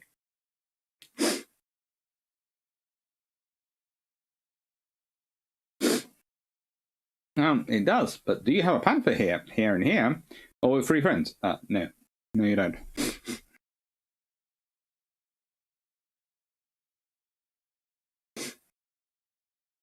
Well, the F-35 is kind of a self-fulfilling prophecy. Everything was designed on people making lots of orders. Then it turned out more expensive than it was supposed to be, so people have lowered their orders, which has then increased the price again. So people lowered their orders because they can afford more, which then increased the unit price again. So it becomes a self-fulfilling prophecy, because the entire idea, and this I always point out is like the Type 45 destroyers, which are called billion-pound destroyers. They don't. They are £1 billion per unit when you include the development costs and the construction. They actually cost about 400 million to build. Work that out compared to the cost of an F-35 or a Eurofighter to build. Tells you how much of modern construction is in the actual electronics and the patents. Anyway, leaving that to one side. The whole structure of the Type 45 have been designed around building 9 to 12 units. So, if you build 12, and each costs 400 million per unit to build, and you still have the cost, so 6 billion a moment for 6. Add another 6 with another 400 million per unit build. Well, that's going to add another 2.4 billion, so I'll take it all up to 8.4 billion. Now you divide 8.4 billion by 12. Well, then you get a slightly different cost bracket because, well, at that point, you're about 700 mil per unit. Suddenly they're no longer billion-pound destroyers.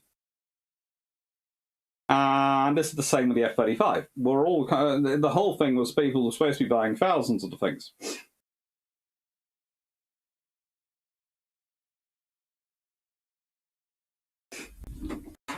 And also, there's the trouble is the F-35 has kept being asked to do more and more and more.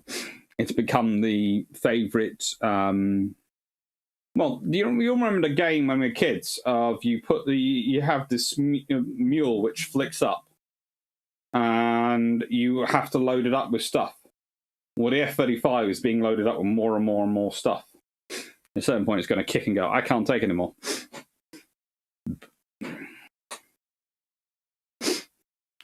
Des God, the Panther is a lot worse than the Sherman in one major aspect. The Sherman had a periscope gun sight, so we're likely to see the enemy first from cover, so we're likely to shoot first. That does help.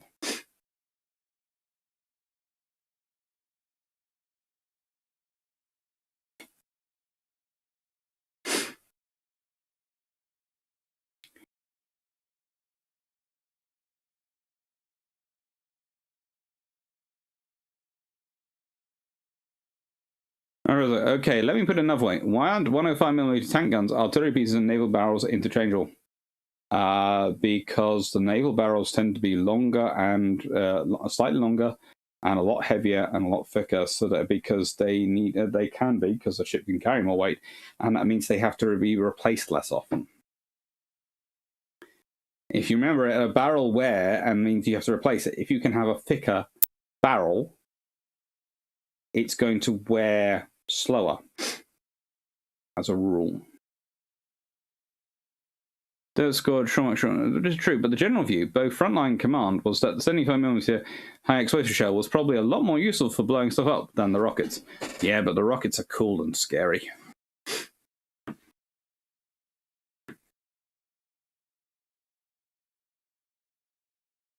So, like US Army delay in World War I was to rebuild the French railroads with its tiny cars to larger training cars. Yep.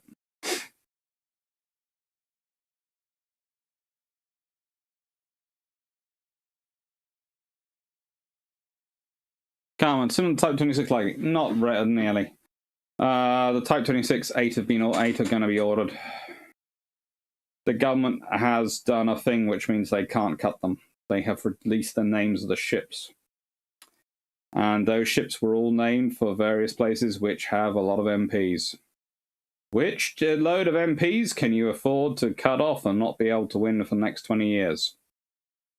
There might not be positive votes in defense, but there sure are negative ones if you cut certain stuff. And they'll get the 8 Type 26.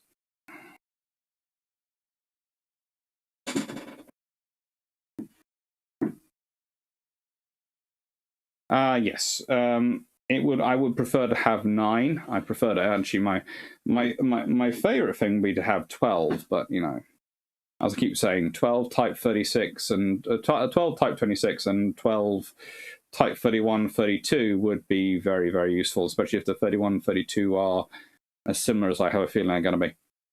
Hello, yeah, Buckaroo. Ah, thank you. That was the name of the mule. It doesn't. F-35 and RSO is supposed to place Harriers, Jaguars, Tornadoes. Yeah.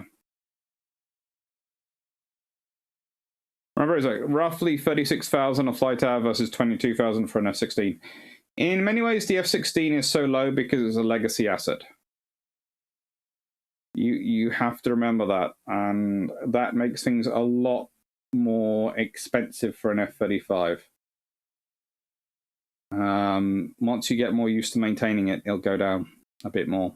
I doubt it'll ever reach 22,000 and a flight hour as an F-16, but I wouldn't be surprised if it reaches 30,000 a flight hour. Hello there, Filipino. I mean, if there was more Type 26, they would. Oh yeah, there will be a lot. Well, just think about it. The cost for building the moment for Type 26, make it up to 12 instead of 8. You suddenly reduce the research costs per unit by a third.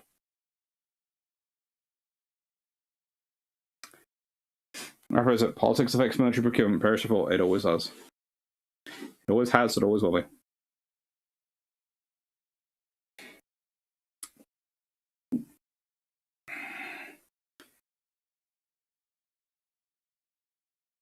Tom Gunning, I disagree. There are no positive votes in defence. A sustained PR campaign was meant to educate the public on the principles and the balance of public spending. There'd be some real sort of soul searching.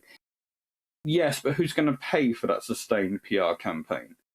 This is the trouble. I'm not saying there are no votes in defence. There actually are in informed communities, and the reason those communities tend to be informed is those tend to be the places where they actually build the ships and build the equipment.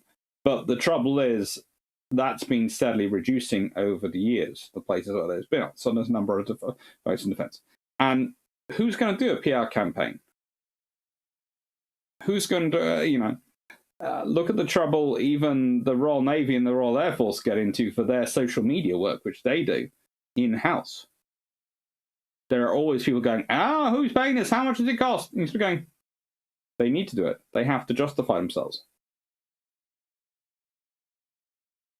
The Army, though, recently nixed the head of social media from the Royal Navy to go and run the Army side. And the trouble is that the reports I'm hearing is they are not letting them have the freedom of maneuver the Navy gave them, which will do their job very well. Precisely, platforms, aircraft, ships, etc. are becoming so expensive individually that it's becoming possible to have multiple different types of service.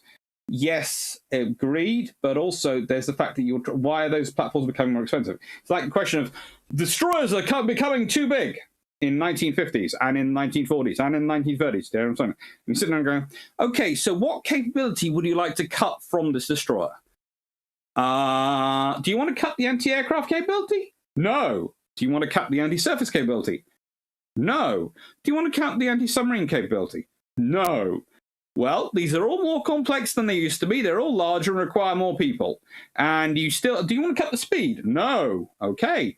So we need an engine plant of a certain size. Okay, then you're going to end up with a ship a certain size. That's what happens. And it's the same with modern equipment. If you look at modern warships, etc., they are so many capabilities have to be included in the hull. And in many ways, it's a fun and vicious circle because you have less ships, so the individual ships have to be more capable to cover more roles. So you therefore can theoretically afford less ships, especially when you buy less ships, which means their unit cost is higher. Because you sent up on a private system where there are private corporations which have to make a profit, which isn't a dirty word, okay? They have to make a profit because that's what their shareholders and they invest in. If you decide you aren't going to do it by government taking all the sole cost and all the risk of all the investment and all the other things, you have to affect that there are going to be private companies and they're going to be expecting to make a profit for the risk they're taking. They want a certain amount of profit for their investment, especially from research and development. If you cut the number of units, they're going to still want to make that profit, so they're just going to charge more over. They're just going to charge for the research and development the same price, and that's going to. So the thing is, it's a vicious circle everywhere you're in. Type 31 is an attempt to try and get around that, and I have a feeling that Type 32 will be a further successor attempt to it.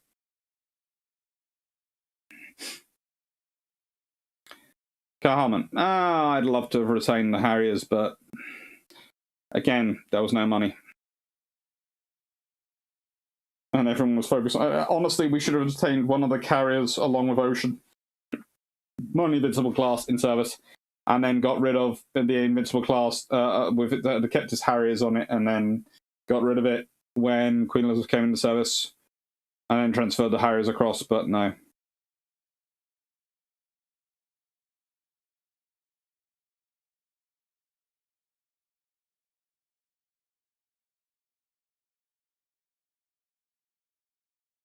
Two questions. One, are there going to be any brick and mortar options for your book? It'd be tempting. I used to see the Army at many classic car shows and similar, and Navy Online around the UK. The Army has stopped. Same story as tanks. People moan they're bigger and more expensive. That's how life is. Yeah. 2, British carriers get no love in American bookstores. I need a good book on what the RN carriers were up to during war. More narrative, less reference. We might be working on that.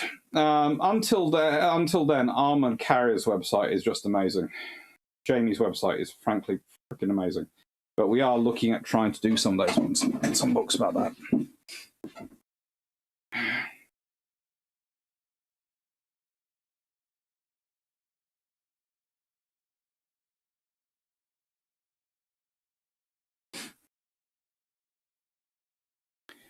Dev Squad, Ricky Harris, it would have helped if the F-35 squadron wasn't something like 10 years behind schedule.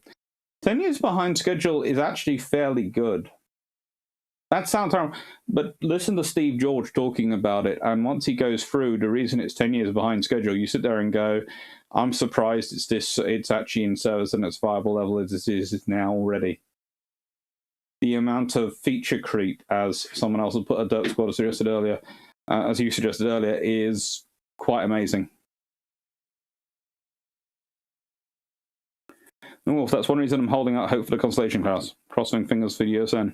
Tom Gunn, pulling the recruiting officers out of every market town in the UK was a big mistake. Anna Finn, how's QA going to do AEW on a season trip?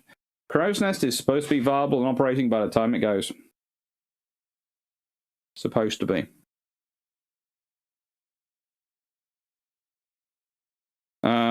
Really pulled the local interaction of armed forces with people away from the communities. Yeah.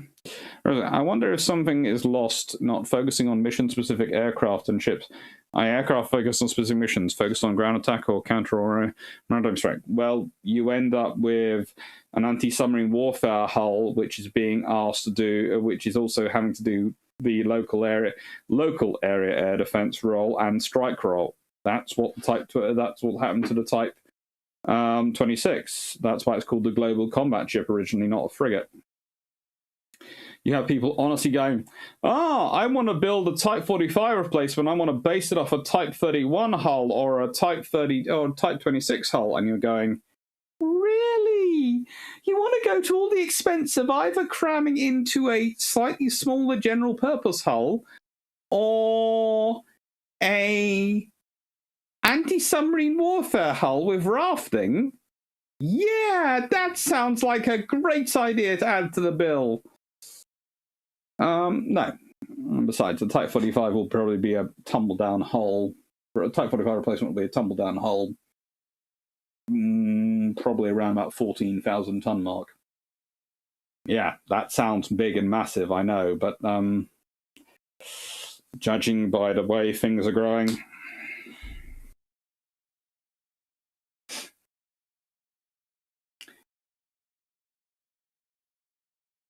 Oh, Carl, don't worry. We have ideas on what we're doing with Jamie.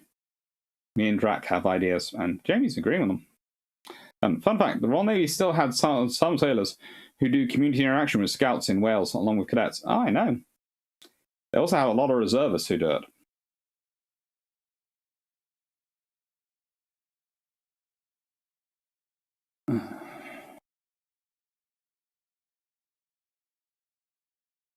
I mean, why not build them in mission-specific opposed to multi-role and recruit them in trios?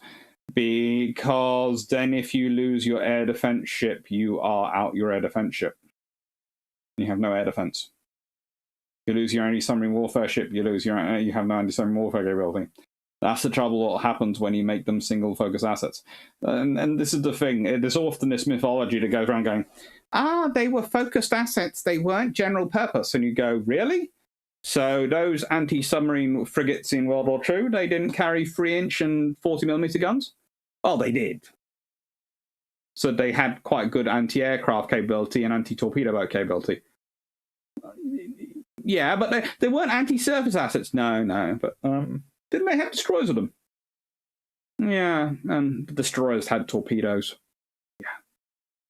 And 4.7-inch guns or 4.5-inch guns and 40mm. Yeah. Okay. And there was about a flotilla of them each, yeah. And an escort carrier, yeah. Maybe some cruisers sitting around, yeah. So your general purpose, your specialist asset turns out to not be A, as specialist and focused as you've been marketing it as, and B, it turns out it's part of a whole large task force. And then you turn around and go, so are you going to fund that task force these days? No. Right then, well, here's your problem. You're basically going to have to build the the modern destroyer equivalents, because that's what you're going to get.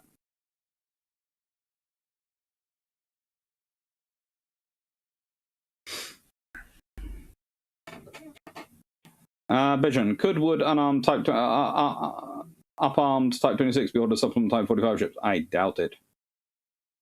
Honestly, by the time you're looking at by the time you're at the end of the Type 26 build, you're looking at doing the Type 45 replacement build. That sounds terrible to say that now, but let's be honest. You're talking about a build which is going well into the 2030s, possibly pushing the 2040s. The Type 45 came in service in the 2000s. It's going to be 30 years old by that point. They're going to be looking to replace them.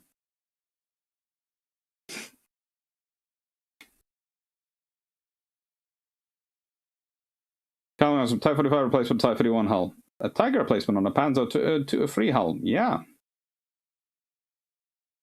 Why do you say tumble-down hull? I thought they had big issues. No, they don't. No, they don't. There's a lot of marketing people who'll tell you they have big issues, because no. But actually, tumble-down hulls, if you look at what we're doing with Zumwalt class, etc., it's with modern designs and modern construction techniques, we can produce very good tumble-down hulls that are very smooth-running ships. And they've taken a Zumwalt down to the South Atlantic, and it did well down there. And that got the Royal Navy thinking a lot. It came after the Type 26 and the Type 31 orders, but I wouldn't be surprised if the Type 45 successor has a tumble-down hull.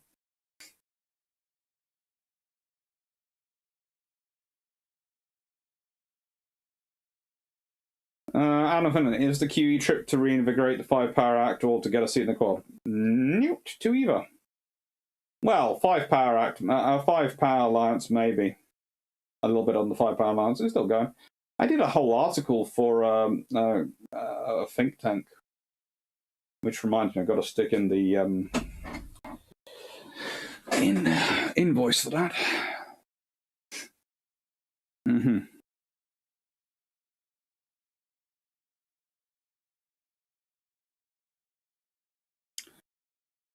Dove Squad, if you put your ASW in one ship, the enemy submarine captain looks at it as primary target, because if it's gone, so is the battle group. Yep. Not a wolf, those are primary roles with secondaries. Well, that's basically what you're building already. Type 31, primary role, general purpose presence, secondary role, anti-submarine warfare. Type 45, primary role, area air defense, secondary role, anti-submarine warfare. They carry anti-submarine warfare helicopter.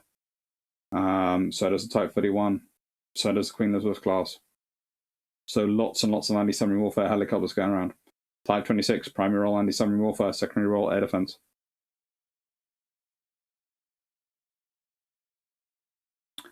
Type 31 has another secondary role, which is as task group flagship for point defense of principal assets. That's why it has a 57mm and 240mm, because you stick that flak wall in front of any target, and basically go, right then, we have enemy inbound. We want a wall of steel. There.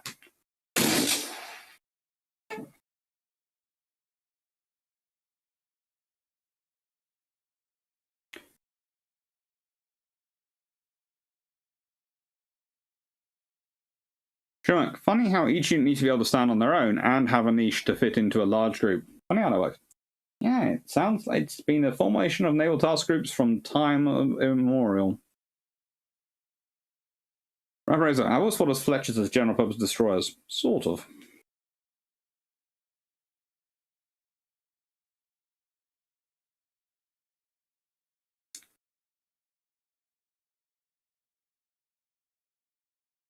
Done. Okay, that's 1900s France getting me. Welcome to the Funnel Dome. Corrigan, even coastal anti-submarine warfare corvette is expected to be attacked by aircraft or sub-launch missiles or fast-attack service. So much for single mission. Yeah. Come on. Also, could we see tumble-down hulls for the Type 32 as another difference? I doubt it. I think the Type 32, as I've said before, my strong instinct is the Type 32 will be batch 2 of the Type 31s. They're just calling them Type 32s to differentiate. I just hope they order 7. Bud Guy 8829, during the 2 naval treaties, would you get rid of either the building holiday or the tonnage limit? Also, the modern carrier, also the modern carriers and LHAs have sonar. No. Well, not really. Not really.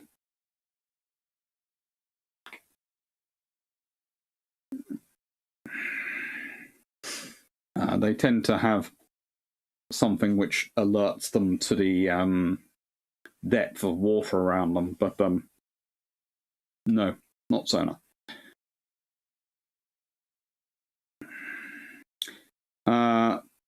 During the 2 naval treaties, would you get rid of either the building holiday or the tonnage limit? Building holiday. Keep the tonnage limit. Makes everyone happy. Building holiday. Everyone's trying to get the best out of them. Right, why not build ships with more of an eye to upgrades? I.e., every so many years upgrade the sensors on new missiles. They do. We do. But trouble is also this hull life. Don't take this the wrong way, but operating in the North Atlantic and South Atlantic, that wears your hulls out. The Type 23s are only lasting as long as they are, because Britain's pretty much rebuilding and reframing every single hull. They're going in for a midlife refit, which is basically, yeah, we are taking off all your hull and putting on new, thicker steel. That's literally the midlife refit of the Type 23s. It's hull life that limits the ships, not so much. We can upgrade the electronics, we can upgrade all the other things, but hull life is what will limit your ships.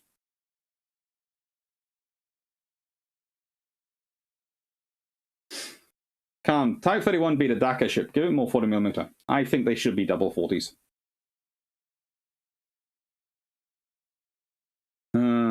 Don't get me started on that, on the whole single barrels and hypersonic weapons. I do. Yeah. Just so committed to single barrels now, no one's thought about doubling up.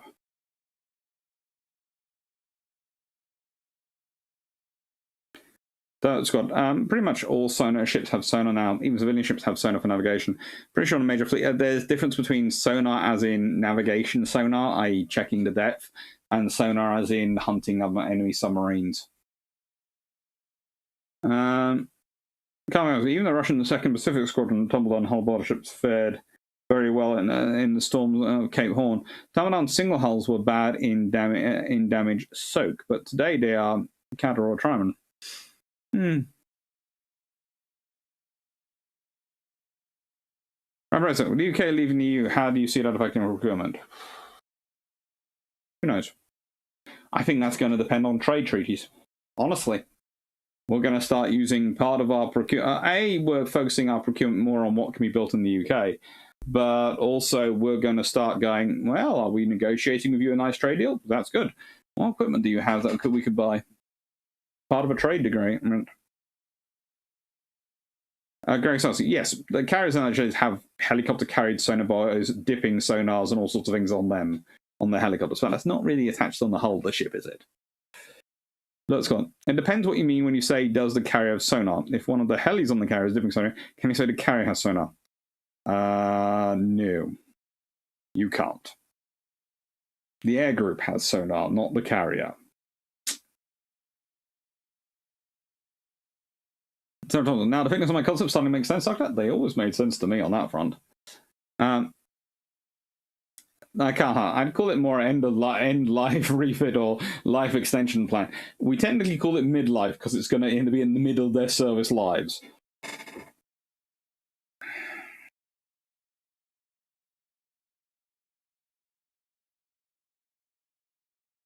Come, no one remembers that doubles aren't that much bigger than singles, so just get doubles.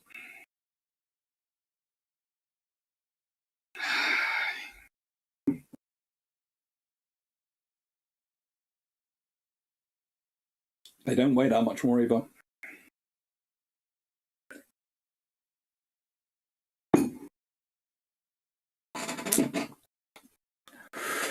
I get its weather and sea state or drive service cycles, but what is hull life of a warship? Bonham Richard was over 20 years old when she caught fire, and they still taught refit. About 30 to 40 years, depending on the type. Bigger ships will tend to last about 40. Smaller ships, about 30. But again, if you're talking about something the size of Bonhomme Richard, that's midway through her life, and she's an expensive asset to replace. That's good. Given the UK is still a member of NATO, I doubt the procurement will be massively affected. UK is still held to NATO standards, so procurement will... Yes, but we might buy more American equipment, or we might buy Australian or Japanese equipment, which also matches NATO standards as a rule. So that's the thing. We might be... So it's going to sound strange. What I'm saying is the criteria which made us favour the Boxer over the Super AV might well in future be reversed, depending on treaties. Come, oh, I thought that 30 years old now and only got 10 years left. Yeah. I said 30 to 40 years. Aircraft carriers sometimes more. Brent Paula, if UK got the 25k 1,000 and 12-inch guns passed, would we have seen more cruiser killers or coastal battleships? Oh, cruiser killers. Now that's the thing. Did the UK really want 25,000 tons and 12-inch guns? Did they?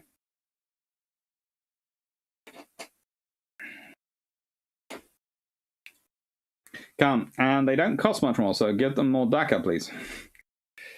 If my escorts have ASW helicopter Halo, why do my carrier wings need them as well? Because you always need more anti-submarine warfare helicopters. This is the point people don't seem to get, okay?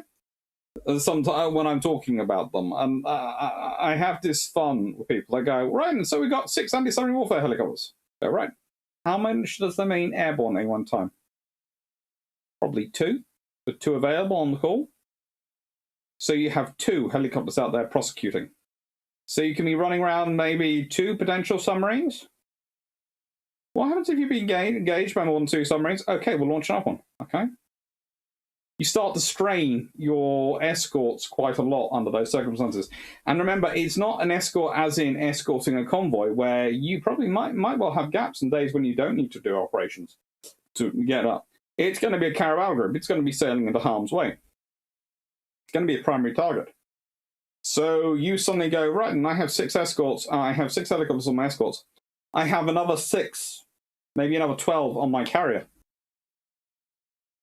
Suddenly I have 18 helicopters. Suddenly my escorts can act as lily pads. So even if their helicopter isn't available, for the helicopters operating off my carrier. And suddenly I have a lot more coverage.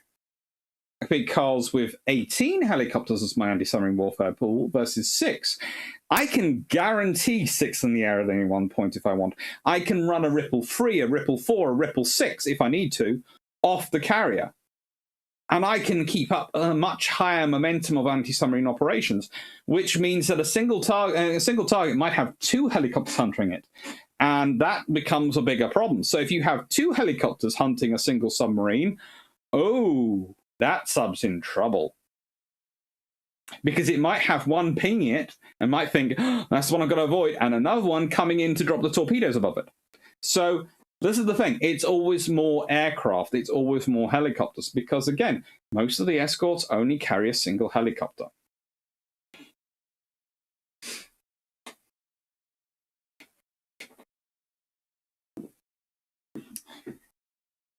The Americans went Burke happy and lost something in the deal. Yeah. Not a wolf. More coverage and they can use the different missions. That's the helicopter thing. No wolf. The US. That's why USN carrier groups still have heli squadrons. Yeah. Sometimes, why all ships should be able to land and refit a helo in any given task force? Yes, they should be. That's good. Dipping sonar has to be pretty damn close to pick up a sub running quad. The more dipping sonars you have, the more likely you are to find the sub before it's out of range. Plus, dipping, they often drop sonar buoys as well as dipping sonar and all sorts of things. And they can go active with dipping sonar, some of them. Tom Golding, the ASW light carrier is a very underrated support vessel to a task group. Yes, it is. Trentalanka, carrier ASW helicopters have more maintenance facilities than an escort with 1 or 2 halos. Yeah, that's true as well. And from amphibious with ASW helicopters become a major part of the anti-submarine warfare force. Yes. Bud Guy 8829 watched a video of the USS Slater before being dry docked and saw that her sonar was mounted about a third of the way back and not at the bow. Did other escorts have their sonar mounted in the same way? Some did. Some did. There's arguments we made for where you fit the sonar. Can't go so. And also, carrier needs halos for search and rescue, small amphibious ops, utility, cargo, fire support, gunship. So why not task them with anti-submarine warfare? Well, I would agree. For all those apart from, you'd rarely use an anti-submarine warfare helicopter for fire support gunship, unless you're an escort. If you're a carrier, you'll use a different helicopter. Right? Trentalanka, rotating anti-submarine warfare helicopters to receive your additional maintenance is a huge task force availability help. Yes, it is. That's good. 2 halos for hunting a submarine is standard and is more about making the sub go away rather than finding it. But having, say, 4, that would make it hard to escape. As I said, I know it's 2 for hunting a submarine, but let's be honest, if you're limited to 6 and you've got 2 targets, then there's 1 going after each. And the odds are you are going to have 2 targets.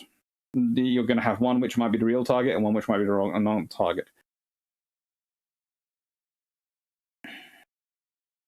I know that they are ASW assets, but I wonder if people remember that's not the only munitions they carry. No.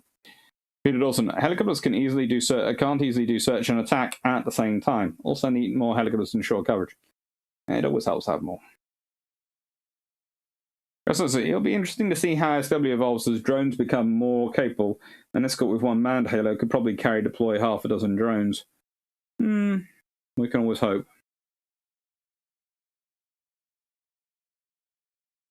Carmen, and more helis means easier to do cross-stacking and special organization. Yes. John Shea, would it be better to have carrier-borne anti-submarine aircraft than helicopters doing ops at the same time? It's always nice to have carrier-borne ASW aircraft, but in the end, if you're shrinking your logistics down to 1 type for anti-submarine warfare, helicopters are going to win because you can use them from the escorts as well as your carriers. Which is why I think going unmanned, uncrewed with them, bad idea. I can put special forces on Halos too.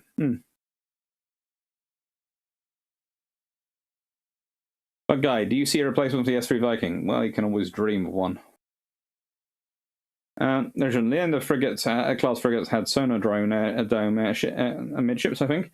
After the Tyrion novel I just read had divers attached to mine next to some below CO's cabin. Not a wolf. It's just like Cap. You don't only have them on one axis. No.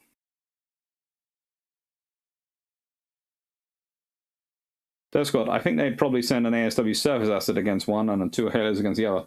A lone ASW Halo is easily avoided by a submarine in all most cases. Okay, yes. Well, there again, that's of course if you can get your if you're not also worried about air attack on your force and you can afford to detach one of your escorts from your convoy. If you can't afford to detach an escort from your convoy, and maybe your escorts are all Type 31-ish like ships, you might not have what you consider a dedicated ASW escort to send after it. Hello, Paul. I've said thank you for your lovely drawing, your lovely paintings which you sent me.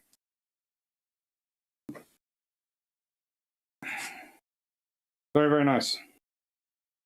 And I've just noticed the time. It is now 10:30. I am supposed to be off this. I'm supposed to be helping with packing up the house. All right, so I will say thank you very much to everyone. And I will put this on for one last time as we all go. We say thank you and good evening. So, bye-bye.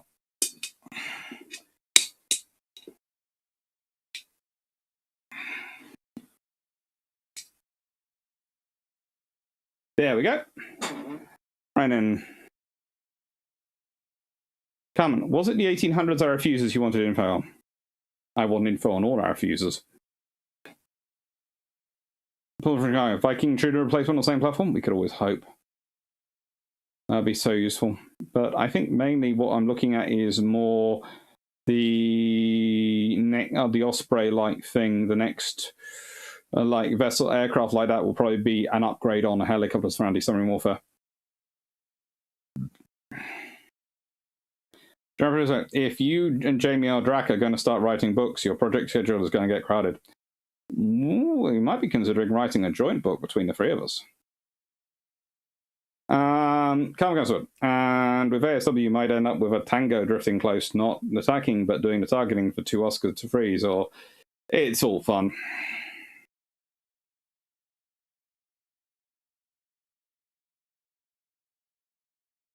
The squad, in that case, drop as many sonar boys as possible and run like mad. Also, take care. Now, packing up the house, well, putting the doggies to bed. It's kind of like packing up the house. You have to make sure the water bowls have got fresh water in, the beds are laid out in the right places because they have the beds in one place for the day and then they have another place at night because in night time they don't get the full run of the whole downstairs. It's a fun scenario. Hello, Melanie1640. No, I'm not moving, don't worry. Thank you, DGB40. Thank you, Bijan. Thank you, Dirt Squad. Thank you, Paul. Thank you, Rapid Raceback. Thank you, Kyle. Thank you, Greg Salsky. Thank you, Adam Flinton. Thank you, Trent Lenko and Frank Cusack. Thank you. Thank you, Anuk. And thank you, Stephen Thompson. And UIKB472. Thank you, everyone. Thank you. Thank you, Nautic Wolf.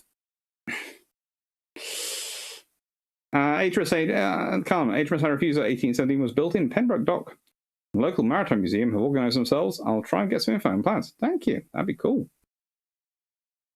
Wear the helmet while walking the dog. If I wore the helmet while walking the dog, that would give the dog far too many ideas. Seriously, that would give him ideas. He's a big fluffy poodle. With me wearing this, he would have way too many ideas.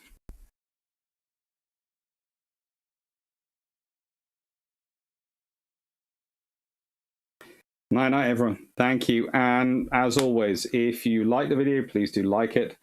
If you feel like watching more, please subscribe. Maybe press the little bell down there. And consider joining us on Discord. Or if you fancy voting on the next Patreon choices for April, etc., that's going to go live tomorrow for the votes. because I didn't want to do anything today, because I was trying to keep work to the minimum today, because it was Mothering Sunday, so Mother's Day, so I was trying to focus on my mum. So thank you very much, everyone. Take care, and how nice soon. Walk the Fluffy Research Assistant in full armor. I would only be able to do that if I could put him in full armor as well, and I don't think we have dog armor for him. Thank you, Melody640. Thank you, Carl Harmon. Thank you, Stafford. Night, everyone. Night, Yickers. And Bugger 88229. Take care.